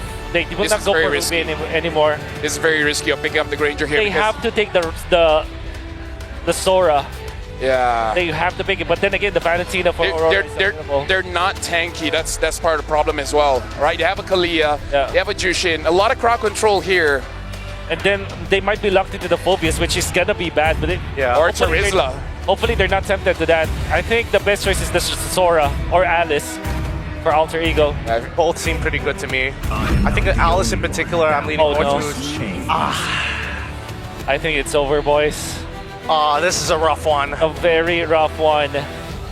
Aurora, however, will not Sora. I think they will just go for a CC. Oh no, a CC would be. Hopefully, what we're saying is just Caster Curse give something to AE to win this one, because at this point, you need some mystic help to make sure that they're in a lot of luck. You need a lot of luck. They need a lot of luck. You need to make sure that for whatever reason the Zetchen ultimate into the Raging Sandstorm will whiff, which I feel like it's not gonna happen. It's so difficult. If they have 5 golden cats in their room, they are going to need 15 to compensate. I mean, here's the thing again, Alter Ego, they want to go out with a bang. They want to get their very best heroes that they enjoy playing. Ladies and gentlemen, match point for Aurora, Philippines. This win will make them the champions of the M7 World Championship. And with that, we're throwing it over into the Land of Dawn with Mirko, Trex, and Leo. One game away from denying all the allegations. One game away from silencing all the haters. One game away from scoring and putting a mark on this series. El Familia have all of their fans, the Alter Champs, shouting, hoping that hockey kicks in now. Hope is a fickle thing though. Alter Ego Esports need to be able to pull this off with their own determination and skill at this point, and Aurora Gaming has just been so strong, have just been so clean from draft to execution. It's now or never. They've been lucky all throughout, has been the joke, but now they actually need a bit more luck. But they also need to fix everything. Have they fixed? Have they done enough in the draft? Because Wolf said it's over. Here's what's scary. For the first time in this 4-game series so far, Aurora Gaming actually have a favorable draft index. The numbers favor even them. Even the game's algorithm can tell that their draft performs much better. And it's such a safe choice, or I mean, it could be safe, could be aggressive, but knowing how they've been playing on the back foot, it really looks like this pull yourself together is more defensive. You can already see it here, Ijume having to use it right as I say it. And this is so un-alter ego. They're not used to playing this way. I mean, to Hijume's defense, though, he loves that pull itself together. I mean, he uses it on a lot of heroes, and we've seen him use it on this Jushin throughout this series so far. Up in the top side, Arfi, is he finally going to have a time to shine on this Granger? I wonder if he's going to go for an early Sky Piercer once again, or just take the normal build route. In addition to possibly Yasuke and Hijume in mid and in the jungle, Aurora Gaming PH might have countered and cornered Arfi into playing marksman, which, again, he's okay with, he's good at, but against Dominkite, he struggles with. Yep. You know, jumping down to Edward into the pursuit constantly now, onto a River Spider, already used up by Edward. Like to be picked up now by Alec and by Hijume, but it's going to be the flicker around as Doming rotates to the gold lane. It's Nino caught in the midst of it all still near the Phoenix, and Edward goes through it with Yue. Dominkite gets rid of Nino, and it's Aurora with 2 kills and the neutral objective. First turtle once again for the side of Aurora Gaming PH. 1,000 gold lead once again. Wolf was chewing our ears off for this fact. Gideon was tag teaming the fact that if you do not get the first turtle, Aurora Gaming have basically won half the match. So, how does Alter Ego Esports fix this? Number one, protect Yasuke at all costs. But to do that, you have to kind of put Alec on the back burner. You have to put Hijume in a weird position, which it's clear that maybe Hijume isn't playing as aggressive as he used to. It's almost, I mean, it's too late to protect Yasuke at all costs. He's already 0-1-0. He's already falling behind. He's 2 levels behind Demonkite at this point. In my mind, Alter Ego, yeah, protect everyone. You need to just stop. You gotta slow it down. Maybe even give up the second turtle. Big Tsunami Slam. Oh, Light gets away with Raging Sandstorm, and now Demonkite goes through, brings Alec back. It's gonna be onto Light. He goes. Last few shots, almost taking him down. Light caught in the bad spot, but he can just heal back up. And Aurora don't lose anything. Hijume gets a little bit of nice chunk damage, but once again, it's still not enough. Alter Ego think they can take these fights when it's very clear to all of us that they can't. When Nino starts joining these big 5v5s, things might change. I'm looking at how his Infernal Pursuit might kind of compromise Light, even Dominkite, but if you remember that first turtle, Dominkite came in late. Dominkite made himself scarce up until the very last moment where Alec almost died. So it seems like even on a timing basis, even when it comes to execution, Aurora may have found the checkmate. You know, and to that point, Nino, we saw him on the Phobius earlier this series, and he did do amazing with those pursuits. We also heard the panel talking about how laning phase isn't as important. How well can you be an impact in these big fights? So it could almost be worth Nino leaving lane here and there to look for the plays and the Purify. There, the Phoenix man, you can already see the tilt, the desperation. It's now Yazuki jumping around a shocker lights! Suns about the way! Survives it all! A double kill now, Ijume is able to get RPA kill, but it's Yue who rotates. Alter Ego are desperate at this point. Grasping at straws, grasping at Ghost, as Aurora Gaming continues to elude. The last shot of the turret gets him down. RP gets one more. Dirty trades up top, and it's at this point where I can tell Alter Ego doesn't even care what the numbers look like as long as we get kills. That whole sequence up top with the turtle far removed down bottom, taken by Demonkite with no contest. The former Onyx Prodigy roamer, Alec, formerly known as Owen, started it up, but I don't think he's ever faced a team as surgically precise as Aurora Gaming PH for his 2-year career. He's gone this far. He's played so many tournaments countless times throughout the Indonesian amateur scene all the way up to the world stage. I don't think he's ever faced a team like Aurora. Raging Sandstorm and even a flicker out from Edward. But Arfi gets away with a flicker. But again, I think it's worth it to trade flicker for flicker if you're on a Lapu versus a Granger. Very true. Luckily, Arfi did get 2 of those kills down there. The only 2 kills on the board did go into his hand. First item was the Hunter Strike. Second item was Sky Piercer. The one time that he trades it. And unfortunately, the stacks didn't come after the Piercer. So now Aurora Gaming are still up on timing. It's very unfortunate at this point. Luck is not on their side. The past 2 games, he's built Sky Piercer first, gotten no kills. This time he gets 2 kills and decides to build it second. I'd hate to say it, but their luck may have run out. And when it comes to the World Championship, you can't rely on luck. In comes Alec looking for an engagement. Even he doesn't know if it's worth it. Dominkite pushing clean, and Nino pushing him back. Went for the lane swap. Nino all the way up at top side. They want to fight for this third turtle. The final turtle with Dominkite holding on. Phantom Steed info. In he comes. Dark Wave canceling it. Raging Sansa will make her with through to the Phoenix. Everything using the backline. RP does not have Flicker to get torn through by Aurora! And Nino's gonna drop next. Yasuke on the run. That's what you call an Aurora avalanche. A force of nature plowing through El Familia. 4,000 gold up, 7.5 minutes in. Alter Ego can't catch a break. Yasuke, he's down 1,000 gold. Alter Ego just walking into a brick wall, walking into the avalanche right now, thinking they can man it. Even at that last play, they go for the turtle. They feel like this is a do or die situation when maybe it really wasn't. And now Alter Ego back again to look for those plays. The plays you see when they are behind. But up against Aurora, who are so consistent, so disciplined, they can't be baited into a fight. Heck, when they take a fight, it's always in favor of them. Now Nino, he can't even go for it. He lands the Dark Wave, but he knows better than to jump on Doming. Even with Yasuke in his wake, Yasuke is not in a fighting form because they can't see where the rest of Aurora are. And you know how it is. If you can't see your opponents, chances are they're just nearby. Yasuke does get away there. You know, one of the big differences for Alter Ego this series as well, essentially this whole series, is not everyone can fight on their own. And in past games for Alter Ego, Arfi could handle his own. The rest of the team could handle their own. Usually with a high range hero like Granger and the Mount Shocker, Dangerous Grass is on your side. Oh, lights. Oh, he's trying to bait out the flicker. Phantom Steed now comes through.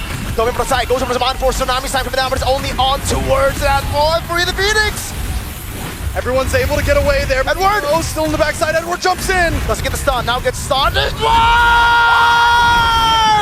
What the hell? Jumps in under the turret and takes 2 down. With a huge Hail Mary into the base. Edward was getting Arfi no matter what by the end of the day, and now they're gonna move on to the Lord. Alter Ego Esports is in no shape to contest. They can barely get out of their own base. The only things Aurora Gaming did not get out of Edward's trade was Hijume's flicker and the lives of him and his jungler. A free Lord for Aurora. Where else do they go? I mean, at this point, you just pray and hope. You sit back. Endless Battle finally comes in for Yasuke. The ability to dive from Aurora Gaming, the ability to literally go under these towers and secure kills. That's why I say I don't know, because the odds are out there. A possible Hail Mary conceal play. This is a start. A conceal, but they don't have vision. They don't know where the rest of Aurora are. They're keeping themselves scarce to keep this huge lead. Here's the question, what do they do even if they found someone up there? What was the play? You're 7,000 gold behind. Can't kill anyone. Obvious. You're not going to be able to take anyone out on the opposite team. Just wait in your base. 3 years ago in this very arena, it was Sanford making that kind of play under tier 1. Edward does it under base turret. Aurora Gaming looking to break into the base. Holy Shield up top popped. Down goes the Lord. Alter Ego keep their inhibitors, but lose everything else. Alter Ego wants to stand a chance here. They need to stay put, stay split up. Radiant Sandstorm for the Phoenix. Arfi taken down by Dominkite. Tsunami Slam desperate from Alec. Edward jumps back away with the Raven Spider, and now Hijume is shining the light on them. Yasuke taking a lot of damage as well. It goes down. Alec standing tall, gonna be taken very low. Domain takes him down. Another mini wave coming in up top. Egypt is the only one left. He goes in against 4. And now it's Edward who walks up, throws the sword. Domain gets a double. They've wiped Alter Ego out. Nino coming up, Arfi as well. Nino, can he do it? He goes for it again. They go for the clear. Domain's on the base. Some Monforce coming in. And it is all over. The age of dominance continues through the Northern Lights. Aurora Gaming Philippines are your M7 World Champions. For years, the Northern Lights flickered. Beautiful, but never enough. Tonight, they don't fade. They burn. Tonight, everything changes. No more choking. No more almost. Aurora, at last, become eternal. 4 games is all it took. In this same exact stadium, history repeats itself. It's different faces in front of the Filipino flag. But Aurora Gaming still takes home the trophy. Aurora Gaming still does what everyone thought they couldn't. And look at the boys on stage right now. They're happy. They're ready to lift that trophy. How many finals have they been in, Leo? How many times have they faltered at the last step? Yue has been all around the world. Edward has been here to hold their ground. Light, the missing piece, comes home to a World Championship trophy. Demon Kite, a longtime rival of the GOAT, finally becomes a Triple Crown champion. And Domain Kite went from just a good gold laner to the best damn gold laner in the world. I believe it's been 4 grand finals for Yue where he faltered in the final step. 4 losses mean nothing if the 5th rewrites history. Don't forget about Mr. Consistent Edward, the two-time champion. And it's been a long time coming. He's been in multiple M series, but has fallen short for so long since M3. And now at M7, gets it. Let's throw it over to the stage to celebrate our champions. They fell one step short, but they earned the world's respect tonight. Once again, thank you so much to Alter Ego Esports. And ladies and gentlemen, the champions of the world, the Northern Lights, Aurora Gaming Philippines!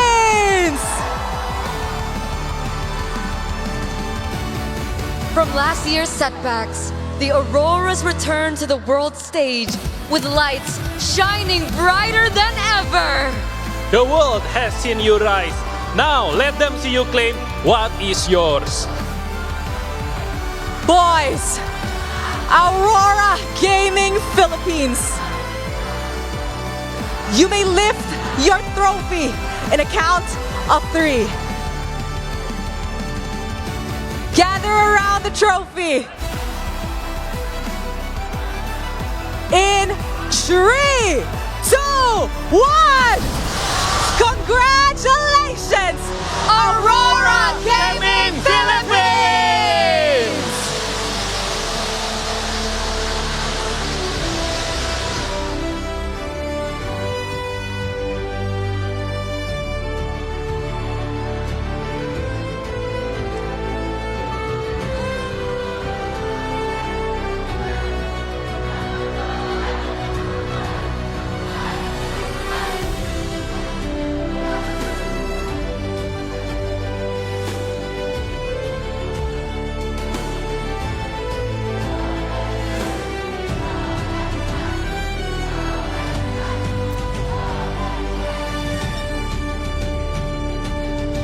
And of course, ladies and gentlemen, to commemorate this historic moment, we would like to welcome on stage Mr. Cloud Zhang, CEO of Moonton Games, to award our champions. This title belongs to every player, every coach, every voice behind the scenes. This moment makes every sacrifice worth it.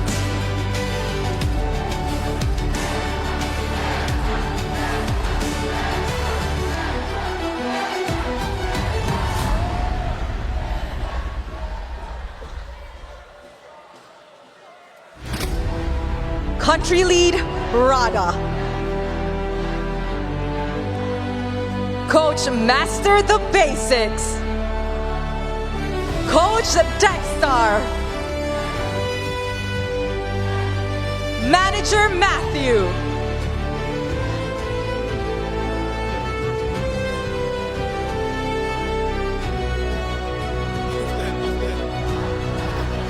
Edward in EXP.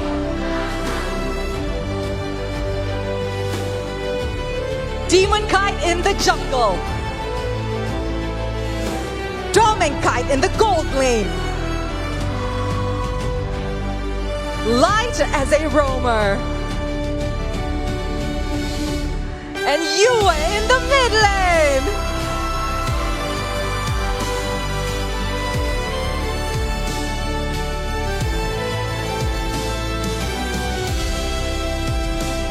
Aurora, show us those shining medals and look at the camera for a quick photo op. This young team has been challenged by fate time and time again, but now finally their hard work is finally rewarded with the M-Series trophy. Thank you very much to Mr. Cloud Zhang, CEO of Moonton Games. And now to immortalize your marks for being champions, let me call on Ms. Cherry Xia, Vice President, Head of Publishing and Esports of Moonton Games, to award your very own Fairy Champions Ring. Aurora Gaming Philippines' journey didn't start tonight. It started years ago with a belief and sacrifice.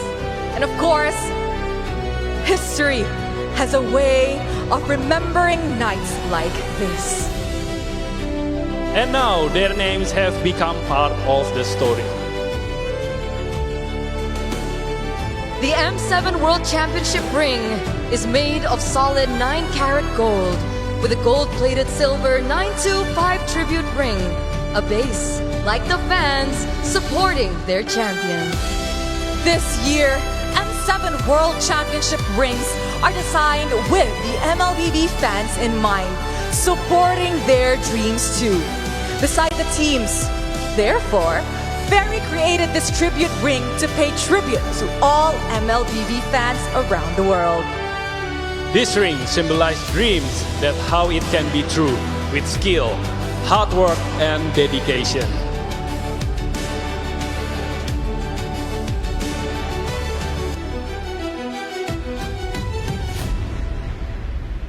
Hey, Trina, don't you think the rings are so nice? I wish we got one too. I guess we gotta prep for M8. Ooh, that's a very interesting one.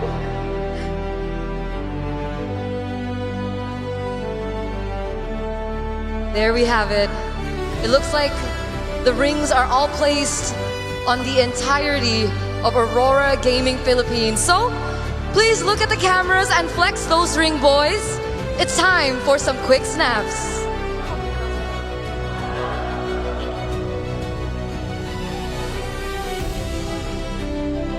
Thank you, Ms. Cherisha, Vice President, Head of Publishing and Esport, Moonton Games.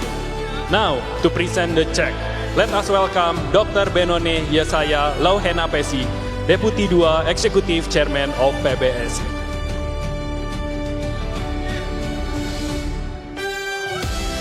Against all odds, Aurora Gaming Philippines rose from contenders to champions and redefined what is possible.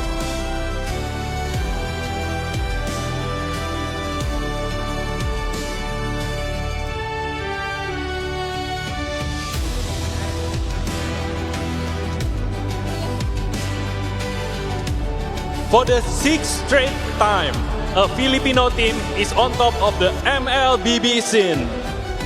Defended the title they roared before this match And now they did.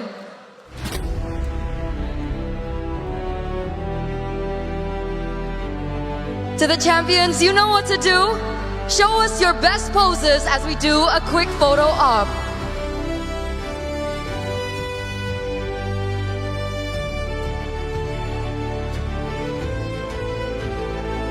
Thank you very much to Dr. Benone Yesaya Luhenapesi, Deputy DUA Executive Chairman of PPSI. Finally, to celebrate the player who stood out throughout this best of 7 finale, it is time to award the M7 Finals MVP! May we please call on stage Lamsi Chai, Head of Global Brand Communication from Realme, to present the award.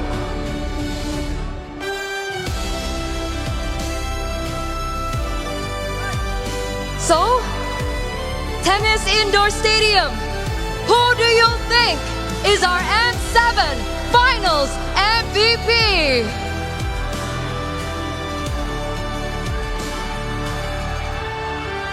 And the M7 Finals MVP is...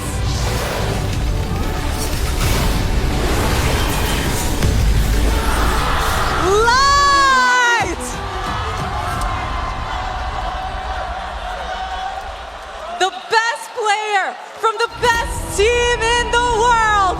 Once again, ladies and gentlemen, give it up for Light!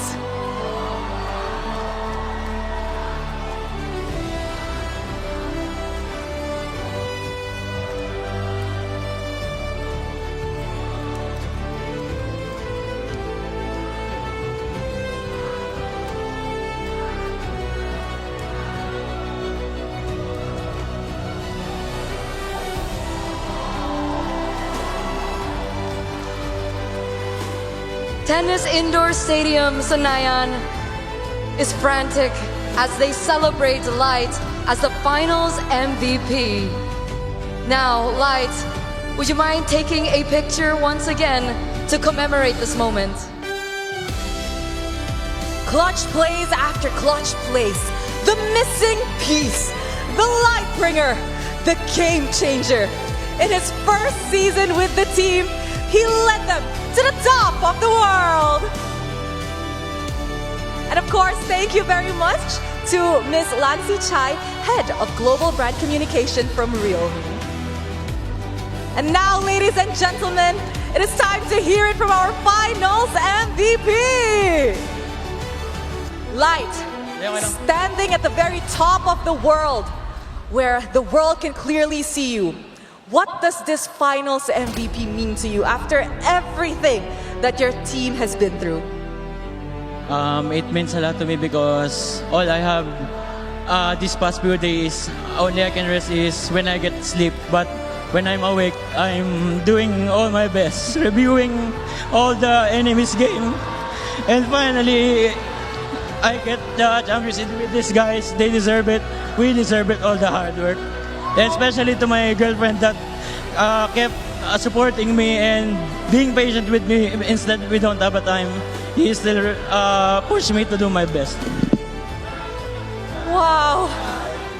This is definitely a very heartwarming interview. Light, congratulations. You deserve it so much.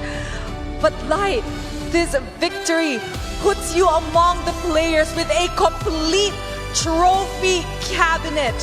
MPL Philippines back in Season 9, MSC 2022, and now M7. What does this have to say about your legacy as a player?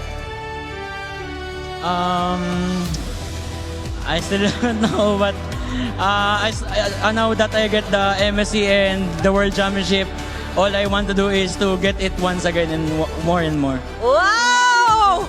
Once was never enough. He wants to do it twice again. And of course, Demon Kite shares the same sentiment as Light, as you guys have been teammates before. How are you feeling right now? Sobrang saya lang po eh. Kasi umiyak na si Dylan. Gusto ko na rin umiyak eh. Maraming salamat sa mga sumusuporta yun. Naglalaro lang talaga ako para sa team ko. Kumbaga, buong tiwala ako sa kanila lahat. Yun, thank you lang. Yun. said he feels like he wants to cry after seeing Light cried.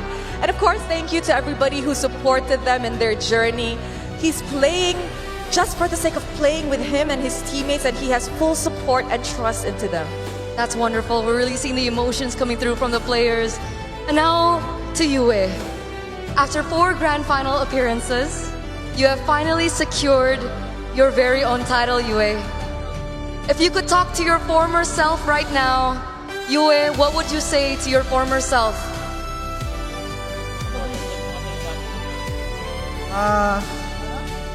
I just want to my previous self, I'm finally a champion! Finally a champion! A world champion at that! Edward, it was a bitter moment that last time you were in this stage with this redemption. That is take your second world title sweeter. Sobrang saya po kasi wala rin nag-expect sa amin dito. And yun, na-full up namin ngayon. And yun. Sobrang saya.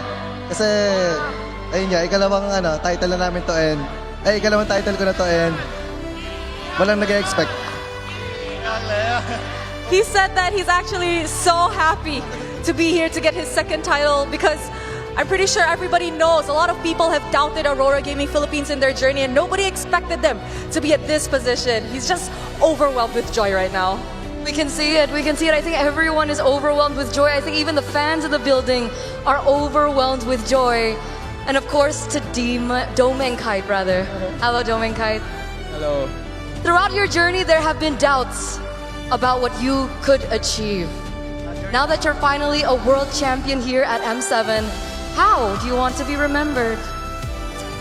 Ayun nga, sa lahat ng doubters, simula nung nag-start ako, talagang marami talaga nagduda sa akin kasi yun nga, dahil sa mga lagi kami natatalo and ako yung nababash. So parang tinitake ko lang siya, take advantage sa akin, parang mas maging lesson pa siya sa akin sa mga susunod. And syempre, yun nga, yung nag-motivate talaga sa akin yung mga sinasabi ng tao. So parang tinuloy ko lang siya, yun, parang in-inspire din nila ako. And yun, finally, champion na rin.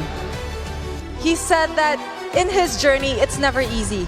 There were so many doubters, and doubters just kept doubting him every time they lost. They would all come for him and bash him. But what he did instead was he used that hate and transformed it into positive energy as a driving force. And now he can finally say he's a champion. Doming Kite, paano mo gusto maalala ng mga tao? How do you want people to remember you? Alam mo ba? Di ko rin alam eh. Siguro, na lang.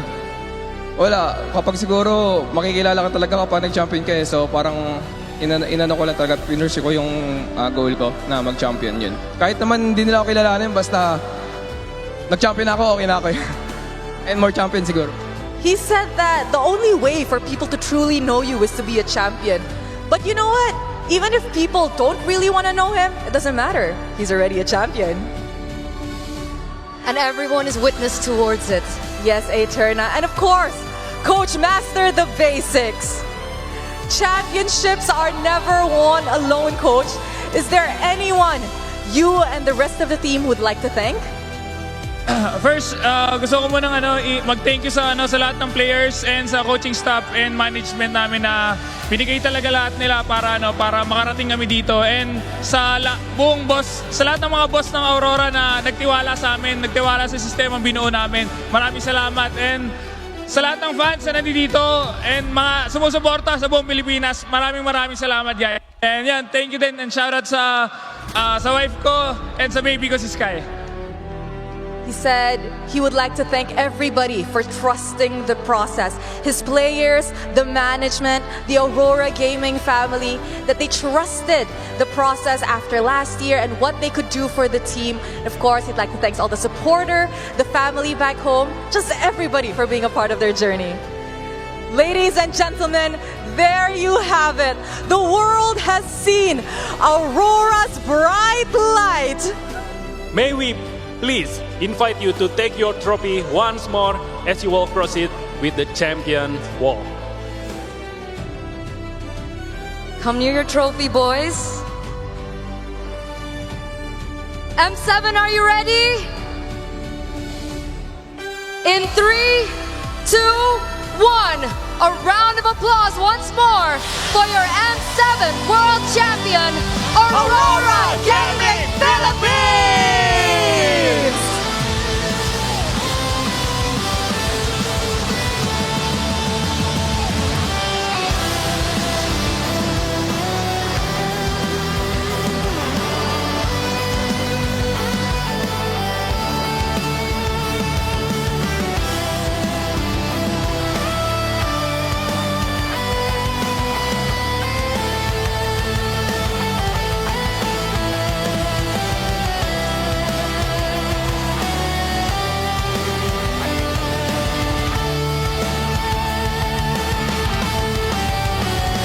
Congratulations once again, Aurora Gaming Philippines. Now please take your trophy with you and commence your champion walk. Walk proud, boys. You have earned this moment. The world is yours. Doubts have been shattered, expectations have been met, and now the world has seen another champion. As our world champions make their way towards Stadium Madhya, allow us to take this moment to thank you for making this possible. Once again, I am Rose. I'm Glenn. And I'm Eterna. We're not done just yet because the world will see more of our champions. But first, let's show it back to our casters.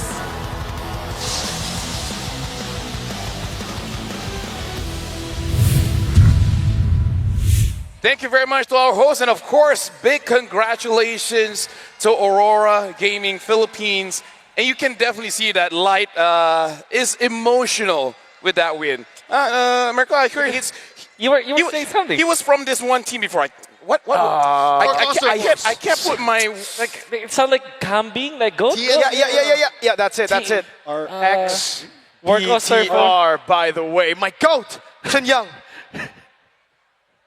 Well, let's hope that one day BTR gets here. But yeah, they're not.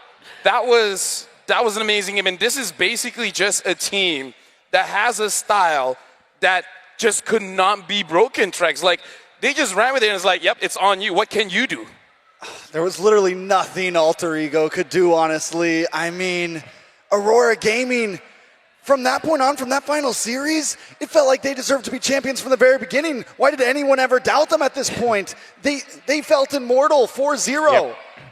Yep. The drafts look really one-sided in a way that it's because I felt like Aurora Gaming just had the formula, and then all they had to do was to tweak some of that, when it comes to like the order of picks, the bans that they had to do up against Alter Ego, and all of a sudden Alter Ego had no answer. Even in the last draft, we said they will be trapped into picking the Phobius, and as I said that they did pick up the Phobius. From then on, you know that they were magnets. Alter Ego were magnetized towards what Aurora wanted to play at, and they just executed so properly. It's just unfortunate because they're basically a shield. And Alter Ego had no more swords to go through that shield. No, it really was a defined playstyle, a natural phenomenon. When you see those lights, you know that the Earth is still spherical. As soon as it disappears, you know the world is flat, and that's just no way in hell that's possible. Wait, I'm pretty sure it's not flat. Not flat. I'm pretty sure it's. I still see those lights. It hasn't changed. It's like an egg, I'm pretty sure. It's spherical is the right term. term. It's a donut, man. It's a oblique spheroid. Oh, it's like Halo. Did you just say donut? Donut. It's a donut. I haven't had dinner, so I have problems with that. But right now, let's actually talk about the future because after this, it's about regional championship tour. You got Southeast Asia, East Asia, Amur. How do you feel about Amur? Americas. Yeah. Plural. There's a lot of Americas out there. More regions for the Philippines to take over it starts. again. That's actually where it starts next year. What? It says it starts. That's where the whole competitive scene is going to start next year. Wait, so when did you say next year? SEA, East Asia, and Amur. So is it 2026 or 2027? 2026. Because I'm pretty sure, even for me, I'm like, next year is like, wait, hold on, next year? Yeah, this year. This year. Next month. Next month, yeah. In like 2 months. 2 months. Some might argue at the end of this month, things will start moving. Yeah, because we even see Thailand having their own MSL. Yeah. So really hoping to see a lot coming from there. Wildcards will be in Thailand and then Istanbul. Oh my God. Turkey for MA. Now that's going to be amazing. Have you been to Turkey, Trex? I have not. Actually, has anyone been there? I've been to the airport. have. I've been to the airport transit. Yes, Istanbul. Great There's a airport. song about Istanbul. You what? There's a song about Istanbul. I'll show it to you later. Hey, as a Liverpool fan for football, we won a Champions League in 2005 there. It's called the Miracle of Istanbul. So I hope there's going to be something crazy that happens there in that tournament, MA. A lot of Filipinos will be celebrating in Turkey again, I guess, for our trophy number 7. This guy. Around this time next year. Around this time next year. What does this mean, right? Because the tour at the end of the day, I would imagine that the competition gets bigger, but really, what are they fighting for? I don't know.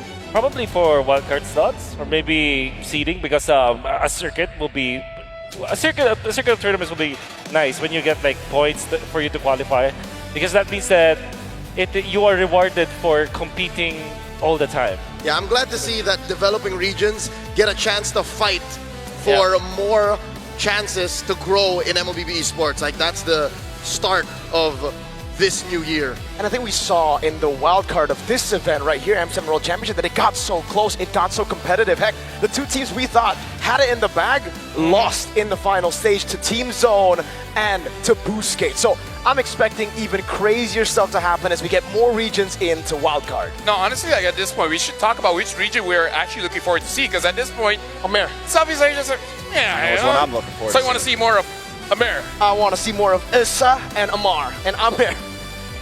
I'd like to So see basically everything except Southeast Asia. I wanted to go out. Dude, Yeah, we're going to Istanbul for MA. We're going out of Southeast Asia. Let's finally get out of Southeast Asia. If you get invited for MA. How about East Asia?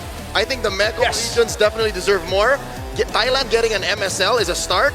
I'd like to see one for Laos. The Laotians are really good. They really love MLBB. And Mongolia. Vietnam. Oh, I want Mongolia too. Whoa.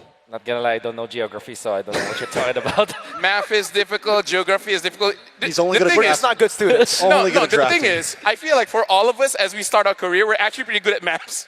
Yeah. But then eventually, you know what? Probably not that important. I've started preparing for Turkey. I've been picking up some Turkish. Oh.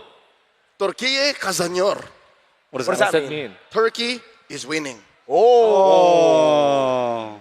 I just want to see the cats. I mean, cat guy myself, right? I love cats. Love cats too. It will be a good entirely new time of Mobile Legends, right? Especially with the way that the competitive regions are going to be going. But I still think that there's also other places that we need to talk about, and one of them happened to be in the wildcard state itself. Thailand joining, being part of SEA, which again, if we're taking a case study based on new regions joining the MLB ecosystem, I think China has given a really good blueprint for it. And Thailand is a region where there's already good mobile players, out there, mobile gamers. Very good players. You gotta remember, they won the first ever MSC. That's true. I do not sleep. Thailand. Here, 2017, Taman Anggrek, about 10-minute drive from here. Am I right? No. It's pretty far, but it's 45 minutes. Yeah. Sure. All right. 10 minutes by bird. That was IDNS, so they have a legacy to live up to. I mean, like, adapting, I don't know, man, because I feel like for most regions, it take like, what, 2 years? 2 years is a lot of time, and I think it's one hell of an investment. That's why I'm glad to see the organizations being shown within Thailand. They're very big ones. Full Sense is a huge one. Buriram, crazy to imagine that they would step into the MOBA space. I mean, like, at this point, we're just waiting for Aurora to get to... Stadion Madian. There you go. Yeah. Thank you very much. Stadion Madian. I'm guessing they're getting stopped quite a lot from here to there. Yeah, a lot of obstacles. Even when you're going through faster than light travel, the fans, they won't let you go that easy. Glorious Pathway is not fast in real life, unfortunately. Unlucky. I think it is, just that when you have like a Grok wall, Maybe they can get a Johnson in real life, You have it. Just to expedite it just a wee bit faster. Yeah. I think we've seen more Johnson in the MCGG finals than all of the M series. All of MLBB history. Oh, wait. Yeah. Oh, look at this. They're taking Is a it walk. far? It's like a 5 to 10 minute walk, depending on how fast you walk. Khalad's a fast walker. Khalad? Yep. The fastest. He's the of all walkers. He's the vanguard. He's the vanguard. There he is. Khalad. I think he's getting tired holding that thing. Oh, it is. I don't think people understand that that trophy is ridiculously heavy, meant for 5 members. He has the strength of 5 boys. This man has a sleeper build. And you got Light just holding the little one like, hey, that's even heavier, bro. That's even heavier? Yeah, it's denser, so it's like, it looks smaller, but it is heavier. Yeah, I'm embarrassed that we didn't really put a spotlight on their coaching staff. So, Khalad, Master of the Basics, Dexstar. Yep. And of course, Mr. Rada himself, legendary manager, country manager, also a 2-time champion now. Mr. Scars. Mr. Scars. And of course, Sir Matt, who's been with them all around the world. There you go. Big shout outs to Fern. I don't know if you guys know Fern, but most of the community in the Philippines actually know Fern. 2-time champion. Back to back. That's right. He was in Malaysia last year, and now he has ushered in another world champion. Back to back. And it was through upper brackets again. That's true. But with that being said, though, at least this inspires a lot of greatness from every other region, right? What has M7 done for the world? And I think at least for Indonesia, it has inspired that anybody could make it there, even if you are dominating your own individual regions. Yeah, LaFell. Yeah, I don't know about that. Like, No? Hand over your passport. The Filipino one's a lot easier to get. Hey, give me your passport. I would love to have a Malaysian passport. Right? Actually. Honestly, the Malaysian passport is pretty sick. You can. Number 73 around the world. Isn't it like... Oh, no, it's 50. No, it's actually quite higher. It's a lot higher than It's that. a lot That's higher higher than that, yeah. Yeah, it's a lot higher than that. It's up there, man. Speaking of a lot higher, we're going to be ending this in about 30 seconds. And any last words before we just close it out? M7. Good night, Kitty. Terima kasih. What? I'm okay closing it now. What about you guys? Well, that's it. Thank you, everyone, for watching the MS7 World Championship. Until next time, MSC World Champions everything. We'll see you guys then. Bye-bye.